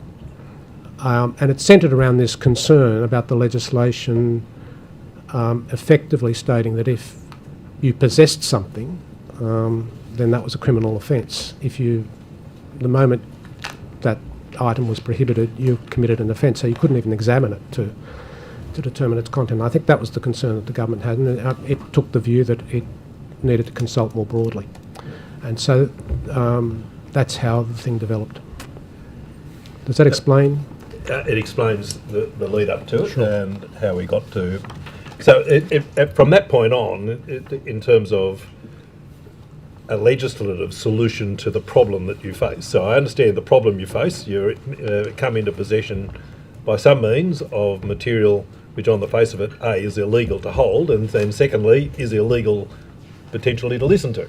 Well, we couldn't even examine the material at that point. We needed authorisation from by law to be able to look at the material and make a determination as to where that material should be, where that material would lead us. Yep. But at the point that we had that material in our custody, we took the view that we shouldn't examine it, and we couldn't examine it because we'd be committing potentially a criminal offence. So we notified the inspector, I think, and we also notified the government and indicated that we needed... What led you to believe that it was material to the investigation? Look, I won't go into that. I have discussed that with the Leader of the Opposition, but I don't think it's appropriate. I have also told the Parliamentary Joint Committee in evidence that I've given some details about this. You can look at that on the record, but I don't want to go into the detail. No, I accept that. So the process for actually, and I'm not quibbling with potentially investigating corrupt activity or the like, but the process to actually go down for the purposes of examining it for the purposes of its probity and the like, the system which is proposed is that the decision would be made by you. What do you mean? Well, the decision about whether it should be able to be listened to. So you've come into possession of this material, and then you would want to make a decision yourself about whether you could access that material. That's correct. Do you have any sympathy for the view that potentially you should, in the same way as you apply for a warrant to listen to a telephone conversation, you should ask for permission from another body for the purposes of giving you access to that material? No, I understand that's been raised in debates in Parliament, but that is not the position in any other state. None of the other, no, there are. I know what you're going to say. There are provisions in some of the jurisdictions for judicial determinations, but they don't apply to commissions in our situation. We have other requirements in our Act that we have to meet. We have to act in the public interest. We're mandated to act in the public interest, and that includes the private interest. I'm not saying that concerns about privacy are inconsequential. They are very consequential. But we have to make those assessments, and we make those assessments of the public interest every day, and we are accountable for them. We have an inspector who oversights our work. We carefully monitor we've been operating on this regulation for the last 2 and a bit years. So it's not something that's new. And we've accounted, I've met every requirement that you people have asked me for. Mr. Borzak, in his contribution before the debate, and I picked it up when I read it, said I should account to the Parliamentary Committee every year. I've done that. I've also gone further. I've also outlined this in our annual reports. You will see in our annual reports. It's not as if we get a large amount of this material. That's the point, isn't it? We don't. Yep. But in circumstances where we do, we have to take appropriate action. Now, if you want to know the kind of circumstances where this information was able to be used, just look at Operation Wyvern, because we used it in Operation Wyvern, and it's on the transcript, and you'll see the exhibit. It's still on our website, and you can form your own view about that. We have to act in the public interest. We also have to comply with our obligations in terms of exercising our jurisdiction. So if we act outside of our jurisdiction, we're subject to oversight by the Supreme Court. So the concept of us going somewhere else, disclosing our case in a half-baked context to get some authorisation to examine something, and then to do what? What, to put, can I put to you that potentially to outline to some other organisation why it is in the public interest? But that's what we have to do, and that's what every other commission that has this authority does. I mean, there's 4 other jurisdictions that have this power. I don't see why we can't have it. And no one's complained about what we have done. I've been open and transparent with the Parliamentary Committee about the circumstances.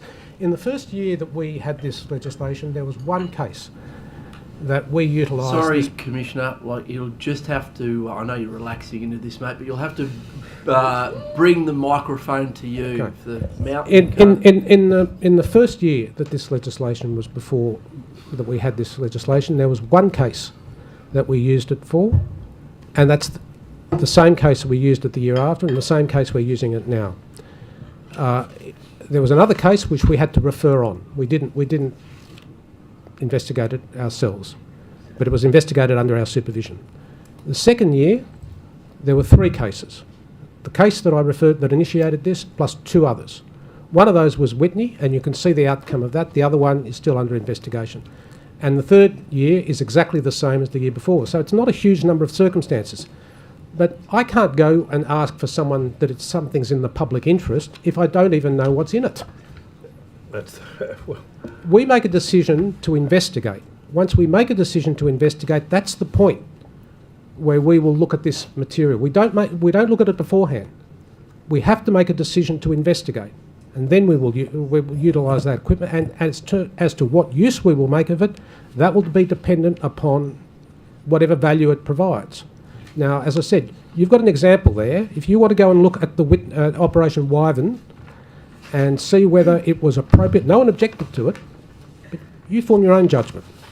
Well, and I'm sure I will take your advice in relation to that. But what I'm putting to you is this. It is very difficult for us to make a determination. You have the material, we don't. You want to say, I have made a determination that it is in the public interest. Yes. And there is no oversight in relation to the criteria about where you determine. But there is oversight. Well, after you in fact have looked at the material. Yes. Yeah, well, before that point arises, do you see that there is potentially an obligation to demonstrate the public interest, including how the material came into your possession? But do we have to have oversight in terms of all the other decisions that we make in the public interest? Well, sorry? Well, are you concerned, for example, that material that comes into your possession can be in your possession for nefarious purposes? What do you mean by that? Well, if I had some political advantage to be gained by creating an illegal recording, I could put that recording into your possession to achieve that political end. Well, we would have to firstly decide to investigate it. It would have to be serious and or systemic corruption for us to be involved in it. That's the criteria that the legislature has put forward. It'd have to imply corrupt conduct, and the material would have to be relevant to all those matters. Now, they're all decisions that we have to make in the public interest. Why is this different? Well, but the discrete component which is being assessed by you may be part of a wider inquiry, and as part of that wider inquiry, I may put material in your possession which you've already decided the inquiry is worth holding, but the material... No, we haven't decided to do an inquiry. We've decided to investigate. Well, you've decided to investigate. Yeah. And we do that all the time. Public interest considerations in everything we do. It permeates every decision we make. And we're judges, or retired judges. And that's what you do. You have to make decisions. I mean, I don't rubber stamp everything that comes across my desk. From time to time, things come across my desk, notices to be issued, search warrants to be taken, where I said, no, we're not going to go down that direction. They're decisions we have to make in the public interest. And any person who occupies this role does the same. I don't think it's that controversial. That's why you put people such as ourselves in these offices.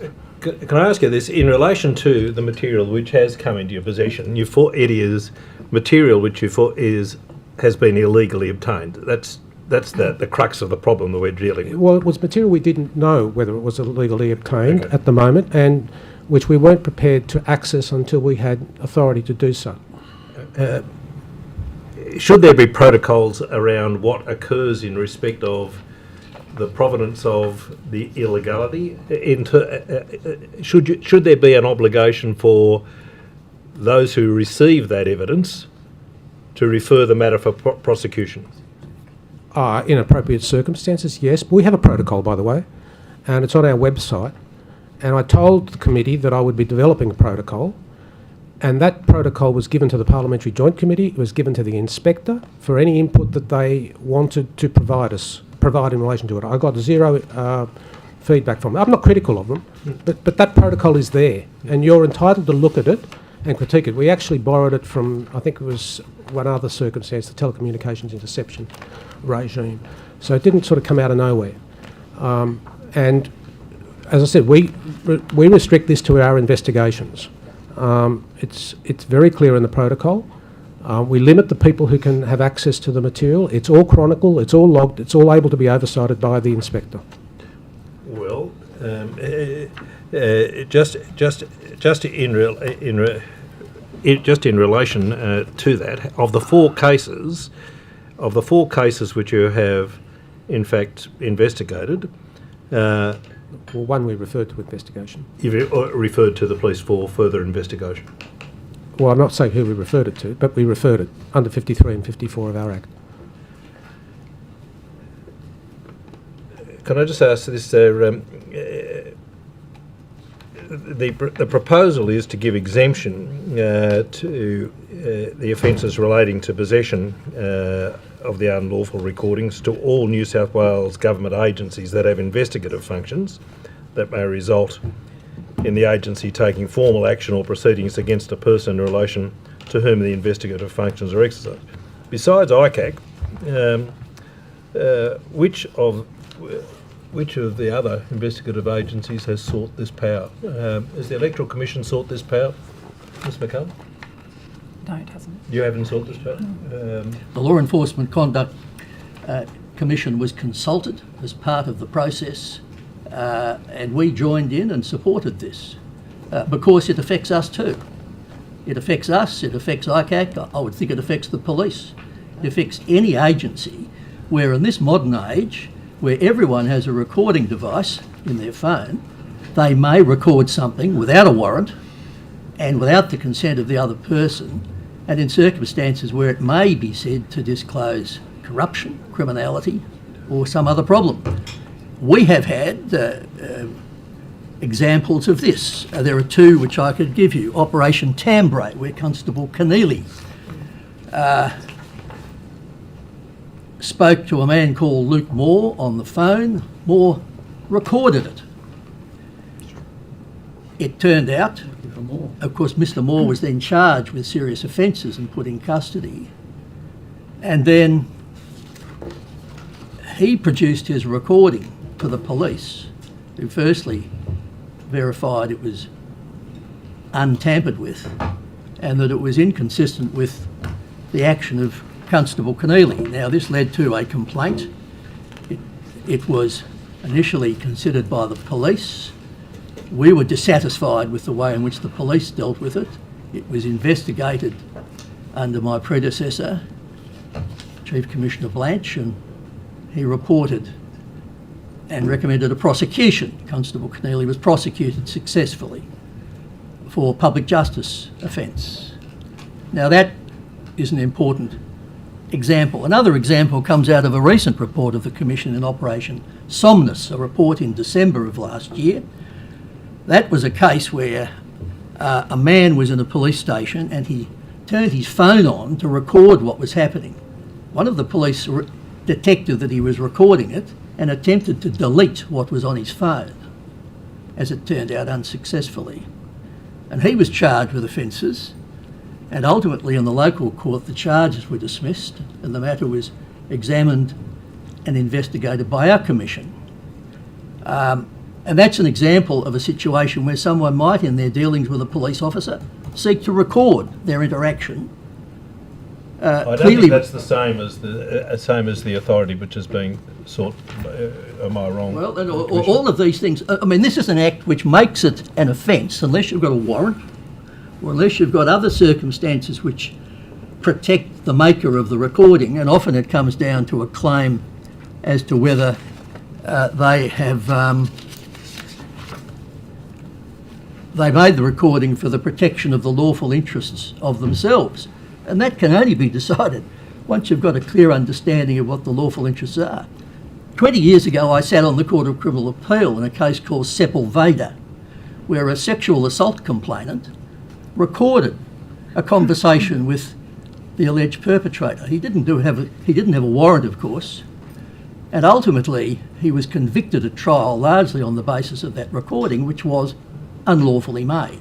Now, that comes within the purview of Section 138 of the Evidence Act. But you have to get to 138. Yeah. I mean, what's important is that the investigative agency has the capacity to possess and examine the material. Right now, there are real close limitations on the capacity of agencies, such as the ICAC and our Commission, to possess it, to listen to it, to communicate it to people. And I must say, I've been thinking about this issue since the time when I was on the Supreme Court and how agencies deal with this. These are integrity agencies which are intended to examine this material because it may disclose corruption. True it is. If it ends up in a court, Section 138 may be activated. But you've got to start somewhere, and the somewhere is to be able to listen to it with some level of protection at the investigatory phase, and that's what's been on our mind about this. And I would have thought this applies to all agencies, including the police. Mr. Miller, have you sought this power? We have not sought this power, no. And the Auditor General, has the Auditor General sought this power? No, but I don't have an investigative function. Can I just add to that answer? It is an issue that we do face from time to time where complaints... I can't hear you. Sorry. It is an issue we do face from time to time where complainants will correspond with us providing material that they indicate was obtained by recording. There is a difference, I think, between the functions of an ombudsman focused on maladministration and a corruption commission focused on corruption. And I think probably the public interest balancing is different in those cases. If we were to receive such a complaint and it appeared to us possible that the recording disclosed corrupt conduct, then we would refer it to the ICAC. I think in other circumstances where it was, if I can describe it merely as an allegation of maladministration, we would take the view that it's not appropriate for us to listen to or rely on that material, and we would correspond with the complainant accordingly. Thank you, Mr. Miller. Mr. Latham, you've got 10 minutes, and then... Thank you, Ms. Chair. Higgins, 10 To minutes. Mr. Johnston, when we were here on the 20th of August last year, I asked you how come the second part of Operation Askin is taking so long, and you answered there's been a further investigation which has already been announced and has taken some time and is, as I say, at the report preparation phase. That was 7 months ago. Yes. How long does it take to prepare and publish a report? The draft report is now in the hands of those who are affected for the purpose of submissions, and it will be tabled within a month with a recommendation that it be made public. Okay, within a month? Yep. Okay, thanks for that. Could I say this to you, Mr. Latham?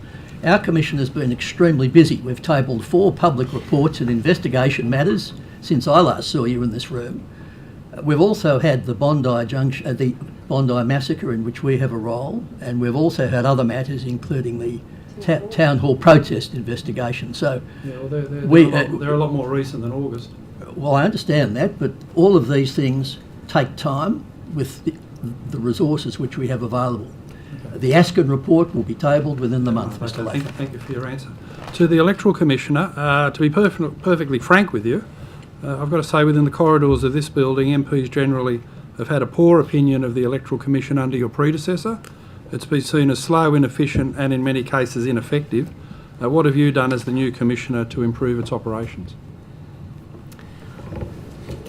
Well, Mr. Latham, I would say that I would first of all thank my predecessor for the hard work and his dedication to leading the Commission during a very busy time. Since it was my privilege to be appointed, we have successfully sought additional funding from the government. sorry, I should have learnt. We have successfully sought additional funding for additional positions, and that restructure is still being implemented with the intention that it reflect or it deliver elections and electoral regulation more efficiently than was possible under the previous structure or funding structure that we faced. I wouldn't say that the current structure, the current model is ideal, but we were able to bolster our ongoing positions, which is a very useful development.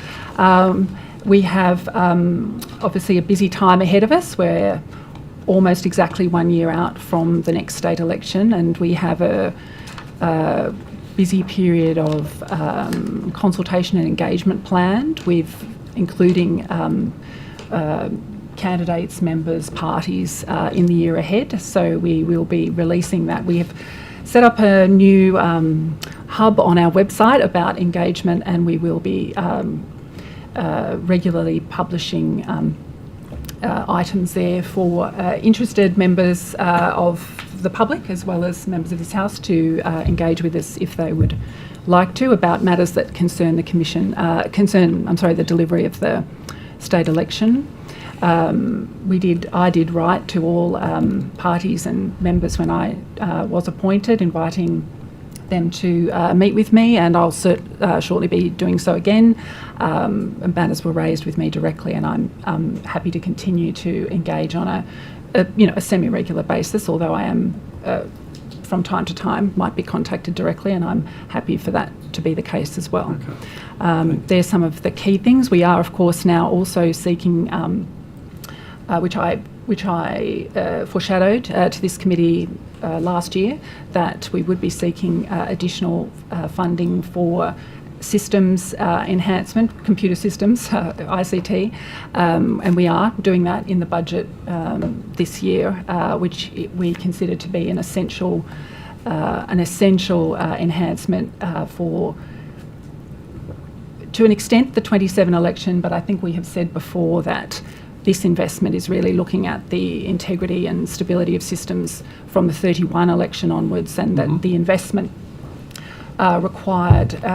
is required to be made now if we are to be able to reduce risk for elections in the future. There is still risk for the 27 election that we cannot mitigate now, even if we are successed in receiving that additional funding. But we look forward to a favourable, I hope, outcome in that regard. Well, we all wish for that. Can I further ask, why has the Electoral Commission written several times to the Legislative Council now, urging that our parliamentary oversight of the 2015 Cogra Chris Minns donations matter be undertaken by the Joint Standing Committee on Electoral Matters instead of the Upper House Public Accountability and Works Committee? Given that the Electoral Matters Committee has a Labor Party majority and a Labor chairman, why do you want to send it there to die? We have written in relation to recent standing, as you say, recent standing orders, calls for papers. We have also written under the previous government in relation to the one other that I'm aware of, call for papers in relation to matters concerning the Electoral Commission's regulatory functions. It is a point that the Electoral Commission, which, as members may be aware, is a 3-member commission, of which I am one ex officio member, but I am not the chair of the commission. The 3-member commission feels strongly, which is reflected in the most recent correspondence with the House about its unique position in relation to the administration of regulatory functions in the electoral space, and that it feels that the important oversight and accountability functions of the House are not served by the broad production of all records that might relate to the but I'm asking about the committees. I think you're much better off in a non-government control committee, because you wrote to us on the 25th of February saying if I went to the Joint Standing Committee, this would be strictly impartial and apolitical manner. But it's a Labor control committee. Is the Commission so naive to think that a Labor control committee is going to investigate and play a serious role with the Labor leader and Premier of New South Wales? Well, I think for looking at it from a principled perspective rather than from what the specific matters might be concerning you, the Joint Standing Committee on Electoral Matters is tasked under this government and under previous governments with examining important matters of public policy relating to the administration of the electoral system and the extent to which the House should scrutinise the exercise of regulatory functions by a statutory authority that it is established to conduct those activities and has prescribed in the Act the manner in which it is to report to the House. That is a suitable, an important public policy matter that a dedicated committee, which is we consider to be the specific oversight committee that has been established by both houses to oversight our functions, would be. would The majority. Well, I haven't actually. I accept what you say, but I haven't actually looked at who the membership is. Okay, well I have. Why, in response to the Legislative Council SA 52 on COGRA, have you said you're urging this same Labor-controlled standing committee to investigate the upper house call for papers? Do you realise this breaches the long-standing parliamentary principle of exclusive cognisance? That is, members of the Legislative Assembly shouldn't be inquiring in the decisions and procedures of the upper house and vice versa. How has the Commission got itself into a situation of urging impropriety upon our Parliament?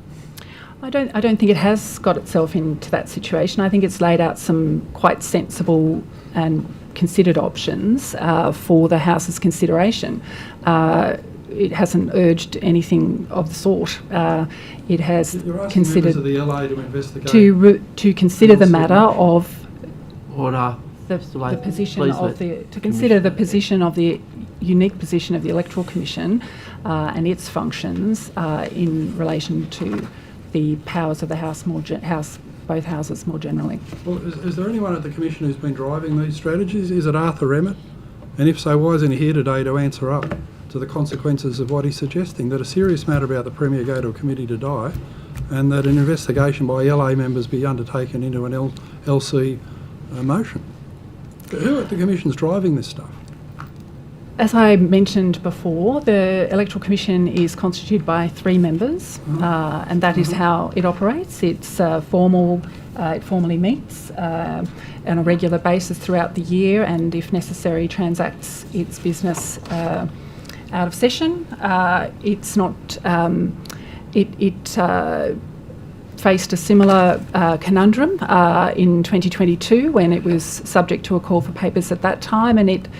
As is on the public record, letters from the then Commissioner relating to the same types of issues that it faced at that time. It is not. It is driven by a concern for the proper impartial administration of electoral regulation in New South Wales. Ms Higgins. Thank you, Chair. Can I just quickly, I wasn't going to ask this, but just following on from the previous session, can I ask the 2 Chief Commissioners, in relation to the legislative reform on the surveillance devices, I think that there's been a clear case made, obviously, that we need to make some changes. Is it not unreasonable to have some guardrails around those changes?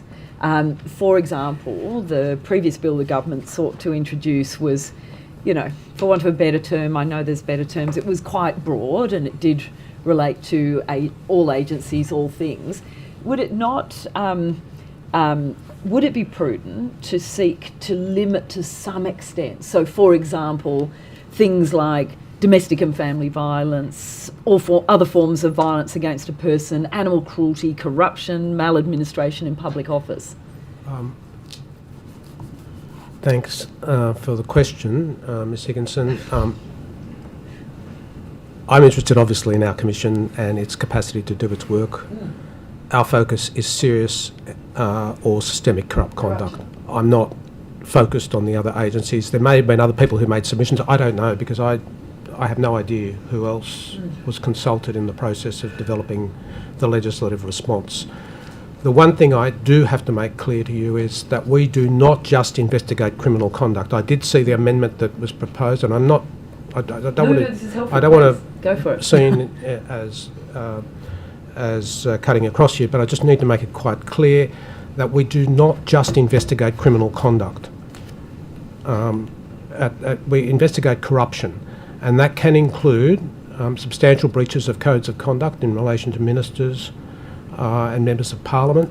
It can include breaches of circumstances which can result in dismissal or reasonable grounds for dismissal. So there's a whole range of other circumstances that may not meet the test of criminal conduct that we investigate. If the term corruption is very broad, right? Well, I think I think what the words in the amendment were that it had to be a crime relating to corruption or something to that effect. I can get the particular. I think that's where the problem is. As long as it meets our needs in terms of. So would your what we needs do. be served by, for example, adopting the public interest disclosures, where you're looking at serious wrongdoing, which does. I'm happy to have a discussion with you about the specifics of the matters. I don't think this is an appropriate place to debate matters of this nature, but the current restriction, which applies in the current Act, is in relation to investigation of criminal matters. That doesn't meet our needs, because we may go down the criminal route, we may not. we investigate corrupt conduct, Yes. and so it's broader than just criminal conduct. So that would be corrupt conduct, a government information contravention, a local government pecuniary interest contravention, serious maladministration, a privacy contravention, a serious and substantial waste of public money. So it's the matters which are referred to in sections 8, 9, 12A, I think it is, 12 of our Act. And then the 74 requirement that it has to be serious. So all of the matters that we can do.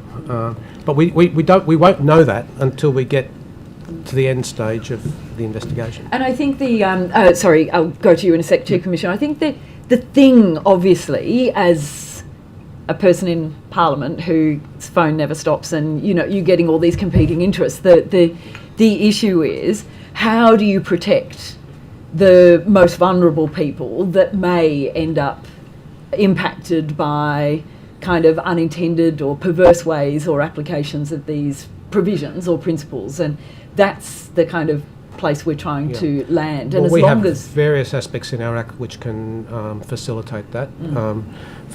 It depends. I mean, I think you're mainly concerned about a public inquiry. Is that so or not? No, I'm concerned about people. I'm concerned about First Nations people having conversations that have been doctored, and the cops rock up the next day, and that's what we're concerned that's not something about. that we would be involved in. Absolutely, our that's what I'm focus saying. is serious and or systemic.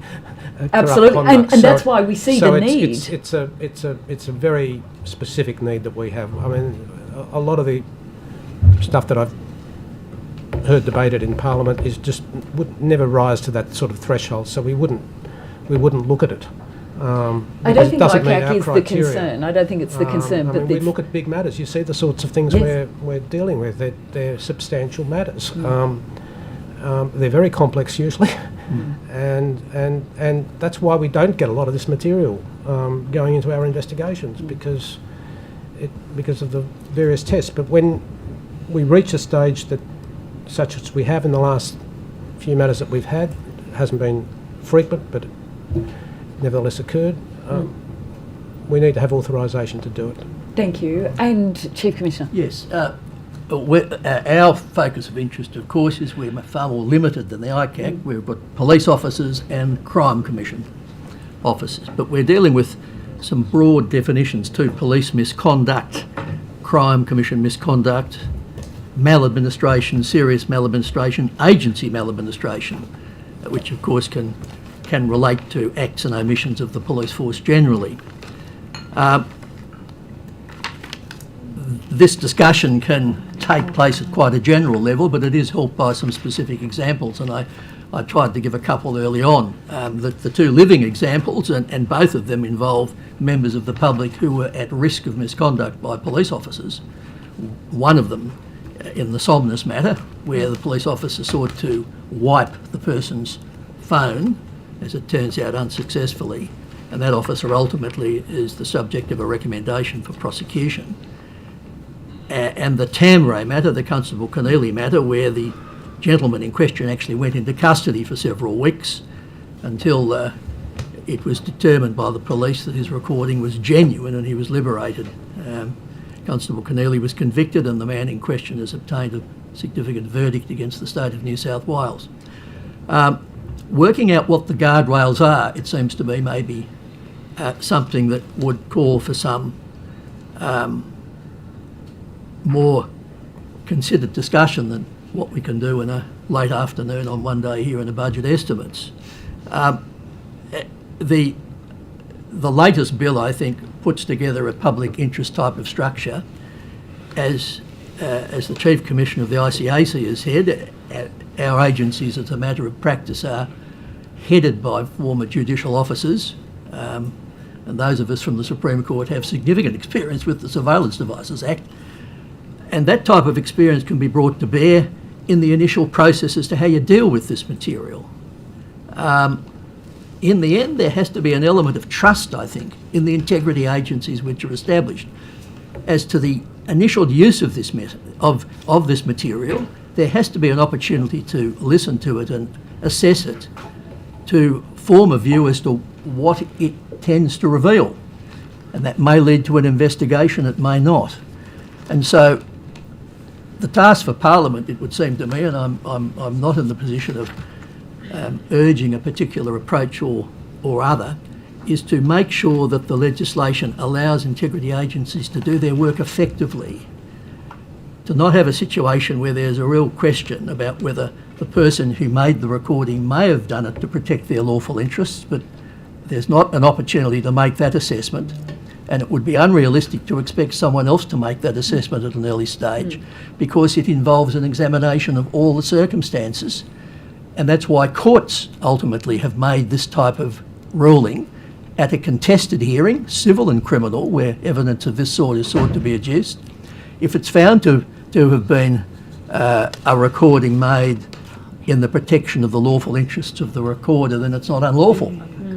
I think with respect, Chief Commissioner, I don't think the concern is so much about the powers given to the integrity bodies. I think the concern is it gets handed to every investigative body, which does, and where you were saying about trust, I think therein lies one of the issues and the problems. I mean, handing that level of power to, let's say, the police of New South Wales that can use those powers in a way that is that is a misuse, which is precisely your area of expertise, then aren't we opening the door to much more? And I think what what we're trying to do, particularly on the crossbench, and I know the opposition and others, is how can we better serve the integrity agencies and put those safeguard rails around other investigative bodies, especially now we're in this era of the proliferation of mistrust devices, AI, material, that sort of thing, particularly in relation to vulnerable people in New South Wales. Yes. I had 10 more minutes of other questions. Thank you very much. Thank you. There'll be more questions. Yeah, Another opportunity there. The opposition, Mr. Tudor. Yeah, thank you.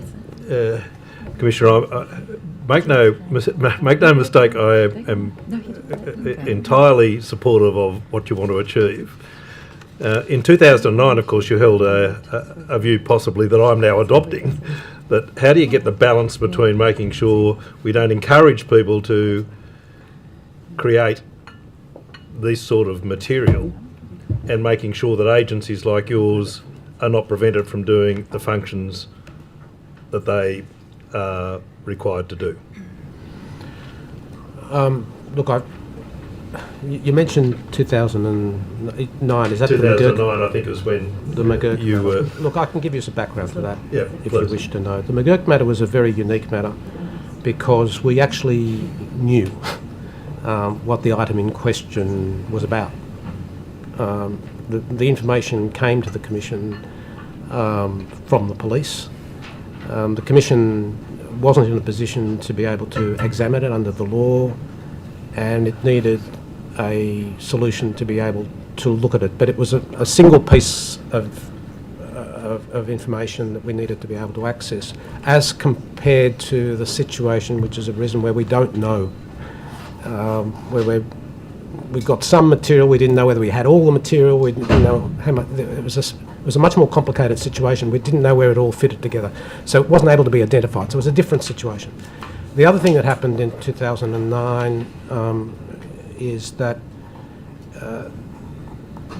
the Surveillance Act was new in 2007, and it was part of a cooperative arrangement which was designed to achieve interstate recognition and interstate operability of the surveillance laws. That meant that the surveillance legislation had to meet the issues that each state had. At that time, there weren't anti-corruption commissions across Australia like there are now. And so in order to be able to get that, there needed to be a temporary solution found to the McGurk matter, which is what happened. And it was actually put into the ICAC Act. It wasn't put into the Surveillance Act. We've now got interstate recognition, I think, for about 5 jurisdictions. So it's a very different scenario to what we have now. And as I indicated to you, a number of those jurisdictions do have capacity for their commissions to be able to access this material in the circumstances that we're now seeking. So it's a very different situation. Going to the thrust of your question, which I think is really something that Chief Commissioner from LEC answered, there is an element of trust, and I accept that in relation to how we deal with that. But it's not as if we have breached trust. Certainly not in the time we've been here. We've been very, very careful about the information that we get and how we deal with it. We take our accountability extremely seriously. I have met everything that I was asked to do. I'm not quibbling with that. Everything that you people and your colleagues asked me to do, I checked all the debates. You wanted a protocol in place? Done. You wanted an annual report? Done. You wanted annual disclosure to the Parliamentary Committee? That's been done. I don't know what more I can do, but if there's other things you want of me, I'm happy to look at them within reason. I don't have a problem. And not only that, but you also have the example from Operation Wyvern, which you can examine and you can form your own view as to whether we acted appropriately in that case, and you're entitled to critique. But once it's in legislation, it's there for forever. Well, look, I'm not going to go into the details of the legislation. That's the government's response. I'm telling you what our needs are. Thank you. And if our needs can be accommodated by one way or another, I'll be happy. But the problem is encapsulated in your own words in the 2009 debate, and I'm sure people have quoted this back to you, because in that debate you said the government is also conscious of the need to ensure that there is no encouragement whatsoever to any person to make unlawful recordings in the future, which would undermine the policy of the Surveillance Devices Act. That's the problem, isn't it? Yeah, no, because I'm not advocating for a decriminalisation of people who make these recordings. That's not part of what I'm seeking. If the government wants to go in that direction, that's a matter for them. I'm not seeking that. I just want to be able to access the material and use the material in the investigation if it's appropriate in the circumstances. What is the policy response to people who create this material is a matter for the government. So potentially, in giving you the powers which you're seeking, it should be also accompanied by appropriate... Well, the current legislation provides a prohibition, makes it illegal for people to be able to create this information, except in specified circumstances, such as what Chief Commissioner Johnson mentioned before, like to protect your lawful interests and so on.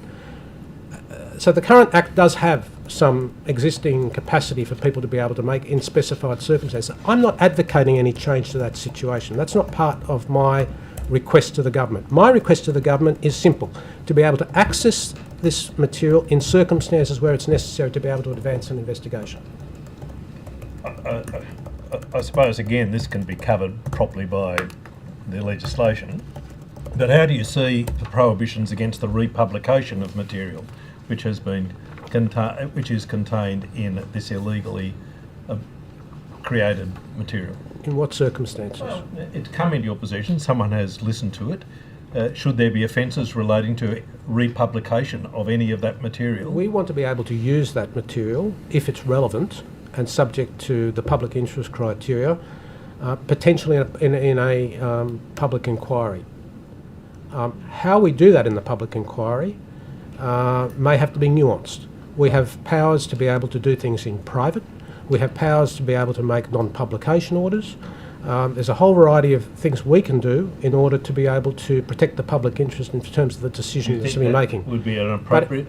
I'm sorry? Do you think that should be an appropriate in some circumstances it may be, but I'm not saying in all circumstances it... And we may take even the view that we're not going to use it. Of course.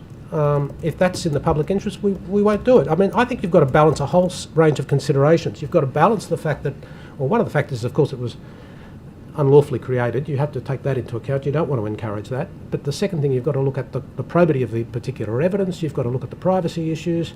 But you also have to look at the underlying investigation and what you're doing and where this is going to take you. So there's a whole range of balancing factors you have to take, and all those factors congregate in the public and interest. The provenance of the material that you have in your possession in any event. And I think, I'm not sure if anyone... We have a capacity to be able to forensically examine the material to ensure the provenance of the material. I'm not concerned about that. We have a very sophisticated facility that's able to do that and does that all the time. So we can work that aspect of it out. Perhaps you and I might have a further discussion. Thanks. I just have one on a different issue for you, Mr. Hatzistakos. Does your commission use an online platform for the storage of sensitive information?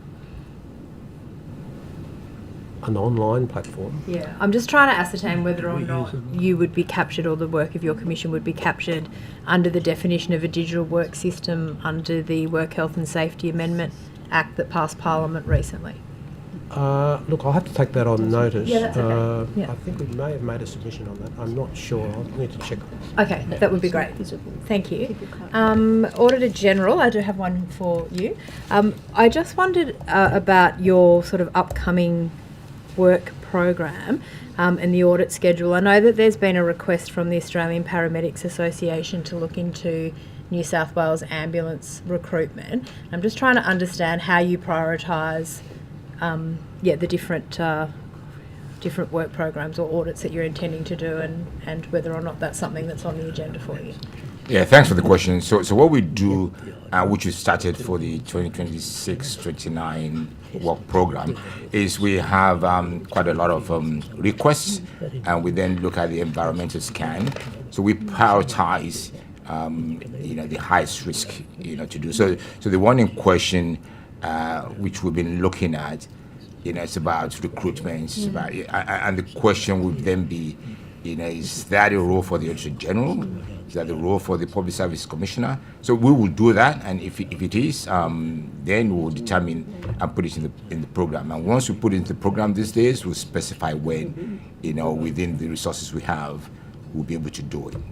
Okay. So we have that in our position. So you're to going consider. through the process of that So now. we're going through the process now, yes. So the hope to publish the work program by July, early August 2026. Okay, fantastic, thank you. Moving now to the Electoral Commissioner, if I can. Just wondering about some of the preparations for the election, which will be here before any of us know it, I'm sure. And you did mention earlier that there's a lot of work that is happening at the moment, obviously. Are you confident that the budget allocation you've got to administer the 2027 state general election is an adequate allocation? At this stage, I am optimistic that what we have been given, we were given supplementary funding for the event itself in the last budget. So at this stage, I am optimistic that we have been funded adequately for the program as we have planned. As I mentioned in my earlier answer, there are some matters relating to the following year, the upcoming budget year, where we are seeking additional funding. And of course, all of our systems and our other work feeds into the success of state elections. So in that upcoming budget, we are seeking, I mentioned systems, additional funding. We are seeking also some additional funding to implement some of the Joint Standing Committee on Electoral Matters recent recommendations in relation to voter trust and election integrity matters, so that engagement, increasing our level of engagement with various stakeholders and communities. So I also foreshadowed here last year that we would need to do that. So to have a different sort of election where we would have more engagement, I think we do need to explore those other sources of funding. But for the program that people would be familiar with. We have been given. Money, we would never say no to more money, but it has been funded. We were successful last year in getting that supplementation. Okay, and then in terms of this is very in the weeds, but it's of interest to a lot of our members. The number of regional polling places that there might be, particularly in some of the larger electorates. Do you anticipate any closing this cycle? Do you know when, like, how far you are through the booking process for those polling places? We're not at the booking process yet for polling places. We have some other elections in between, various local government elections, but we are in a strong, busy planning period for venues generally. So I might take on notice your specific query about regional distribution, if that's your I mean, I guess there. I'm just keen to know when we would expect to see the list of polling places for 2027, if that's going to change, because sometimes people get used to, you know, a particular booth being open, and then if it's closed, just that communication piece. So I was just curious. Yes, and we are conscious that is an interest of candidates, parties, and voters. So we do always try in our venue identification process to take into account where voters have been before, where the Australian Electoral Commission has we try to use the same venues where that's possible. We have accessibility considerations, of course, as well, and that includes with schools, which are the largest proportion still of our venues. So those considerations are unchanged, I suppose. We are looking to think more carefully about accessibility and try to improve the number of venues that we can say are fully accessible. That's not specifically in regional New South Wales that I'm talking about there, but we are looking to improve our ability to make fully accessible. And in terms of making the information available, we try to make that venue's information available as soon as we possibly can, because it is obviously of interest to participants planning for the event. We will do that again, and I might take on notice in relation to regional New South Wales whether there's any special considerations that sometimes distances, you know, if a small polling booth closes, that can make it a little bit more challenging, particularly for people who have additional needs. Yes, and we are considering what level of voter attendance we need to have, or we predict we will have for the election to for the venue to remain open. So we are very conscious of that, and we are particularly conscious of the distances involved. So that is another factor for regional New South Wales. Yeah, thank you. You mentioned before some of the recent reports coming from the Joint Standing Committee on Electoral Matters, and there's one that was out, I think it was only last month, about the amount distributed to minor parties from the admin fund. I think it was only a couple of weeks ago that the report was tabled. Yes, I'm aware of it. I haven't fully considered. No, and I wouldn't expect you to. But one of the recommendations where it talks about that administration funds should only be paid effectively to minor parties that comply with standards of party governance and internal controls. Now, obviously, it's a matter for the government whether they accept or agree to those recommendations. But if something like that were to come in place, do you have the required resources to conduct those additional compliance exercises, or would that fall into the piece you were talking about earlier with needing more funding support to be able to do that? It is likely, I would say, that if we played a bigger role in monitoring governance standards of political parties, that we would seek additional funding to be able to do that. That would obviously be an ongoing function rather than specifically an event function. So administration funding is ongoing. So it would likely lead to us seeking some additional funding to be able to, whatever the scope of those requirements were, whatever level of satisfaction, whatever the standards are that we would need to administer, we would not have anybody with particularly spare capacity at the moment to be able to undertake that work. And just in a general sense, how many compliance reviews into those sort of administration funds have you conducted, say, in the last 12 months, if you need to take that on notice. I might take that on notice, Yeah. but I might seek clarification about a compliance, what you mean by compliance review. So we do have a routine compliance audit program, so it's not, compliance review doesn't necessarily imply that Yeah, I guess I'm anything trying to understand how many sort of amiss. compliance issues might have been identified if you're going to look into those matters, but I'm happy if you take that on notice and provide what you can. Well, yes, I can take on notice and provide some statistics around the extent to which we've been looking at That would be administration useful. Fund claims. They won't be about governance issues right now because that's not one of the criteria that we would need to apply. Okay, fantastic. And then I just have one more.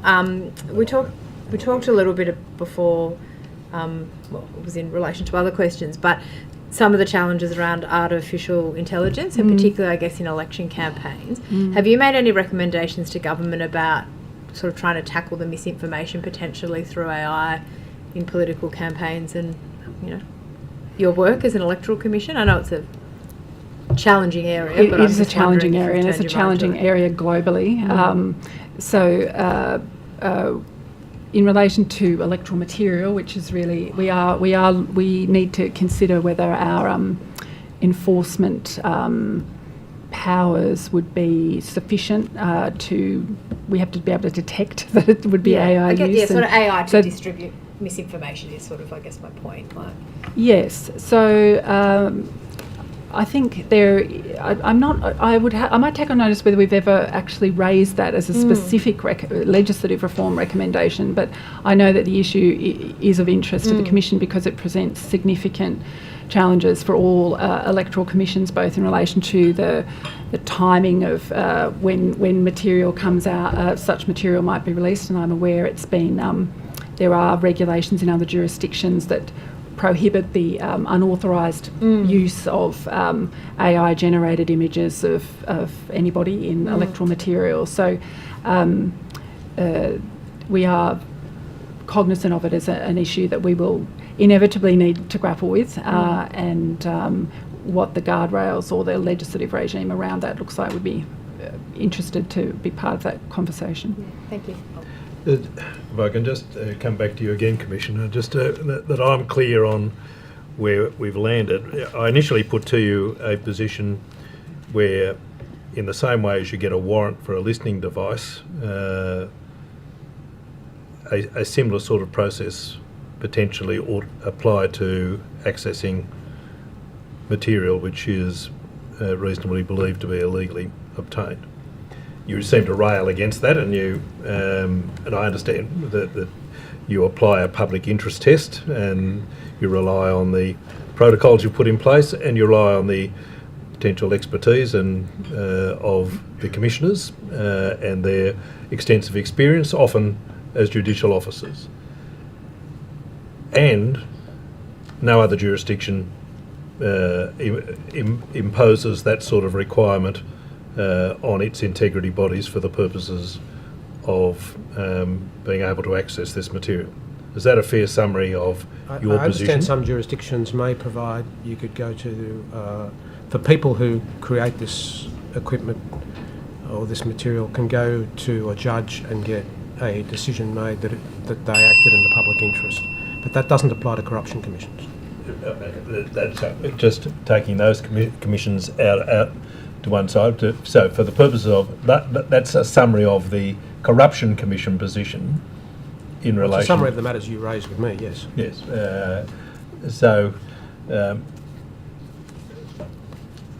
Effectively, what you would say is there's a different test which you would apply to this material than actually going and making application for using a listening device.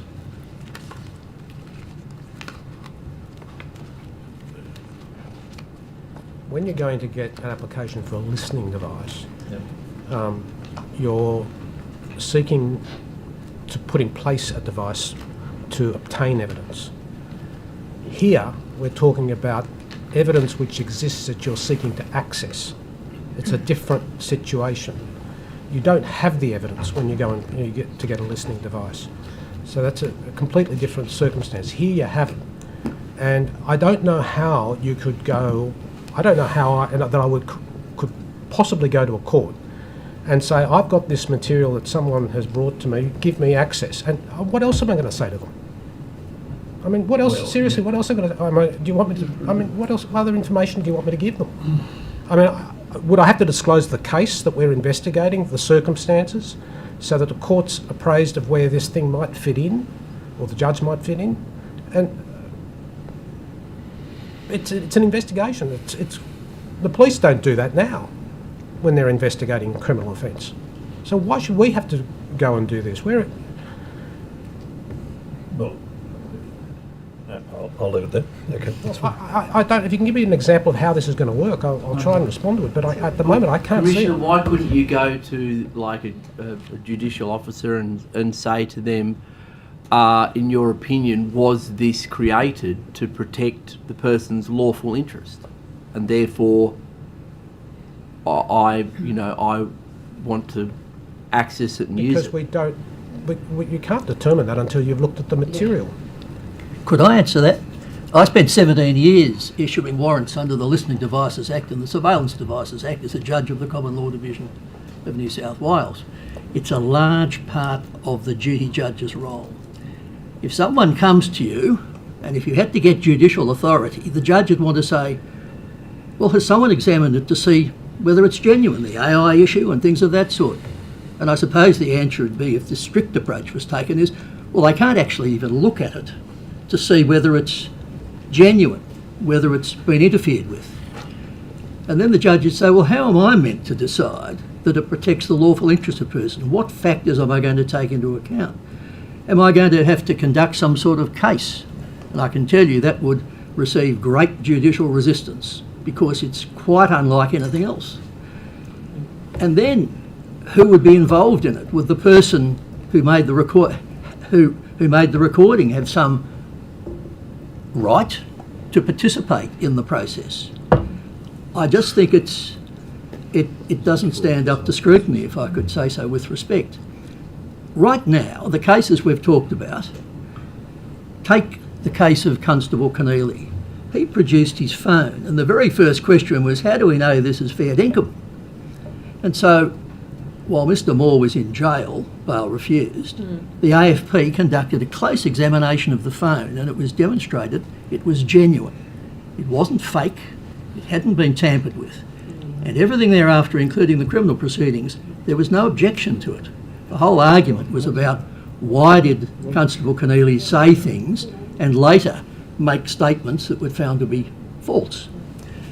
The Operation Somnus matter, the police officer acting wrongly purported to wipe the phone of the man once it was realised he'd purported to record something inside the police station. That phone later was examined by someone with expertise, and it was determined that it hadn't been wiped, and it had what turned out to be highly crucial evidence of police impropriety. So to cast a burden on a court or someone to actually scrutinise these things, it seems to me, opens up an almost endless line of inquiry where it is not clear what the outcome is. Have a look at some of the decisions of the Supreme Court in civil matters, where in family disputes, in disputes between people who live in blocks of flats, at meetings someone records something and then there's a civil case. And then there's a tender of the tape. And the argument is, well, it was recorded in the protection of the lawful interests. And most of the time the judge upholds that, but that's the end of a case that runs for several days, because there are lots of factors that bear on what the lawful interests are. It would be simple for someone to say, I did this because I say that person wronged me in some way, and I need to record this because I don't trust him, and I need to do it in a way he doesn't know I'm doing it, because that protects my lawful interests. But how do you test that? And that comes back to what we've been saying, and I'm not the ICAC, but we have an interest in this. And I have to say I have a broader interest in this because of the proper administration of the Surveillance Devices Act and the administration of justice more generally. And it comes down, I think, to the need to operate on the basis that agencies that receive these things will have them examined to make sure there's no AI and they haven't been tampered with. if there's any sign they've been tampered with, then the person who's made the recording has even bigger problems than ones under the Surveillance Devices Act. And that must be a starting point to allow agencies a proper opportunity in circumstances clearly of confidentiality for a period whilst it looks at it and then works out where it's what to do with it, to be able to listen to it, examine it and work out how it fits into whatever it is that is potentially under investigation. I'm probably now at the point of saying the same thing more than once, so Thank you. I'll stop there. Thank you, Chief. Mr. Latham. Thank you, Chair. To the Electoral Commissioner, the first question I asked was about the slowness of the Commission with investigative matters, and to give an example from 2022, so this is 4 years ago, Queensland One Nation was busted stealing administration money paid by New South Wales taxpayers into New South Wales One Nation, which was made to hold its bank accounts in Brisbane, and the Queensland One Nation used this money to buy merchandise and a conveyor belt sitting in a Brisbane warehouse. James Ashby planned to sell the merchandise in Western Australia, Tasmania and right around the Commonwealth to fund the federal One Nation campaign. A clear abuse, some might say thieving public money. The Electoral Commission at the time notified us at New South Wales One Nation. Rod Roberts and I made speeches about it in the Parliament and spoke to Minister John Graham, yet we don't yet know what actually happened with this matter. It was a clear abuse.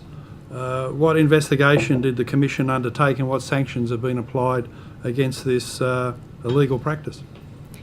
I will take the specifics of that on notice, but in a general response, I will note that the Commission does not, or witnesses such as myself from the Commission do not generally speak about the compliance and enforcement matters publicly unless it does fall within the scope of its powers to make public interest disclosures. I'm not specifically aware what the position is in relation to that matter, or indeed if that matter exists. So I will take that specific question on notice. But more generally, it goes to the special position of the. I think this highlights the special position. But it's a clear abuse that you notified to New South Wales One Nation. At the time, Rod Roberts and I were involved.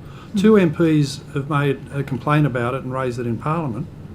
Isn't it just a logical consequence of your work to let people know there's been a wrongdoing and something's been done about it? Otherwise, if it disappears into the ether, doesn't it encourage others to do the same, thinking that you can get away with it? Well, the issue of to the extent to which any electoral commission, this electoral commission should make public comments about its compliance and enforcement work has been something that the Commission has been interested in and raising publicly for some years now. So I don't think it's for me to say that anything about this specific matter now, but the more general public policy question of how, to what extent an electoral commission should be making comments about but aren't specific you there to matters. inform the voters about things that matter in a democracy? And we now know the standing of One Nation in these polls, by-elections and other state elections coming up. Haven't the public got the right to know that this rort took place and you took action against it? Isn't that the logical functioning of a democracy? Well, that is certainly one view of the position that an electoral commission or electoral regulator should take, but there are countervailing considerations in relation to the administration it's like you're running of electoral. some protection racket for electoral crooks. Because the public doesn't know. Voters can't vote in ignorance. They've got a right to know. I think I've got a right to know. As someone who was horrified by this, threatened to go to the police unless the money was repaid within a day, it was. But I was serious in that, and I'm horrified to think that we still don't know the outcome and the action that the Electoral Commission took. Why would an Electoral Commission keep voters in the dark? The Electoral Commission must operate within the legislative framework that it is established to administer. So it's not, it is committed to as much education and public awareness about electoral matters as it is permitted to engage in. And in relation to this specific matter, I will take that on notice. Okay, well, among the New South Wales policing and integrity agencies, the Electoral Commission has a very unusual stance.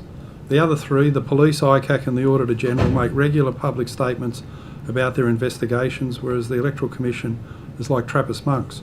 Why is this, and how can we have confidence in the integrity functions of the Commission if it appears to be camera shy and it keeps voters in the dark? I would strongly agree with the proposition that an Electoral Commission should be very concerned about public confidence in its operations and trust in an independent Electoral Commission's administration of elections and regulation of elections is a concern that the Commission has at all times, and it is part of the DNA, really, of our organisation. It is, as I said, a matter that successive chairs and commissioners have made public comment about, and I would, I think, be able to say that the Commission would welcome further discussions, public policy debates, consideration by the Parliament about what is the proper role of an Electoral Commission's in making public statements about electoral regulation matters. Well, you made public statements frequently up until mid-2018, and then they just stopped cold. So why was that, and what legal advice was used to justify this change in direction? The Electoral Commission formed the view, and of course I wasn't a member of the Commission at that time, but the Electoral Commission formed a view that it was restricted in what it could say publicly that would identify individuals. So it formed a view around that time that a change of approach was necessary, and as I said, around that time, since then it has been advocating for change. But if the Police Commissioner had that view, he'd never say anything about raising public awareness of crime and the need for public to report things and general public awareness about wrongdoing in our society. Why is the Police Act is this thick? It's got no specific power, but the Police Commissioner goes out and talks about crime because it's consistent with his charter, and it's just such common sense. The police legislation is different to the electoral legislation. Well, it's not really. You complain you haven't got a specific power. The Police Commissioner hasn't either, but it would be totally bizarre from another planet if he didn't speak daily about crime. Well, my understanding, and perhaps I'm in better company to speak about the police powers, but my understanding is that the police have a very specific power under the New South Wales privacy legislation about privacy legislation. Yes, about under the PIP Act about what they are authorised to say, which does not apply to the New South Wales Electoral. Well, I was going Commission. to ask about this. What other restrictions are there on the Electoral Commission being proactive in this field? Commissioner, you have a background in the privacy area, but surely those laws don't apply to politicians, particularly party leaders and senior frontbenchers who, by virtue of their role, forfeit the privacy years ago. That's part of reality in which we work. Readily posing for family photos with their spouse and children, participating in profile and life story media pieces.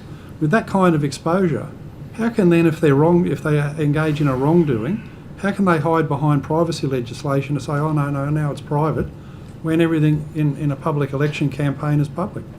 Well, I'm referring to the laws that apply to public sector agencies, not individual members of Parliament or other people in public in the public arena. The law that regulates us is the law that regulates privacy laws that regulate many New South Wales public sector agencies. So it is we are mindful of what those obligations are. Okay, and can I give you a particular scenario? Say running into the next election a year from now, the Electoral Commission identifies an illegal scheme in the Liberal campaign for Vaucluse. Do you think the voters have the right to know that information about the alternative Premier? Or should they go to the ballot box with ignorance? Mr. Latham, posing hypotheticals to our agency representatives is outside the... I think it's allowed in committee but not the chamber. That was the ruling the other day. Just to the point of order. I described it as a scenario. Chair's discretion applies in committees, and the rules of the House, whilst the rules of the House don't strictly apply, they should be used as a guide, Mr. Latham. If you read the LC practice book, I believe that's to be the case. Chair? It's the Chair's discretion. What's your ruling? Oh, I'll allow it. Thank you, Chair. Yes, thank you, Mr. Latham. I would not wish to comment, and I'm sure everyone would be glad that an electoral commissioner would not engage in commentary about impacts on the outcome of elections. But I can refer you to, and all the committee, to our published compliance and enforcement publication policy, and there are considerations for and against disclosure, and timing is one of them.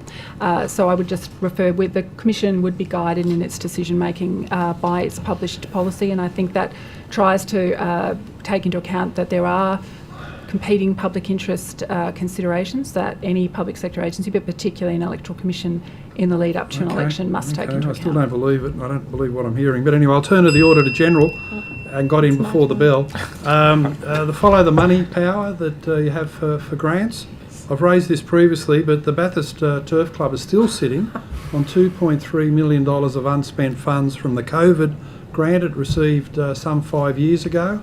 Bathurst racetrack regularly gets called off because of problems with the surface and safety issues. I don't believe myself, and some locals have confirmed, that the 2.3 million does sit in their bank account. I think it's gone to areas of impropriety and misappropriation. Why, can the Auditor General have a look at this? It's a large amount of money. It's very, very important in the horse racing industry in country New South Wales, and I believe it warrants follow the money investigation, which I don't think you've done a lot of. Thanks, Mr. Lytham. I think we've started using the powers. You've now. started? Yeah, Well, what about this one? Can I jump in? Oh, sorry. It's all right. So when I received your letter, and we're looking at it. Okay. So we definitely we have different ways to do that. Either from the financial audit and not necessarily from the performance audit. So definitely we're looking at I don't want to take up Sue's time, but I'm only raising it with you because it's a critical problem, and it gets worse by the day. Really. All the time. Hello, Ombudsman. Sue doesn't get enough talking time. That's right, she doesn't. You have had to just issue a special report to get the Minister for Corrections to reply to your investigation into inmate discipline. In your experience, is this a common or rare occurrence that a minister who would appear to have been following recommendations, working on implementations for months and months, then all of a sudden stops?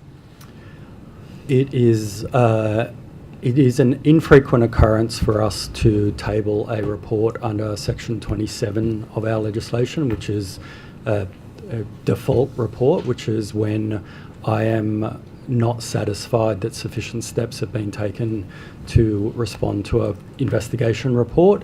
So that is unusual. The circumstances of this one are perhaps unique in that initially the response of the agency was to accept, at least in principle, all 34 of our recommendations, and for a period of almost 12 months had been in providing updates to us on the work it was doing to implement those recommendations. So yes, unusual in both respects. Thank you. The Parliament passed a standing order called for papers under Standing Order 52 in relation to the government's response. One of the things I found was the Minister for Corrections office essentially was encouraging the continued non-compliance with the parts of the CAS Act that relate to support persons. This is a very concerning part.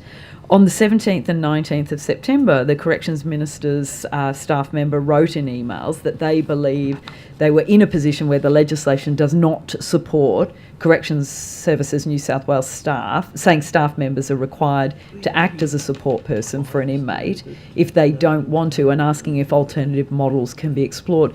Can you please confirm, based on all the work you've done, that the legislation currently in fact does require that inmates are provided with support persons during disciplinary proceedings? That's correct. In certain circumstances, inmates are entitled to have support persons available under the legislation. Thank you. In relation to the reversal of position on your recommendations on the standard of proof, I've recently written to you outlining my concerns that this appeared to have happened in a 5-day period. On the 29th of September, the Minister approved a letter to the PSA that basically said, look, your concerns probably misunderstanding and misconceived. But by Friday, the 3rd of October, the Minister had announced the bill amending the standard of proof. I understand that the Premier and the Corrections Minister met during this time. I also understand the Premier's brother has been advocating for this reversal in his capacity as the PSA solicitor. Does it concern you that such a dramatic reversal in such a short period may have been motivated through things other than merit and evidence? I have to be careful what I say here because I am permitted to comment on and critique the conduct of the agency, in this case Corrective Services New South Wales. I am permitted to comment and critique the legislation and whether I believe that it is unjust or unreasonable or otherwise wrong. I am not permitted to comment or inquire into the conduct of the Minister or the Premier. Can I then ask, you point out that a vast majority of correction centre offences neither met the standard for beyond reasonable doubt nor the balance of probabilities. You make that point very clearly.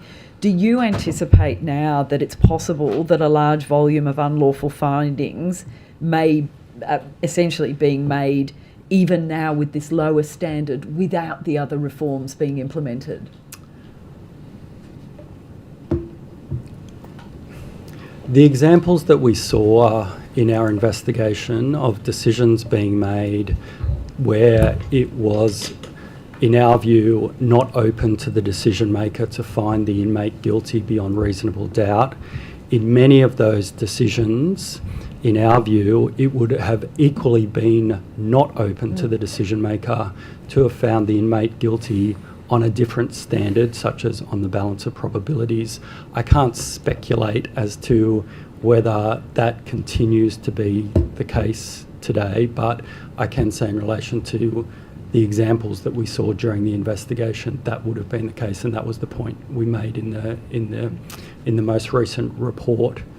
Thank you. One of the concerns I have is that charges of correctional centre offences made unlawfully, even ones that may still be happening, cannot be relied upon at parole or in sentencing. Have you reached out, or what would the appropriate mechanism be to reach out to the State Parole Authority or the judiciary to outline those concerns?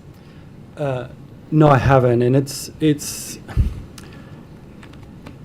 a difficult area because if you look at the issue of parole, for example, it is not the case under the New South Wales system that there is a direct relationship between a finding of guilt and a parole decision.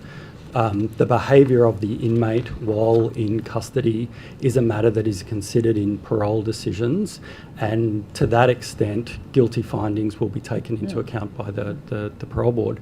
But there isn't a direct link, if I can put it that way, as there might be, for example, under a system of remission, earned remission, where you automatically lost your entitlement to, if I can put it this way, early release. Early release. So it will, or it can, impact the length of time a person may or may not spend in custody, in prison. In prison, that's right. And we have undertaken some individual investigations where we have made findings that a decision was not, a guilty finding was not sustainable, and in those circumstances have recommended that the effectively that the record of that decision be expunged so that it is not taken into account in those subsequent and so proceedings. The level of maladministration effectively that was taking place in that institution of Corrective Services New South Wales, it is inextricably linked to the operation of the actual justice system beyond Corrective Services New South Wales as well, is it not? I think I agree with that proposition, but I'm not entirely sure precisely what you mean by it. Thank you.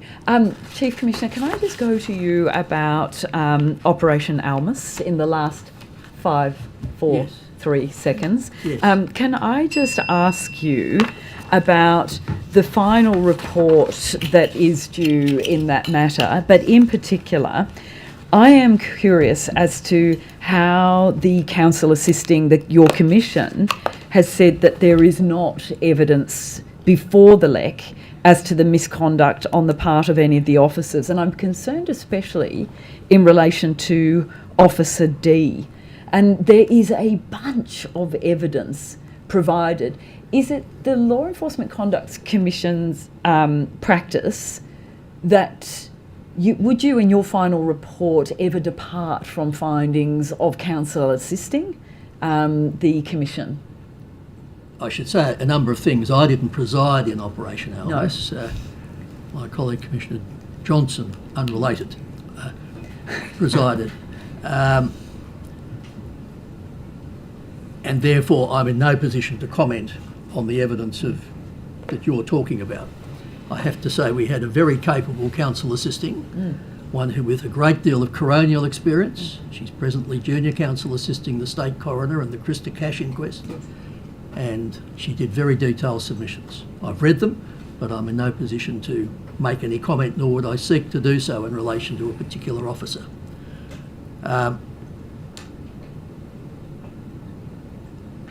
We are in a situation where it was an entirely public hearing and all the submissions were published because that's effectively what people wanted. But it's for the Commission to write the report.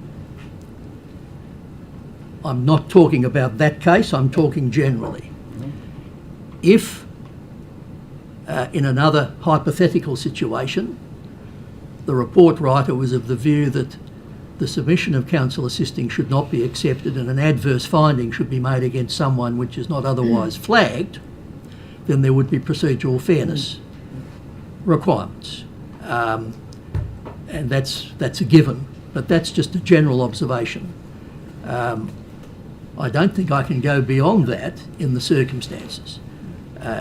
It was unusual in the sense that we had an entirely public hearing. It was appropriate for a public hearing. In fact, I directed it, one of the powers I have.